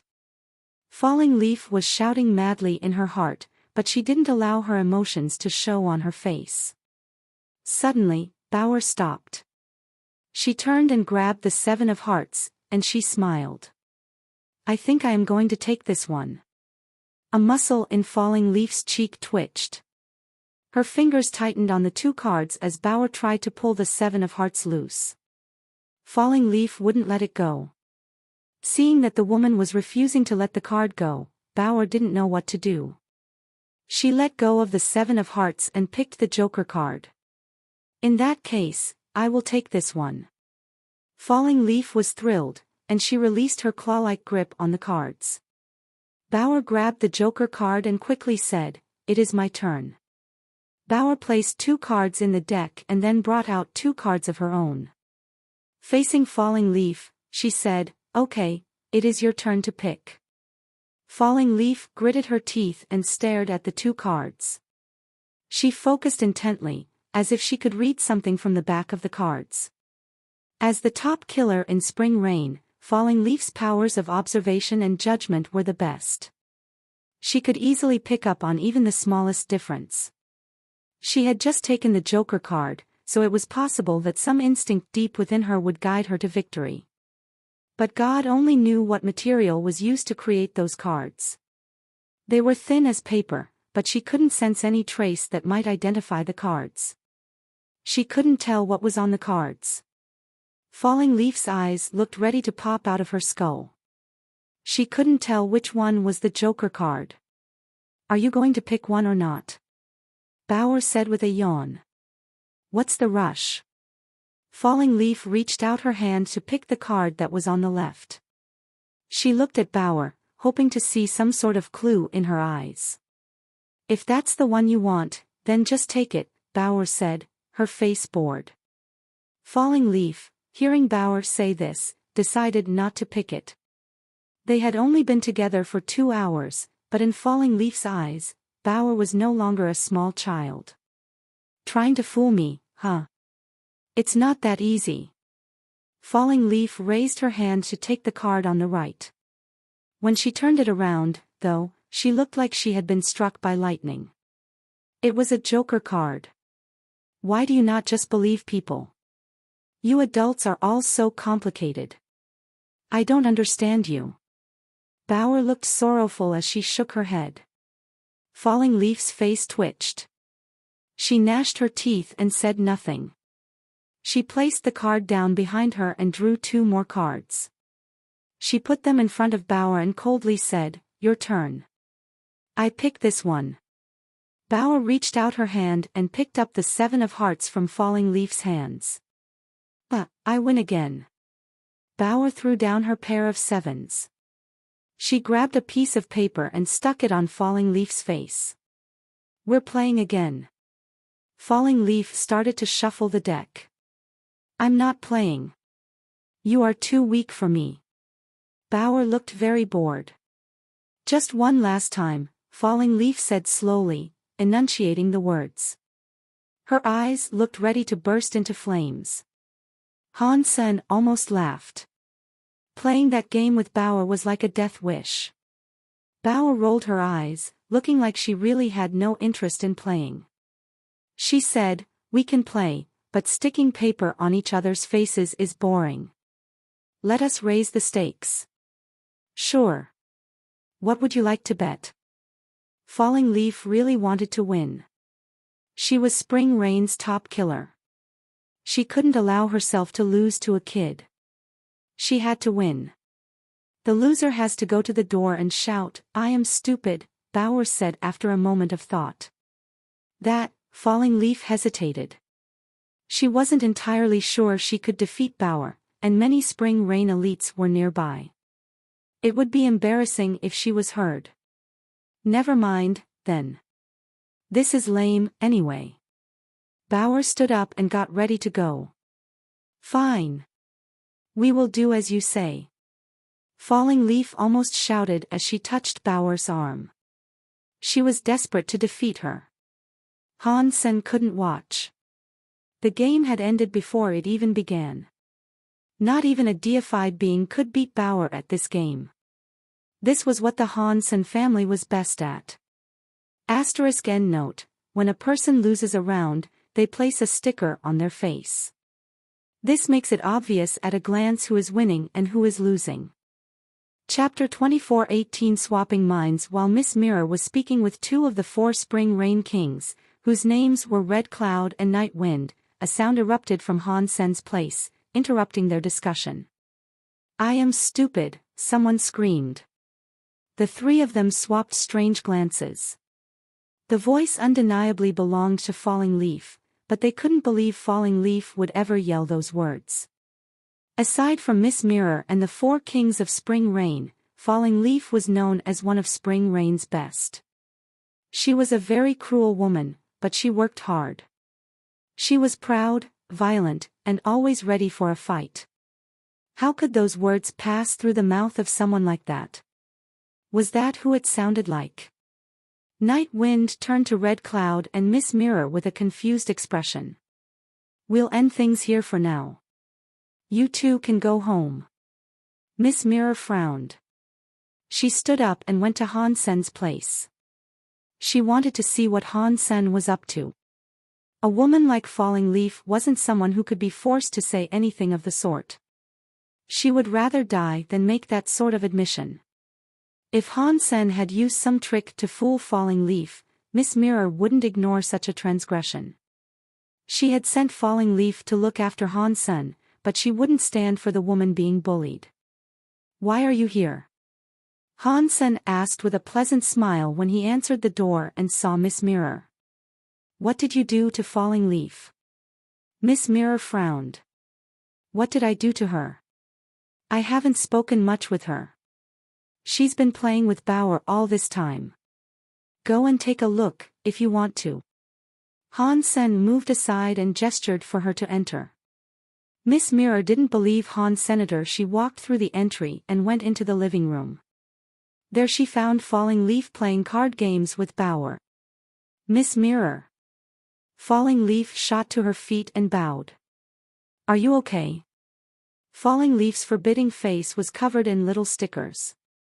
The sight almost made Miss Mirror want to crack up in laughter. "I'm okay." Falling Leaf's face blushed deeply, but she didn't remove the pieces of paper stuck to her face. She was a killer, and killers always kept their word. She might have lost the game, but she wasn't going to disgrace the rules. "I'm glad to see you are okay." Miss Mirror looked at Han Sen and said in a hard voice, "Follow me." Han Sen shrugged and followed Miss Mirror into the garden. "You know Falling Leaf is one of my people. You should be careful how you choose to treat her." Miss Mirror settled herself into one of the garden chairs and looked at Han Sen as she spoke. Han Sen laughed. "I haven't done a single thing to her, and I wouldn't want to do anything to offend her either. She is merely playing with Bauer. You can ask her if you don't believe me. It is good that you haven't mistreated her. I'm just warning you, though. Don't do anything that will make her or me unhappy," Miss Mirror said in a firm voice. "Understood." Han Sen shrugged again. "Give me your hand." Miss Mirror was looking at the ring Han Sen wore, and her request came with the glimmer of hesitation. Although Han Sen wasn't a bad fighter, he was too low-level. Miss Mirror didn't think Han Sen, with his current power, could be of much assistance to her. But since she was there, she knew it would be a good idea to get to know him a little better. The mind and the heart were inseparably linked, so the best way to learn someone's personality was through their mind. It was a very accurate way of reading people. "What are you doing?" Han Sen asked as he extended his right hand in front of Miss Mirror. "Are you playing dumb?" Miss Mirror stared at Han Sr. "Of course not. You should have just told me more clearly." Han Sen laughed and pulled back his right hand.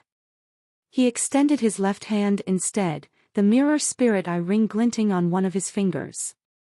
Miss Mirror observed the mirror spirit eye ring, and a lump rose in her throat.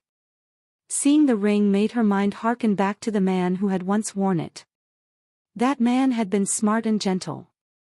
Even now, thinking of that man made her heart leap. Miss Mirror never regretted marrying that man. Choosing him had been the most precious experience in her entire life, but God hadn't allowed her to be by his side forever. Thinking of that man would have made any woman's heart jump, and then seeing the current master of the ring, Miss Mirror could only sigh. Although Han Sen was good, compared to that man, she thought he couldn't begin to compare. Miss Mirror reached out her hand and put her mirror spirit eye ring next to Han Sen's ring. Miss Mirror's face didn't possess supermodel-like beauty. She wasn't as hot as someone like Gu Qingcheng, certainly.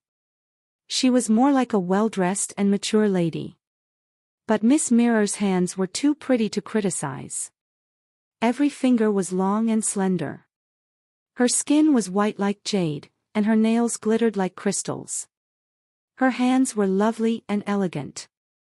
Han Sen had seen many pretty women in his time, but this was the first time he had ever seen such beautiful hands. Miss Mirror's hand came closer to Han Sen, and the mirror spirit eye ring reacted.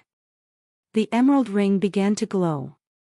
When those two eye-like gems touched each other, Han Sen and Miss Mirror both shivered. They felt a strange power generate in the mirror spirit eye rings, and then the power went into both of their bodies. The energy traveled up their arms and straight into their brains. Han Sen's body vibrated. He looked around, finding himself in a place where it was raining. The springtime rain was falling as if God himself was crying. But when those tears fell, they watered everything around him. The trees, the flowers, the grass, the chestnuts. The rain soaked into all of them, and the sadness held within the rain provided a source of infinite life force and hope. Han Sen had studied the 48 water minds of Destiny's Tower, and the spring rain mind was one of them. Miss Mirror's mind was spring rain, but it wasn't focused on the rain itself. Han Sen felt the way her emotions shifted and swayed within her mind. Suddenly, he really admired this woman. This mind was professional and enduring. It was like the strongest a deified being could achieve. No wonder her organization is called Spring Rain. This mind can only be felt. It isn't something that could be explained. Achieving this sort of mind is very difficult. Miss Mirror is a very complicated and even contradictory woman. I cannot judge her as I normally would another. As Han Sen observed and sensed the spring rain mind, he learned much from it. Miss Mirror's body shivered, too. She felt a mind inside her consciousness. But that mind wasn't too strong or surprising. It didn't impress her much. Miss Mirror didn't take Han Sen's mind seriously, as she had only touched their rings together so she could learn more about him. But when the presence of his mind began to expand, Miss Mirror was stunned. What Miss Mirror saw, in terms of Han Sen's mind, was something akin to a flower ready to open. The mere bud might not have been very impressive, but as she tried to understand, she peeled away the petals. But try as she might, she couldn't peel them all away. She couldn't get to the center of the flower, and that disturbed her. Chapter 24 19 Flowers Know the Sea. Miss Mirror hadn't thought Han Sen's mind was strong, and the unexpected depth of his consciousness struck her with confusion. It was as if she had received a mystery gift, and she had no idea who had delivered it or what it contained. After opening that special parcel, she only found another mystery box inside. She opened it, layer by layer, but there never seemed to be an end. It didn't matter if the gift deep inside the layers of the package was good or bad, opening a gift like this would make people angry. Luckily, Miss Mirror was a very patient person, so she didn't look annoyed. She peeled open Han Sen's mind, layer by layer. But after doing this for a while, she still hadn't found what lay at its center. Not even God had enough patience to keep searching endlessly like that. After Miss Mirror peeled away all those layers, her inability to find the center was too much. She didn't like feeling this way. I want to see what resides in your mind, Miss Mirror thought in determination. Gathering herself, she leaned the full weight of her deified mind atop Han Sen's mind to try to crack it open. Spring rain destroyed flowers. Han Sen's will was like the center of a flower that was being forced open. One by one, the petals fell. But when the place covered by the petals was finally revealed, she found that it was empty. It's only a shell, with nothing on the inside. Miss Mirror felt rather disappointed. Minds represented someone's personality and the way they felt things. Han Sen's mind was very strong on the outside, but its interior was hollow. Therefore, he couldn't be considered someone strong. Miss Mirror wanted to pull her mind back since she was done investigating, but suddenly, she couldn't. She had opened Han Sen's mind using brute force. A normal mind would have been shattered by such an act. There shouldn't have been left a trace of that mind left. But Miss Mirror could still detect Han Sen's mind with her own will. That was unexpected. The mind moved. Miss Mirror's eyes lowered, and she looked at all of the petals across the floor. Every petal was like a crystal. They were scattered across the floor, but they weren't damaged. The will that Miss Mirror had detected invaded one of the petals, and as it did, Miss Mirror's eyes widened. She had only wanted to peel away the petals to see what was on the inside. She hadn't bothered to look at the petals themselves. The mind entered the petal, and suddenly, that consciousness was like a rolling, storm-shaken sea. It was as wide as a sky and as deep as an ocean. The mind was so rich that Miss Mirror staggered under the detailed sensation of it. Miss Mirror bent and picked up another petal. The will was like a mountain crashing down. It was like a pillar that held up the sky, never moving. If she was a novel, this man would be a grand saga.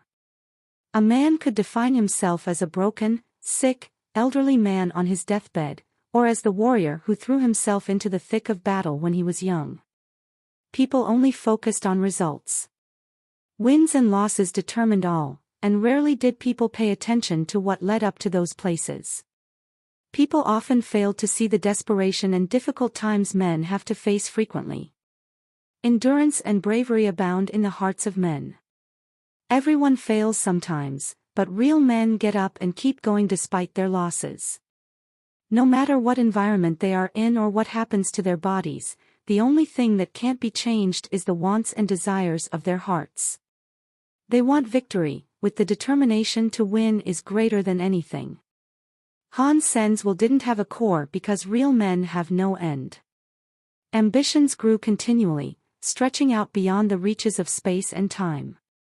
Forward. Forward. And forward again until their time of death. Han Sen wasn't looking to climb the highest mountains. He wanted to go further and higher. His ambitions had no end. Infinity went on forevermore. Miss Mirror didn't see the core of Han Sen's mind, but every petal was what Han Sen had experienced. There was anger, happiness, sadness, endurance, sensations of sea, and sky, and earth. Perhaps one single mind didn't make Han Sen better than Miss Mirror, but by observing all of those petals and understanding them, Miss Mirror couldn't help but feel awed. Suddenly, Miss Mirror raised her head. She realized she was trapped inside Han Sen's mind. His emotions were affecting her mood. "I cannot stay in a place that bothers my heart," Miss Mirror said with an implacable face. She summoned her spring rain mind, wanting to destroy the mirror where Han Sen had sent his will. She didn't want her own will to be affected.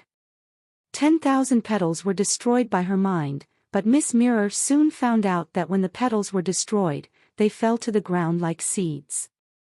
New flowers then opened. No matter how Miss Mirror's mind raged or how she tried to destroy Han Sen's will, the flowers grew. She couldn't destroy them, only spread them further. Why is this happening? Miss Mirror wondered, stupefied. She couldn't remain calm. She couldn't completely destroy Han Sen's mind. It was an impossible task. She was a deified elite. Her mind was one of the strongest in the whole of the Extreme King, and yet she couldn't deal with Han Sen, who just a meager king. She couldn't believe what was happening. Is his will really this strong? Miss Mirror examined at her will, where flowers were half opened. She looked at them strangely. Ding! Miss Mirror took a step back. She separated the two mirror spirit eye rings and looked right at Han Senator. Miss Mirror discovered that her mind was melting quickly into Han Sen's body. Seconds later, It was all gone. Even Miss Mirror could no longer feel it. The mirror spirit eye's mind that had been sent to Han Sen had been extinguished by him. "Thank you, my lady." Han Sen opened his eyes and bowed before Miss Mirror. Miss Mirror's spring rain mind had allowed Han Sen to learn a lot, and he was very thankful for the opportunity. When Miss Mirror looked at Han Sen, her expression was inscrutable. She didn't say anything, and she merely departed. When she returned to her room, Miss Mirror used many methods to try to erase Han Sen's influence, but try as she might, she couldn't. It greatly annoyed Miss Mirror. "Am I not as good as a mere king?" Miss Mirror chewed her lip and tried to use her mind to erase the flowers that stood for Han Sen's mind. Her efforts were futile. Those mind flowers had taken a firm root inside her mind. No matter how she tried to destroy them, the roots remained. They could keep growing again and again. Flowers know the sea. Half open and half hidden. Wildflowers kept burning. The wind blew, and the process started again. Miss Mirror's crew had been working in the stone fields for 5 days, and after that time passed, something weird happened. A worker dug up a rock that was the size of a mortar and pestle. A few words were engraved on the side of the rock. The 2 marquises that dug up the rock read the text, and all of a sudden, they became dukes. Miss Mirror went out to the stone field with Red Cloud and brought the rock back to camp. After their second day examining the rock, the deified Red Cloud was reduced to king class overnight. Chapter 24 Stone Man. When Han Sen reached the control room, Miss Mirror, Red Cloud, and Night Wind were there staring at the rock through a monitor. The stone had been locked inside a warehouse. No one was allowed to physically approach the warehouse, though. Whenever any creature approached the stone, something strange would happen. A deified elite had suddenly been reduced to a king. That was something that had never happened before. Even Red Cloud didn't know what had happened to her. She hadn't been injured, and she hadn't felt anything invade her body. It was as if she had fallen asleep and gone back in time to a point before she had become deified. Although she still had a deified mind and senses, her physical power and prowess had dropped to king class. It was a very unusual phenomenon. Han Sen heard what had happened, and when he looked at Red Cloud, he examined her carefully. He could see that Red Cloud's life force had significantly lowered. When he had looked at her previously, the cloudy appearance that had shrouded her power was now gone. He could see her life force clearly now. She was only a king, and she was weaker than falling leaf. "What do you think?" Miss Mirror asked Han Sen, indicating the stone. Han Sen looked at the stone displayed on the monitor, and he noticed that it looked like any ordinary block of stone. It was black, and it was roughly the size and shape of a man standing on his feet. It was only a rough shape, though. There was no discernible face. The rough outline of limbs were connected to the body, so the stone was a single lump. It looked like something that might have been crudely hewn from a greater rock by primitive individuals with their primal tools. Han Sen knew it couldn't have been constructed, though. There was no evidence that it had been created by sentient beings. Even the symbols upon the stone man appeared to be naturally generated. They didn't look like carvings, at all. Han Sen observed it for a while, and he couldn't find anything unusual about it. He didn't know what any of the symbols upon it meant either. He had never seen them before, and they weren't like the Kingese, which he could understand by instinct. "I cannot tell you anything just by looking at the video," Han Sen answered. "Do you want to go to the warehouse to take a look?" Miss Mirror asked, glancing at Han Sr. "If you guys can't determine anything about this stone, then I definitely won't be able to," Han Sen said quickly. He wasn't really interested in taking an unnecessary risk. Even a deified had been reduced to king class overnight. Han Sen didn't want to have his level lowered, especially since he had only just become king. Han Sen's answer surprised Miss Mirror. She was silent for a moment, then said, This news has spread all across King's Kingdom. My brother told me to keep it here and figure out what it is exactly. That didn't surprise Han's senator. If they sent it back to the Extreme King without figuring out what it was or how to control it, the stone could end up draining the power of all the deified Extreme King. Han Sen found the thought to be rather funny.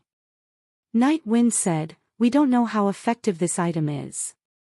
We will have to use another creature to figure out the nature and effective radius of its ability."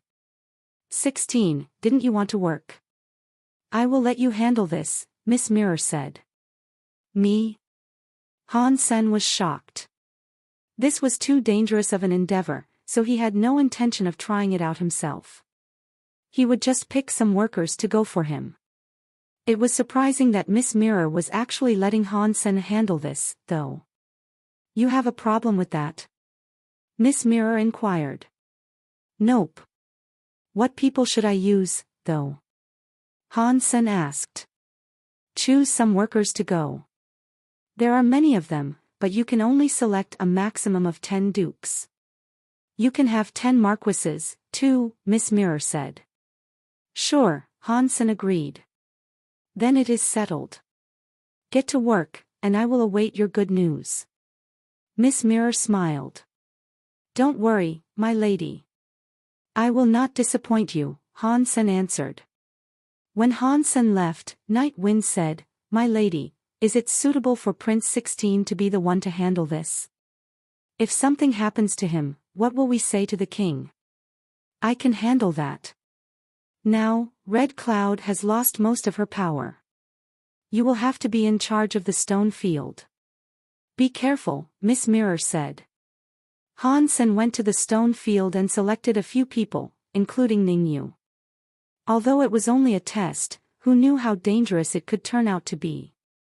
Because Han Sen needed to confirm how effective the stone was, he would have to send people close to the stone. The closer someone was, the more danger they would be in. Han Sen planned to keep Ningyu as far away from the stone as possible. Hopefully, he wouldn't be affected by the stone. If the furthest person was affected, then everyone in the base was already in range of the stone. In that case, it wouldn't matter who was or wasn't participating in the tests. Han Sen put together his operation swiftly. He split his 20 nobles into 10 pairs, 1 marquise and 1 duke per team. He instructed each team to stand at a different distance from the stone. The closest team to the stone was inside the warehouse. The other teams were outside the warehouse. He spaced the teams out at regular intervals, positioning Ningyu far in the back. Then, all Han Sen needed to do was watch the changes unfold within the 10 teams. High-level members of Spring Rain observed the proceedings, making careful records of everything that happened. After a single night, something occurred to the team that was nearest the stone, but it was different from what had happened with Red Cloud. They didn't drop a level. Instead, they leveled up. The Marquise became a duke, and the duke became a king. It wasn't as much of a surprise as when Red Cloud was reduced to king class, but it was still shocking, all the same. Now everyone was curious if the stone could be used to level up beyond king. If they could use the stone to turn a king into a deified, that would be pretty wicked. Even if the stone couldn't level people up that far, bringing dukes up to king class was exceptional. If he could use those powers safely, and there were no adverse side effects, Han Sen thought he could raise a king class army. That would be a force to be reckoned with. Han Sen didn't allow the 2 leveled up people to leave their position. They remained inside the warehouse, waiting for more changes to occur. By the 3rd day, no further changes were observed in the 2 people in the warehouse. The second team outside had been affected, though. Just like those of the first team, they had leveled up. Ever since that rock had been found, all the creatures that touched it leveled up once. Only Red Cloud had been knocked down a peg. Han Sen went to check out the 10 teams each and every day. He also had a chance to speak with Ningyu. Han Sen found the experience to be chilling, though. Ningyu was really girly. It wasn't just his body anymore, his personality had changed, too. Han Sen could scarcely believe that this was the Ningyu he used to know. Ningyu never used to be afraid of anything, but now he really was sensitive like a girl. I was affected by that sword. Han Sen would never forget Ningyu's face when he said that. It was like a woman that had just been married, but her husband was killed immediately after. He looked so desperate and helpless, he was pitiful. Chapter 24-21 Losing control. Han Sen felt a chill. This was no longer funny. Ningyu's mental endurance was almost as good as Han Sen's, but Ningyu had been dramatically affected by the green sword. Han Sen didn't know what to do with the changes that were occurring. Ning's body, his genes, and even his personality had undergone a shift. Han Sen couldn't believe that Ningyu now dressed entirely in pink and his personality had suddenly become so very sensitive. He was very cowardly now, and he had lost all of his decisiveness. He didn't look like Ningyu anymore. Han Sen even wondered if Ningyu's soul had been taken by a woman. What is up with this xenogenic space? Why are there so many weird things going on?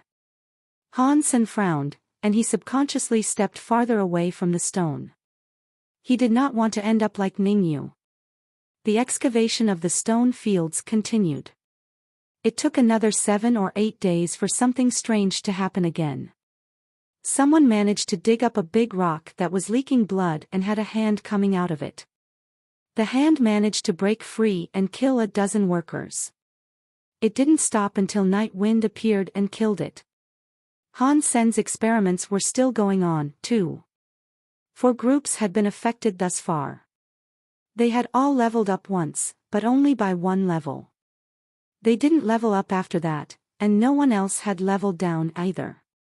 Now that Han Sen could confirm the effective radius of the stone, he could mark out a danger zone around the warehouse.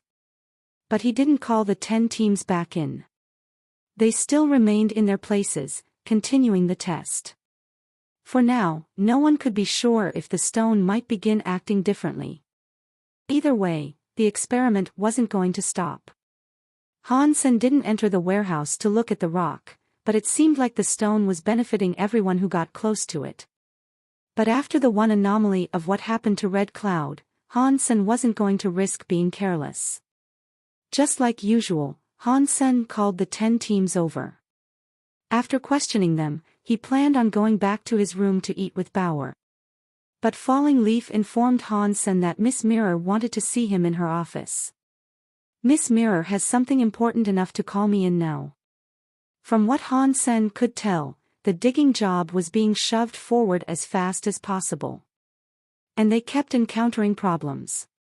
Miss Mirror had gone to the stone fields on her own, so if she had come back seeking Han Sen, he surmised something must have happened. Han Sen went to Miss Mirror's office as he was instructed to. He knocked and entered. When he saw Miss Mirror, his greeting died on his lips. Miss Mirror had ended up like Red Cloud. She didn't have that scary, mysterious presence anymore. Her life force was weak. She was like a king now, that was certain. She was no longer deified. Yes, I have become king class. Miss Mirror looked calm, but Han Sen could still see the profound sadness behind her eyes. It looked like downgrading from being a deified being had been quite the gut punch for Miss Mirror.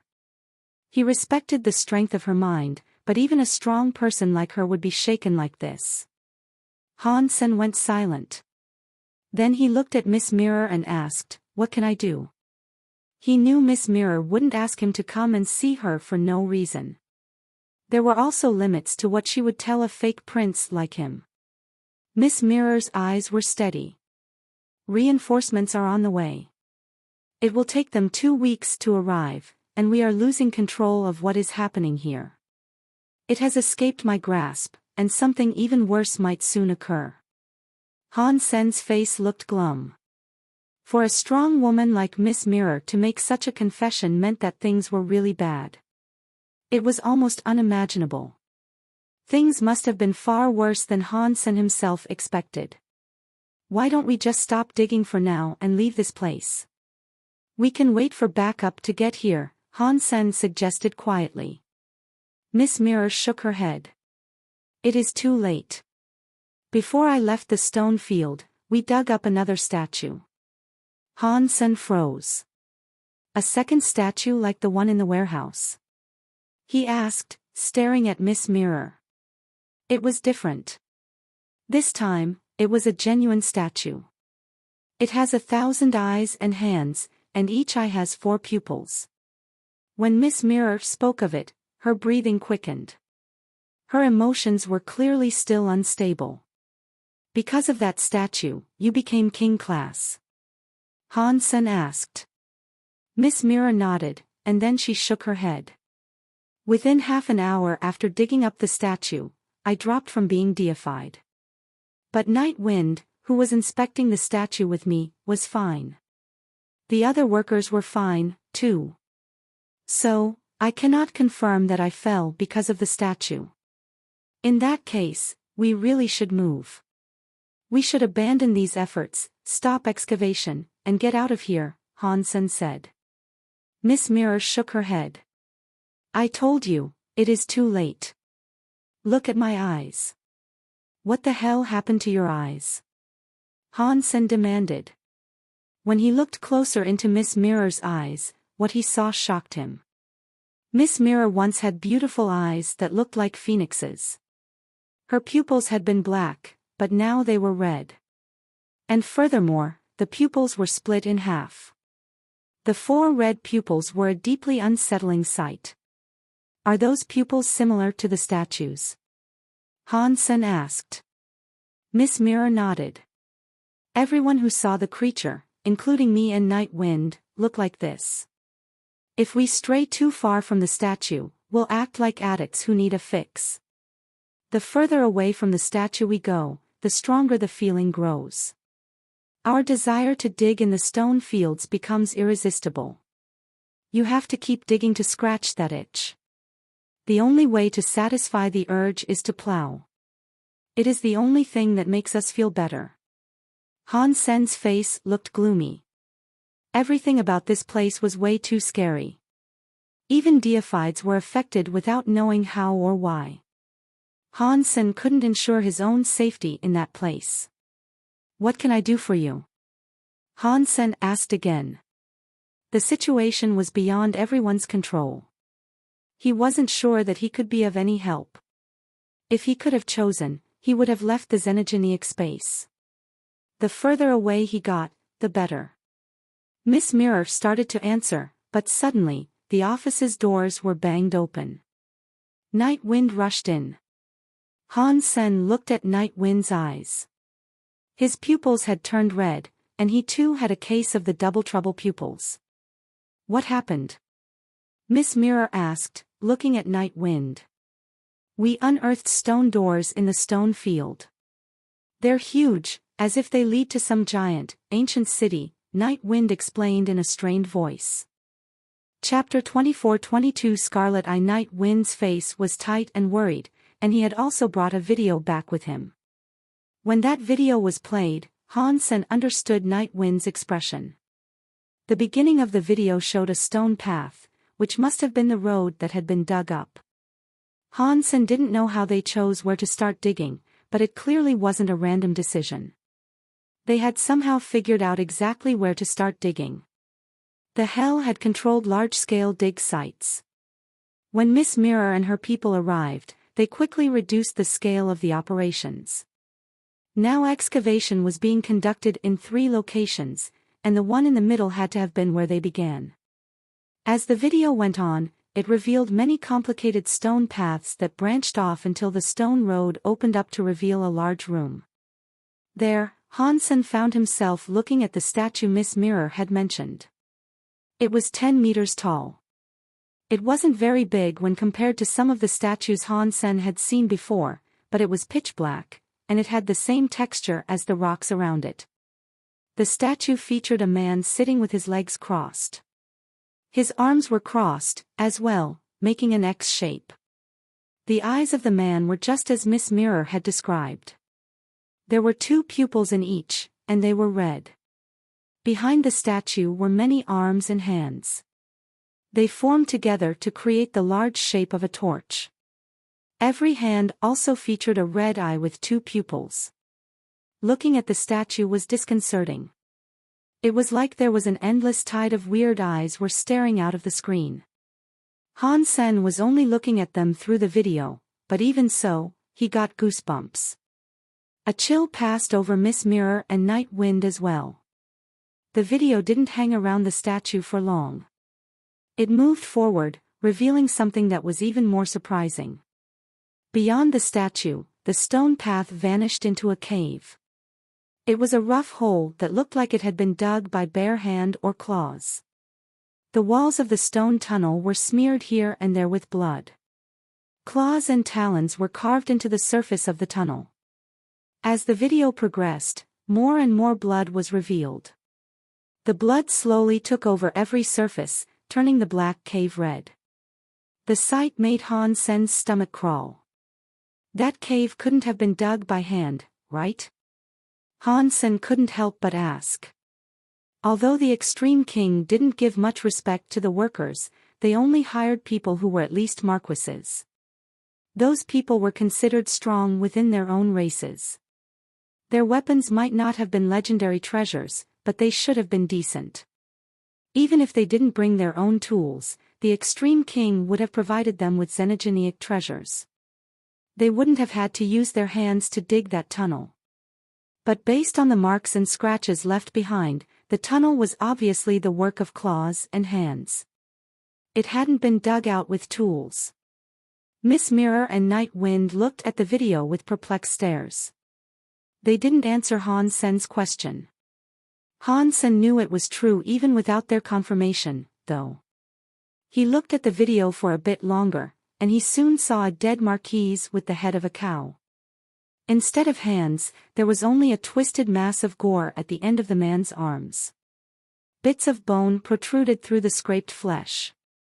Seeing this scene, Han Sen couldn't stop his imagination from replaying what had happened. The cow-headed man had dug frantically with his hands, injuring its fingers on the hard stone. And yet, it didn't stop. It kept on digging and digging with frenzied energy. Eventually, the man's hands had been ground to nubs. He had bled out and died. The video didn't stop there, and the grisly sight replayed itself over and over. Han Sen saw more and more dead bodies scattered throughout the cave. They were all in the same position. They leaned forward, pressing their destroyed hands against the walls. Some had shredded their palms, whereas others were missing entire arms. Despite having died, they still maintained their digging positions. Their faces looked very passionate as if they were excited about what they were doing, but amidst that passion, there was also the presence of fear. It was a terror that lay deep in their bones. Han Sen couldn't explain all the emotions he saw etched across those dead faces, but his stomach clenched and a cold sweat beaded across his back. The eyes of the dead workers were all open, exposing their dual red pupils. The stone path was no longer really a path. It was like a long grave dug out with blood. So many dukes and marquises had died up and down that stone path. And the further the path went, the worse the sights were. At the end of the video was a stone door. Just as Night Wind said, the double door looked like the entrance to a city. Both sides of the door were crimson, like they'd been made of solidified blood. There were also many semicircular marks across the door, scrapes left behind by fingernails. The door was 10 meters high, and because they had dug right up to the surface of the door, only rock surrounded the doorframe. It was impossible to see what was beyond those doors. But what lay before the door gave Han Sen chills. Many of the workers were stretched out before the door like people trying to escape from the demons of hell. Their dead arms were extended painfully in front of them, trying to reach some non-existent salvation. Their nails were broken and their bones were chipped. The blood on their hands had dyed the door, but none of them had been able to open the door. The workers had lasted so long, but they had all died before this door. Blood pooled around the bodies before the evil door. The door stood solid and unmoving, like the entrance to hell itself. Night Wind's face looked terrible. They are all dead. No one is left alive, and they had all gone insane by the end. They just kept digging and digging. Those rocks are hard, and they are incredibly difficult to dig, even with tools. When they used their fingers to dig, they began bleeding quite quickly. But when the blood touched the stone, it was almost as if the stone softened. They could dig it up, but it still hurt them. They kept digging until they bled out. Night Wind's voice trembled, even though he was a deified that had witnessed many life and death scenarios. What he had seen would give even him nightmares. This place is cursed. Han Sen felt sick. He had the urge to just grab Bauer and flee. Although they had the red bird with them, there was something that was simply wrong about this place. Even Miss Mirror, who was a strong deified, had been affected. There was every chance the red bird might not escape whatever power was doing these horrible things. Run. We must run. We cannot stay in this horrible place any longer, Han Sen decided. He was going to leave this place, no matter what. He would leave, even if Miss Mirror sought to stop him. Your eyes. Miss Mirror suddenly whispered in dread, looking at Han Sen's eyes. Fear filled her face. What happened to my eyes? Han Sen's heart jumped. He knew this was bad. With no hesitation, Han Sen waved his hand to cast a water mirror so he could look at himself. At that moment, Han Sen felt like fear had sunk deep into his bones. His black eyes had turned red, and furthermore, a fissure was running down the center of each pupil. The circular pupils became gourd-shaped, and they were slowly splitting in half. Chapter 24-23 Contagion. I've been infected with whatever this is. Han Sen realized grimly, and a stark chill rolled through his body. He had no idea how or when he contracted this creepy condition. Until Miss Mirror pointed it out, he hadn't even realized that the strange power had managed to sneak into his body and infect his eyes. Miss Mirror and Night Wind stared at him in astonishment. Han Sen had never visited the stone path, nor had he looked at the statue with 1,000 eyes in person.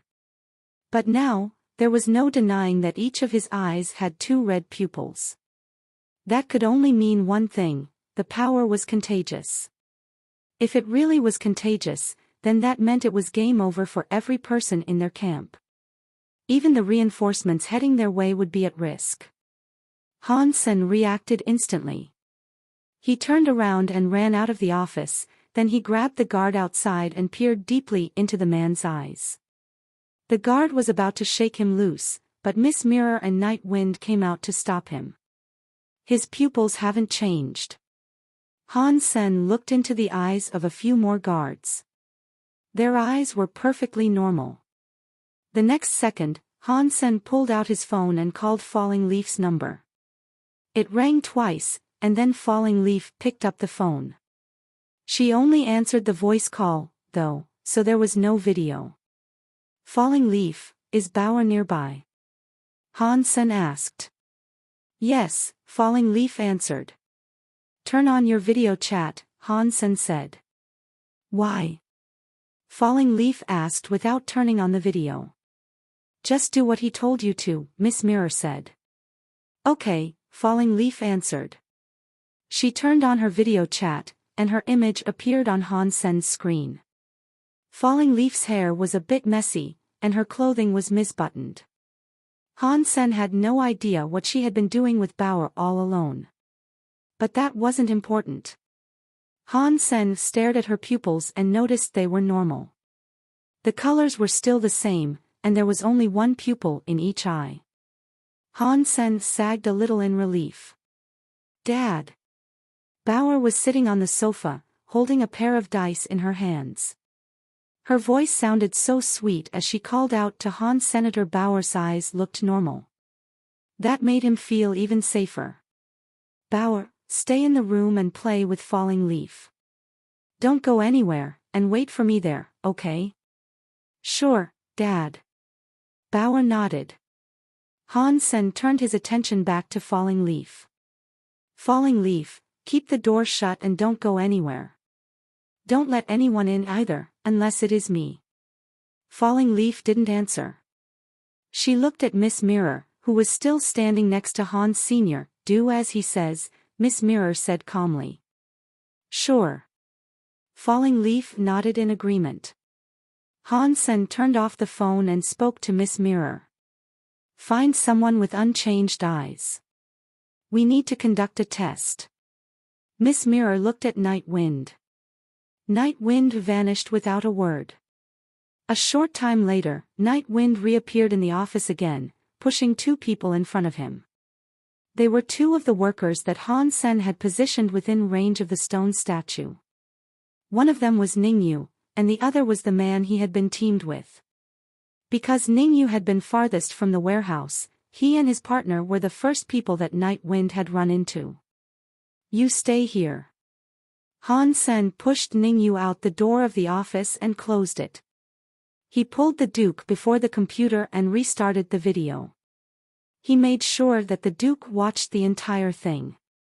Han Sen, Miss Mirror, and Night Wind stared into the Duke's eyes.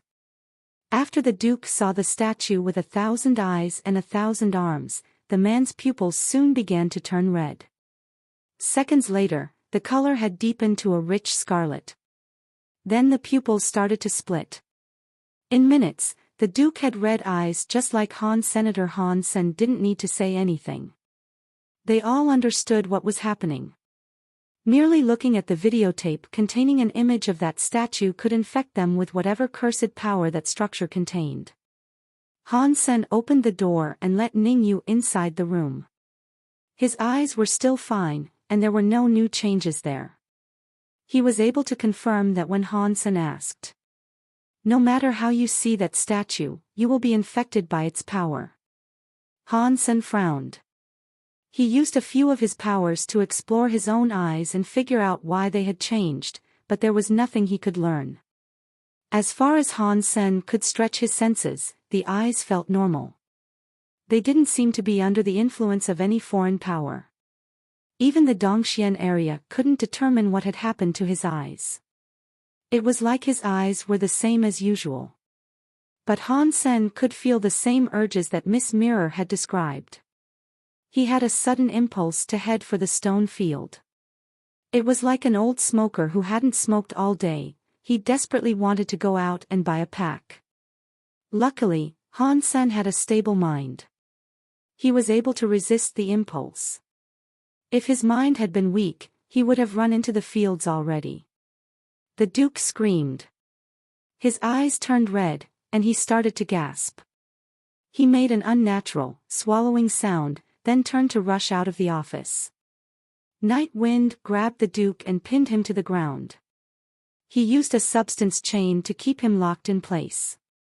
The Duke fought like mad as he tried to shake the substance chain loose. His entire body shook like a junkie in need of a fix. His tears and snot began to drip onto the floor. What do we do? Han Sen asked, looking at Miss Mirror and Night Wind. Things were going bad very quickly, and this wasn't something they could run away from. Complaining about the situation would be useless. They had to figure out a way to get free of this mess. Maybe our answers lie beyond those stone doors. We might have to go there to find a solution to our current problems, Night Wind said. Have you tried destroying the statue with 1,000 eyes and 1,000 hands? Han Sen asked. I have tried to break it, but I was unsuccessful. That statue is harder than the average black rock. Our powers cannot damage it, Night Wind said. It looks like the stone door is the only way for us to proceed, then. The urges are getting stronger, and even with our powerful wills, we won't last forever. We can't wait for the reinforcements to get here. Let's head to the doors while we still have control of ourselves. When Miss Mirror made the decision, she didn't sound hesitant. Her voice was firm and controlled. Sure. Let's go to that stone door and take a look. Han Sen nodded. He wanted to see the 1,000 hands and 1,000 eyes statue, too. They didn't have any evidence that the infection could spread person to person if the video wasn't involved, but at this point, who knew how the infection might be transmitted? If Bauer and Ningyu caught whatever this was, that would be bad. Plus, Ningyu was already infected with something. It had become hard to tell if he was a man or a woman, and his personality had changed radically as well. The Ningyu that Han Sen had known was gone. Now that Miss Mirror had made her decision, she immediately took action. Han Sen, Night Wind, and that Duke followed her to the stone fields. Red Cloud had fallen to King Class, so they left her behind at the camp. She hadn't seen the statue yet, so for the moment, her eyes remained normal. Instead of coming with them and putting herself at risk, Miss Mirror instructed her to take charge of the camp while they were gone. Chapter 24 Do God's City. The stone path was exactly the same as the video depicted. It was unremarkable in the beginning, and Han Sen and the others reached the statue with 1,000 hands and 1,000 eyes. But Han Sen could clearly feel that the closer he got to the statue, the stronger the strange impulses became. When Han Sen laid his own eyes on the disturbing statue, the feeling was strong enough to make even him shake. As the countless eyes seemed to examine him, Han Sen felt as if a ghost was actually staring at him. The feeling was 100 times greater than what he felt when he had watched the video. It felt like an endless stream of ghosts was going to come right out of the hands to devour him. Han Sen activated his purple-eyed butterfly, hoping to view the secrets behind the statue. The purple pupil claimed Han Sen's eye, becoming 4 spinning petals. Han Sen took a deep breath and turned his gaze on the statue. At that moment, Han Sen felt like he was seeing a demon from hell itself. Before he got a good look at it, pain lanced through his right eye. A wet feeling slicked over his palms, as if his hands were covered in blood. Han Sen's face changed. He forced himself to continue looking at the statue, but then he realized that the sight was about to blind him. He jerked his gaze away, not daring to turn back toward the statue with his purple-eyed butterfly still activated. "Are you okay?" Miss Mirror and Night Wind looked at Han Sr. "I used a trick of the eyes to look at the statue, but it almost blinded me."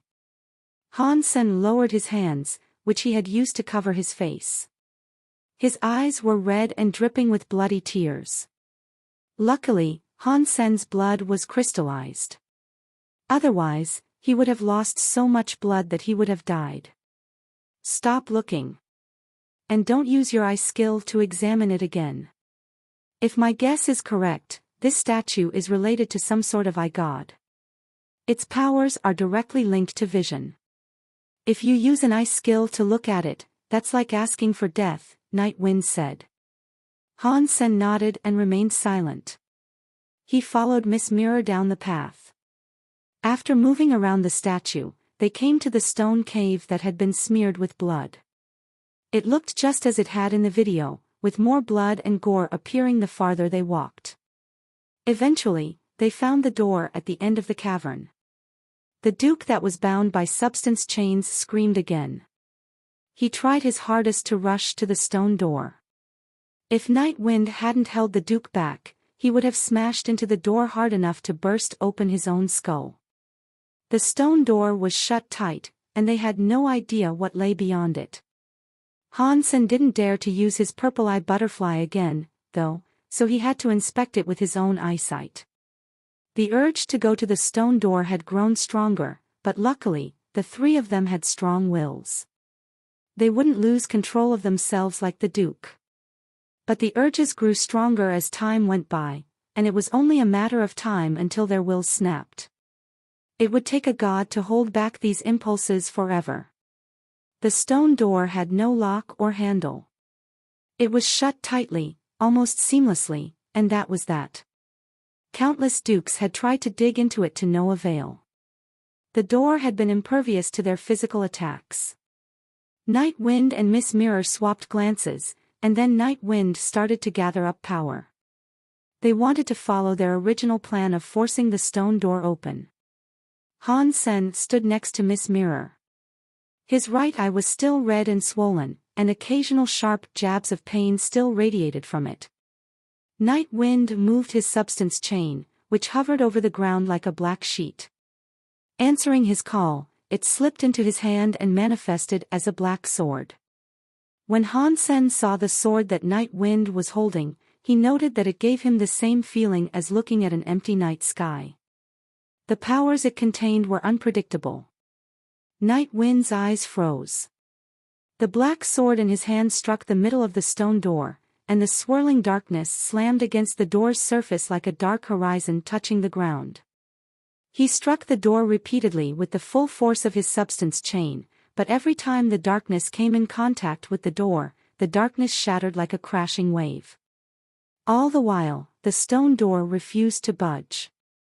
Night Wind's power could incinerate an entire planet, but the door seemed unaffected. The rocks around were all broken by the dark blade, revealing the edges of the doorframe, but the door did not open. They could, however, now glimpse what surrounded the door beyond the doorframe. The door was set into a city tower. The city tower was built with black bricks. The bricks looked a lot like the black stone that was everywhere in the tunnel, but they were much harder. Even Night Wind's chain power could only leave scrapes across them. The scrapes he left behind looked like cat scratches. As the power of Night Wind's sword tore away more of the black rock surrounding the door, Han Sen saw 3 words engraved above the door. Han Sen recognized those 3 words. They were written in the common language of the universe. Do God City, Do God City. This is Do God City. Night Wind screamed.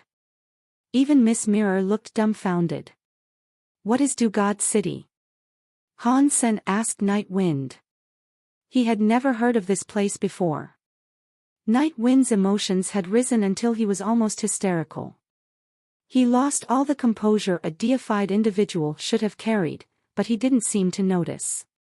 His eyes blazed as he stared at the 3 words above the door. The legends say that the ancient god had a powerful city in ancient times. That place was called Do God City. Because the people of the ancient god were born deified, they couldn't level up further. Those who went to Do God City, however, often had the opportunity to rise above the deified level. All this time, everyone thought it was just a legend. No one could confirm that Do God City actually existed. If this is the real Do God City of the ancient god, then that explains why so many weird things have happened to us. And perhaps there is a chance for us to become stronger here. Night Wind looked at the door very excitedly. He seemed to have forgotten the danger that they were in. Han Sen couldn't blame Night Wind for his elation, though. Even when Sacred had been in power, not many elites had been able to reach the last step. Even the horrendously powerful ancient water god hadn't been able to rise above his deified status. Instead, he ended up as blood rain that moisturized the world. For the vast majority of deified elites, going through the Geno Hall to become a god spirit had a practically microscopic chance of success. If Do God City was a method in which one could become a god spirit, that would be tempting for any deified. Deified elites were still just people, and they could get sick and die. They were not immortal, even Sacred Leader had been searching for the key to immortality. It was natural for deified elites to want this. If Do God City can turn people into god spirits, then ancient god wouldn't be one of the 3 most powerful races, Han Sen said with a frown. Miss Mirror looked at the 3 words and said, Do God City is just a legend. This city has the words Do God City written on it, but there's no proof that it's actually the city of our legends. If it was the real Do God City, why would it be buried here? We need to think about this. We need to be careful. Chapter 24-25 Broken City, we can't get into the city. Talking about it is useless, Han Sen said, looking at the undamaged city door. Night Wind's power was strong, and it far exceeded Han Sen's capabilities. Han Sen didn't stand a chance of opening Do God City's door if Night Wind had failed, and Miss Mirror had fallen to King Class. They really didn't seem to have any options. Night Wind's heart jumped. His sword of darkness slashed again, but this time, he wasn't targeting the door itself. He turned his attention to the rocks all around, planning to dig out the entire tower that the door was set into. Han Sen and Miss Mirror stepped back and watched. Since the door was impassable, they couldn't think of any alternatives. Night Wind's plan was a desperate, last-ditch effort, not a well-thought-out strategy. The dark substance chains kept whipping into the black rocks, and the rocks were shattered and swept away. More and more sections of the tower were revealed. Han Sen didn't know how many floors the tower had once possessed, and that was because the tower had actually been cut in half. It looked like the whole building had been slashed by an enormous sword. The stone pillars in the front were all chopped off. The pillars fell smoothly from tall to short, as if it had been a very tidy cut. The stone pillars were thicker than a water tank. There were multiple lines of pillars, and each line contained a dozen of them. The three of them stared up at the broken tower with wide eyes. Night Wind wasn't one of the top deified in the universe, but he wasn't weak by any measurement. Attacks backed by his full deified power were only able to leave small scratches on the city's bricks. Cutting a single brick would be far beyond his abilities. With that in mind, it was difficult to imagine the sort of power that would have been required to cut clean through this entire tower. Even thinking about it was frightening. In the beginning, Han Sen wasn't very hopeful that they would be able to enter Do God's city from above. Surely such a large and powerful city would have some sort of bysema or restrictive power in place. This wasn't the sort of place that you could just climb over a wall to get into. But now, the tower was broken, and the restrictive properties of the place must have long been abandoned. That meant gaining access would be easier than Han Sen had imagined. The upper half of the city tower was missing. Night Wind slashed the rocks in various directions, but he couldn't find the other half of the tower. The bottom half of the tower was filled with rubble, and so Night Wind swung his dark substance chain. He moved the stones out of the way, clearing a path so the three of them could enter the tower. There was little to see in the half of the tower that remained. A statue had once stood in the tower, but the upper half had been sliced through and taken away with the top half of the tower. The part of the statue that remained appeared to be sitting, and its legs were crossed. The three of them couldn't tell what sort of statue it might have been originally. The shattered remnants of stone beasts lay scattered around the statue. They had fallen, breaking across the floor. Judging by where they now lay, it was clear that they had once stood guard on either side of the statue. It looks like a pretty savage battle was once fought here, but if that is true, how come we haven't found the corpses of the creatures that must have died here? Han Sen asked with a confused tone of voice. Maybe we have. We've dug up a few severed arms, remember? Those limbs were ridiculously dangerous. Even once they had been amputated, the arms still managed to kill many of our workers. That certainly shows how scary the people involved in this battle must have been. Even their limbs possess indestructible power, Night Wind said. Miss Mirror frowned. She looked toward Do God's city and said, if this is really Do God's city, then this must be the sacred place for the ancient god. Even the extreme king have believed that Do God's city was just a legend, not a real place that actually existed. The ancient god have protected this city very seriously. If other creatures wished to attack Do God's city, then the ancient god surely would have fought back. But I've never heard any stories of the ancient god having a battle on this scale. After pausing, Miss Mirror said, based on what we're seeing, this is a ruin of a god spirit's battleground, probably from the very first era. How did the ancient god claim it? The ancient god might have the word God in their title, but they are not actually gods. Maybe we're making assumptions about what happened here. This might not be the ruins of a god spirit's battleground, Night Wind said. Even if this isn't, a fight like this must have shocked the entire universe. There is no way no one knows about this. Miss Mirror shook her head. Han Sen thought and said, maybe Do God's city really did exist, and it was just a forbidden place that was sacred to the ancient god.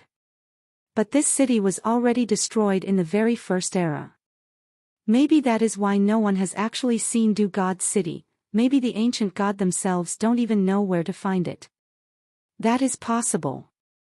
The ancient god and the very high are always so secretive and mysterious. Those two races already existed back in the sacred era, and they were already very powerful. But they were suppressed by sacred back then. They weren't as famous as they are right now. Miss Mirror nodded in thought. If Du God's city already existed in the era of the gods, and it was destroyed at some point afterward, does that mean there are secrets here that are associated with what it takes to become a god? Night Wind sounded very excited. Han Sen shook his head. Maybe not. For Du God's city to be destroyed like this, it probably means that the ancient god failed. Maybe the secret inside Du God's city was already stolen.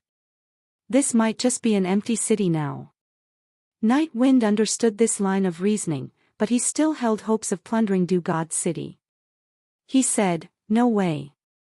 There must be something inside this city.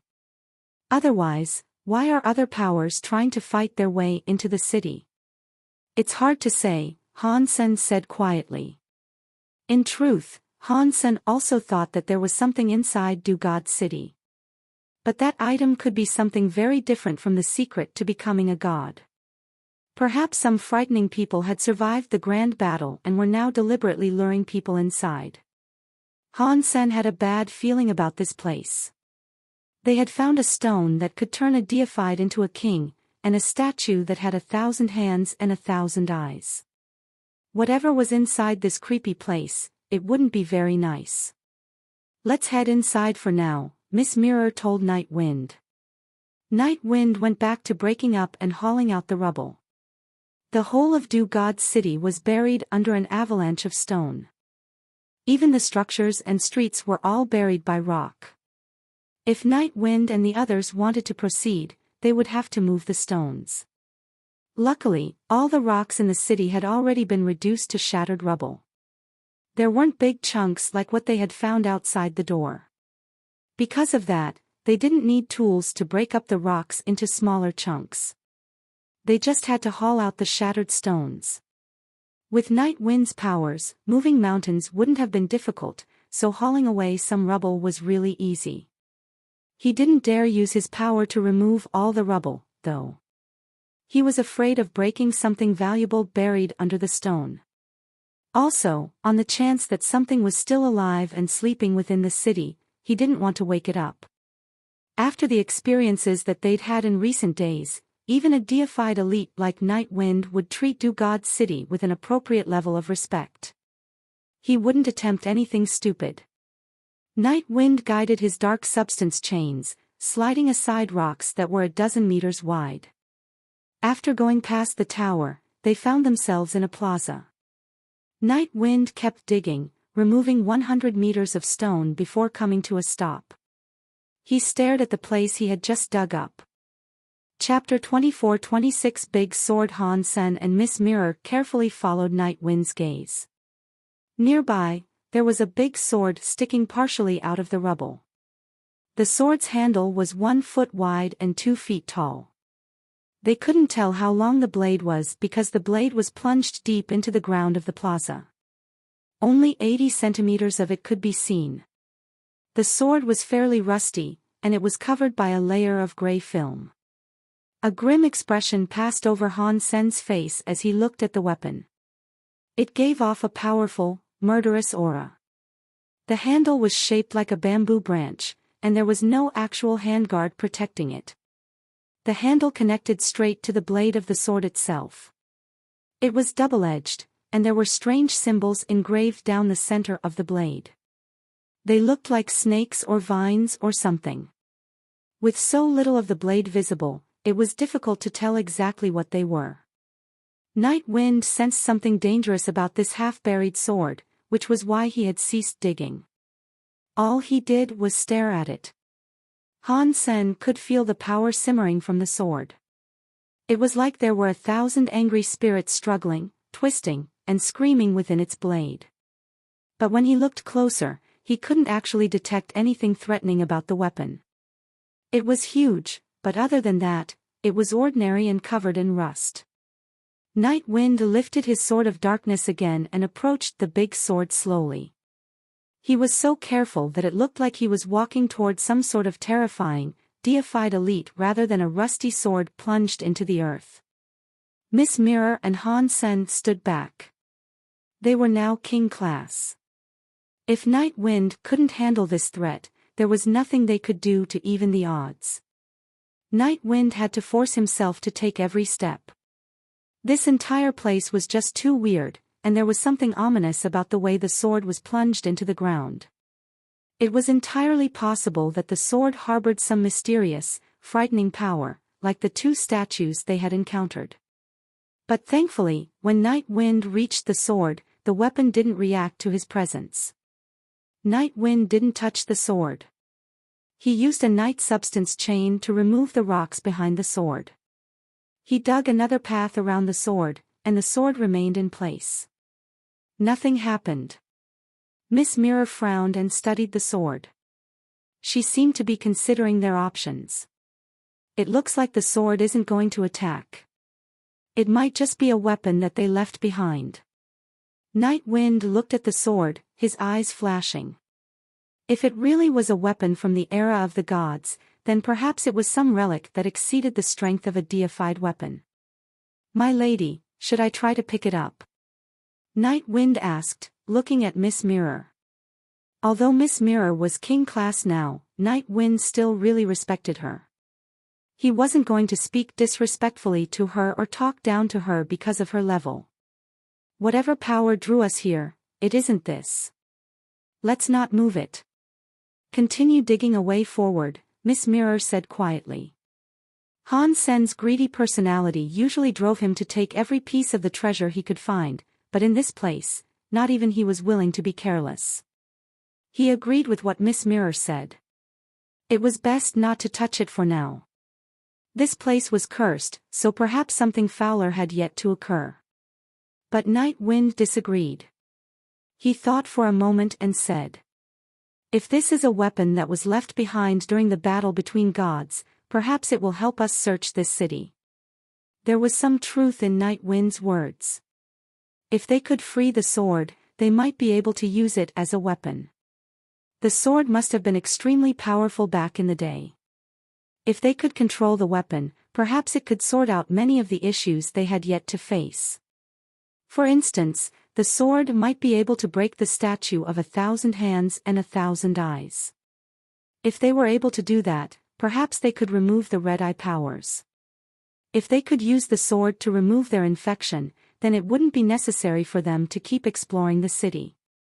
Instead, they could merrily wait until their reinforcements arrived. Miss Mirror was still a little hesitant. Whether they took the sword or not, both options had pros and cons. It was a gamble either way. Winning the bet would have fantastic rewards, but if they lost, it would make their situation even worse. "Let's keep on going." Miss Mirror didn't allow Night Wind to touch the sword. If there was a gamble, they might be on the losing end. If they did not gamble, they would neither win nor lose. If the choice had been up to Han Sen, not even he would have tried his luck with that sword. It was far too risky, he believed. The most important reason he didn't want anything to do with the sword, though, was because of what had happened with Ningyu and the little green sword. The green sword had been much smaller, and it had turned Ningyu into someone who was neither a man nor a woman. If Han Sen grabbed that big sword, God only knew what might happen. Perhaps it would turn him into a eunuch. That was unthinkable. Although Ningyu was really girly, at least he still had a penis. Night Wind didn't insist, though. It seemed as if he still acknowledged Miss Mirror's authority. Even though he held a different opinion, he didn't go against Miss Mirror's will. The three of them proceeded around the sword as Night Wind continued to remove the rubble from a path in front of them. As they went, Night Wind's excavation revealed many more gouges and deep slices that had been carved into the plaza. A sword mark was carved meters deep into the hard ground paved with black stone. The black rock was amazingly sturdy, but it had been cut open like tofu. Pieces of the broken stone had flown everywhere, so it was scary to imagine how strong the wielder of that power must have been. These sword marks can't have been made by the person who left behind the big sword, can they? I wonder who used it. As Han Sen observed the sword marks, he couldn't stop thinking about the buried sword. The woman dug up by the hell had only been deified like Night Wind. But when Night Wind's power struck the plaza, it barely left a scratch. Compared to the meters-deep clefts made by some ancient weapon, the difference was staggering. They were not on the same level. Miss Mirror and Night Wind were thinking along the same line, but they had already decided not to touch the sword. There was no reversing that decision now. Night Wind was leading them all forward when suddenly, a ding noise sounded. Night Wind's dark substance chains looked as if they had struck something, and they shattered into darkness. What did we find this time? Han Sen asked, moving to get a better view. The dark substance chains had broken against a stone wall, and despite hitting the wall with considerable force, the chains hadn't damaged it. The wall was covered with engravings, but since they could only see a small section of the wall, they couldn't tell what the engravings represented. Night Wind moved very fast as he cleared out the rubble around the wall. A short time later, the entire stone wall stood exposed before them. The wall looked like a floral screen, but it was much bigger than the average floral screen. It was 100 meters long and 3 meters high. Han Sen looked carefully at the carvings on the screen, and when he did, his face changed. Their eyes were drawn to the center of the screen. At first, they thought it was nothing, but when that section of the wall was viewed from the far left, the image resolved into something very strange. Chapter 24-27 6 pictures. There were pictures of the wall, and to Han Sen's surprise, they all looked humanoid. The figures had hands, legs, and heads, just like humans. Oddly, though, they didn't have faces. Where there should have been noses, eyes, and mouths, there was empty space instead. They were blank and faceless men. Han Sen wasn't weirded out by the sight. After all, he had seen many kinds of weird creatures before, so a few carvings of faceless people wasn't enough to shake him up. The disturbing thing about the pictures was the scenes that they depicted. The 100-meter screen held 6 pictures. The first picture showed a broken city tower. In front of that tower stood a few men without faces. One of the faceless men was using a sword to attack the tower. That picture showed the backs of the faceless men. Their faces weren't visible, but when he thought about it some more and took it all in as a whole, Han Sen's gut clenched and goosebumps flared up across his skin. Oh, *T. These faceless people in the painting cannot be us, right? Han Sen stared at the first picture. He could only see the back of the faceless man who was cutting down the tower, but the scene reminded him strongly of when Night Wind had been clearing rocks from around the city tower. There were another 2 faceless men watching, and a 4th man was lying on the floor. That was obviously Han Sen, Miss Mirror, and the Duke they had brought with them. No matter how Han Sen looked at it, the picture seemed to represent their attempt to enter through the stone door. The people inside the carving were faceless and their figures weren't terribly distinct, which was the only thing keeping Han Sen from fully confirming that his theory was correct. Han Sen and Miss Mirror looked at each other, then turned their attention to the second picture. The carving still featured 4 faceless figures with their backs turned. Not far from the figures, a sword was lodged in the ground. Han Sen didn't think that this picture required much interpretation. It was clearly depicting the moment that they had discovered the gigantic, rusty sword that had been stabbed into the ground. But the third picture, without a doubt, was them standing in front of the screen. 3 faceless men were examining the drawing on the screen. Only one faceless man was lying on the ground, and it really did look just like them. Who's playing this trick? Come on out. Night Wind shouted. His sword of darkness slashed repeatedly at the screen. Obviously, unless the person who created the pictures on the screen was a prophet, there was no way those carvings could have been drawn before their arrival. The only possibility was that someone had imbued that screen with some sort of power, and when they arrived there, it generated the scenes that were visible across the carving. Night Wind's dark substance chains struck the screen and shattered again, leaving no trace of their attack on the screen's surface. The screen was as hard as a deified treasure. Don't waste your energy. Let's look at the rest of the picture for now, Miss Mirror said. Night Wind's attacks were useless. He lowered his hands and joined them in examining the carvings. Han Sen understood what Miss Mirror meant. The third picture represented their current situation in front of the screen, but there were another 3 pictures. If the carvings were already carved prior to their arrival, then those 3 pictures might predict what would happen next. If the pictures failed to predict what was to happen, or if their predictions weren't accurate, it would prove that someone had been playing a trick on them.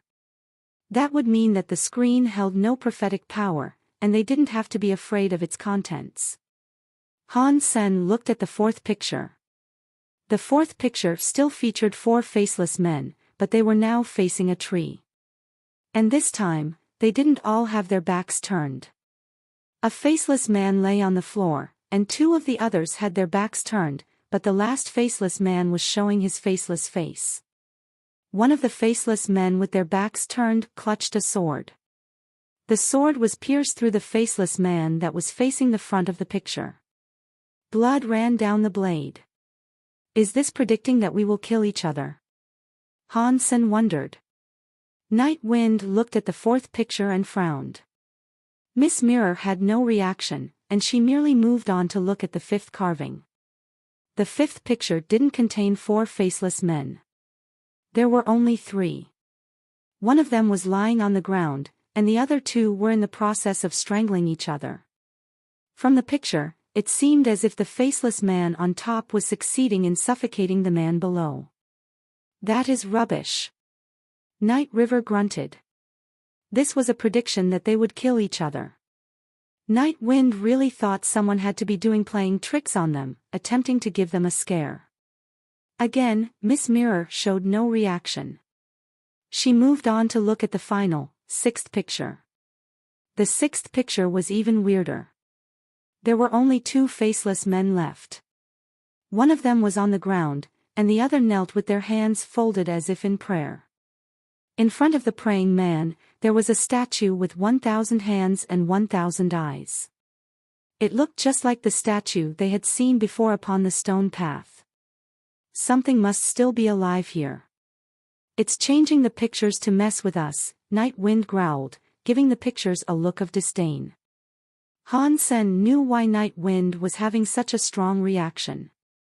He wasn't trying to point out how ridiculous the pictures were, he was just trying to prove his loyalty. Those 4 faceless men had no faces, and they couldn't be identified by their body shapes either.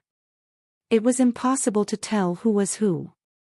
But the faceless man who held a sword had clearly attacked the others, and the duke they had brought with them was clearly the man lying on the ground in all the pictures. Only one of the figures in the pictures used a sword. Night Wind also used a sword, and he was good at sword skills. The faceless man who held the sword had to be him, and that was why he was dying to prove his loyalty to Miss Mirror. If what happened in the pictures came true, no matter who Night Wind attacked, things would go very badly for him. He didn't know that Han Sen was a fake Prince 16. Killing Prince 16 or Miss Mirror, who was the king's right hand and sister, would have consequences that he didn't even want to consider.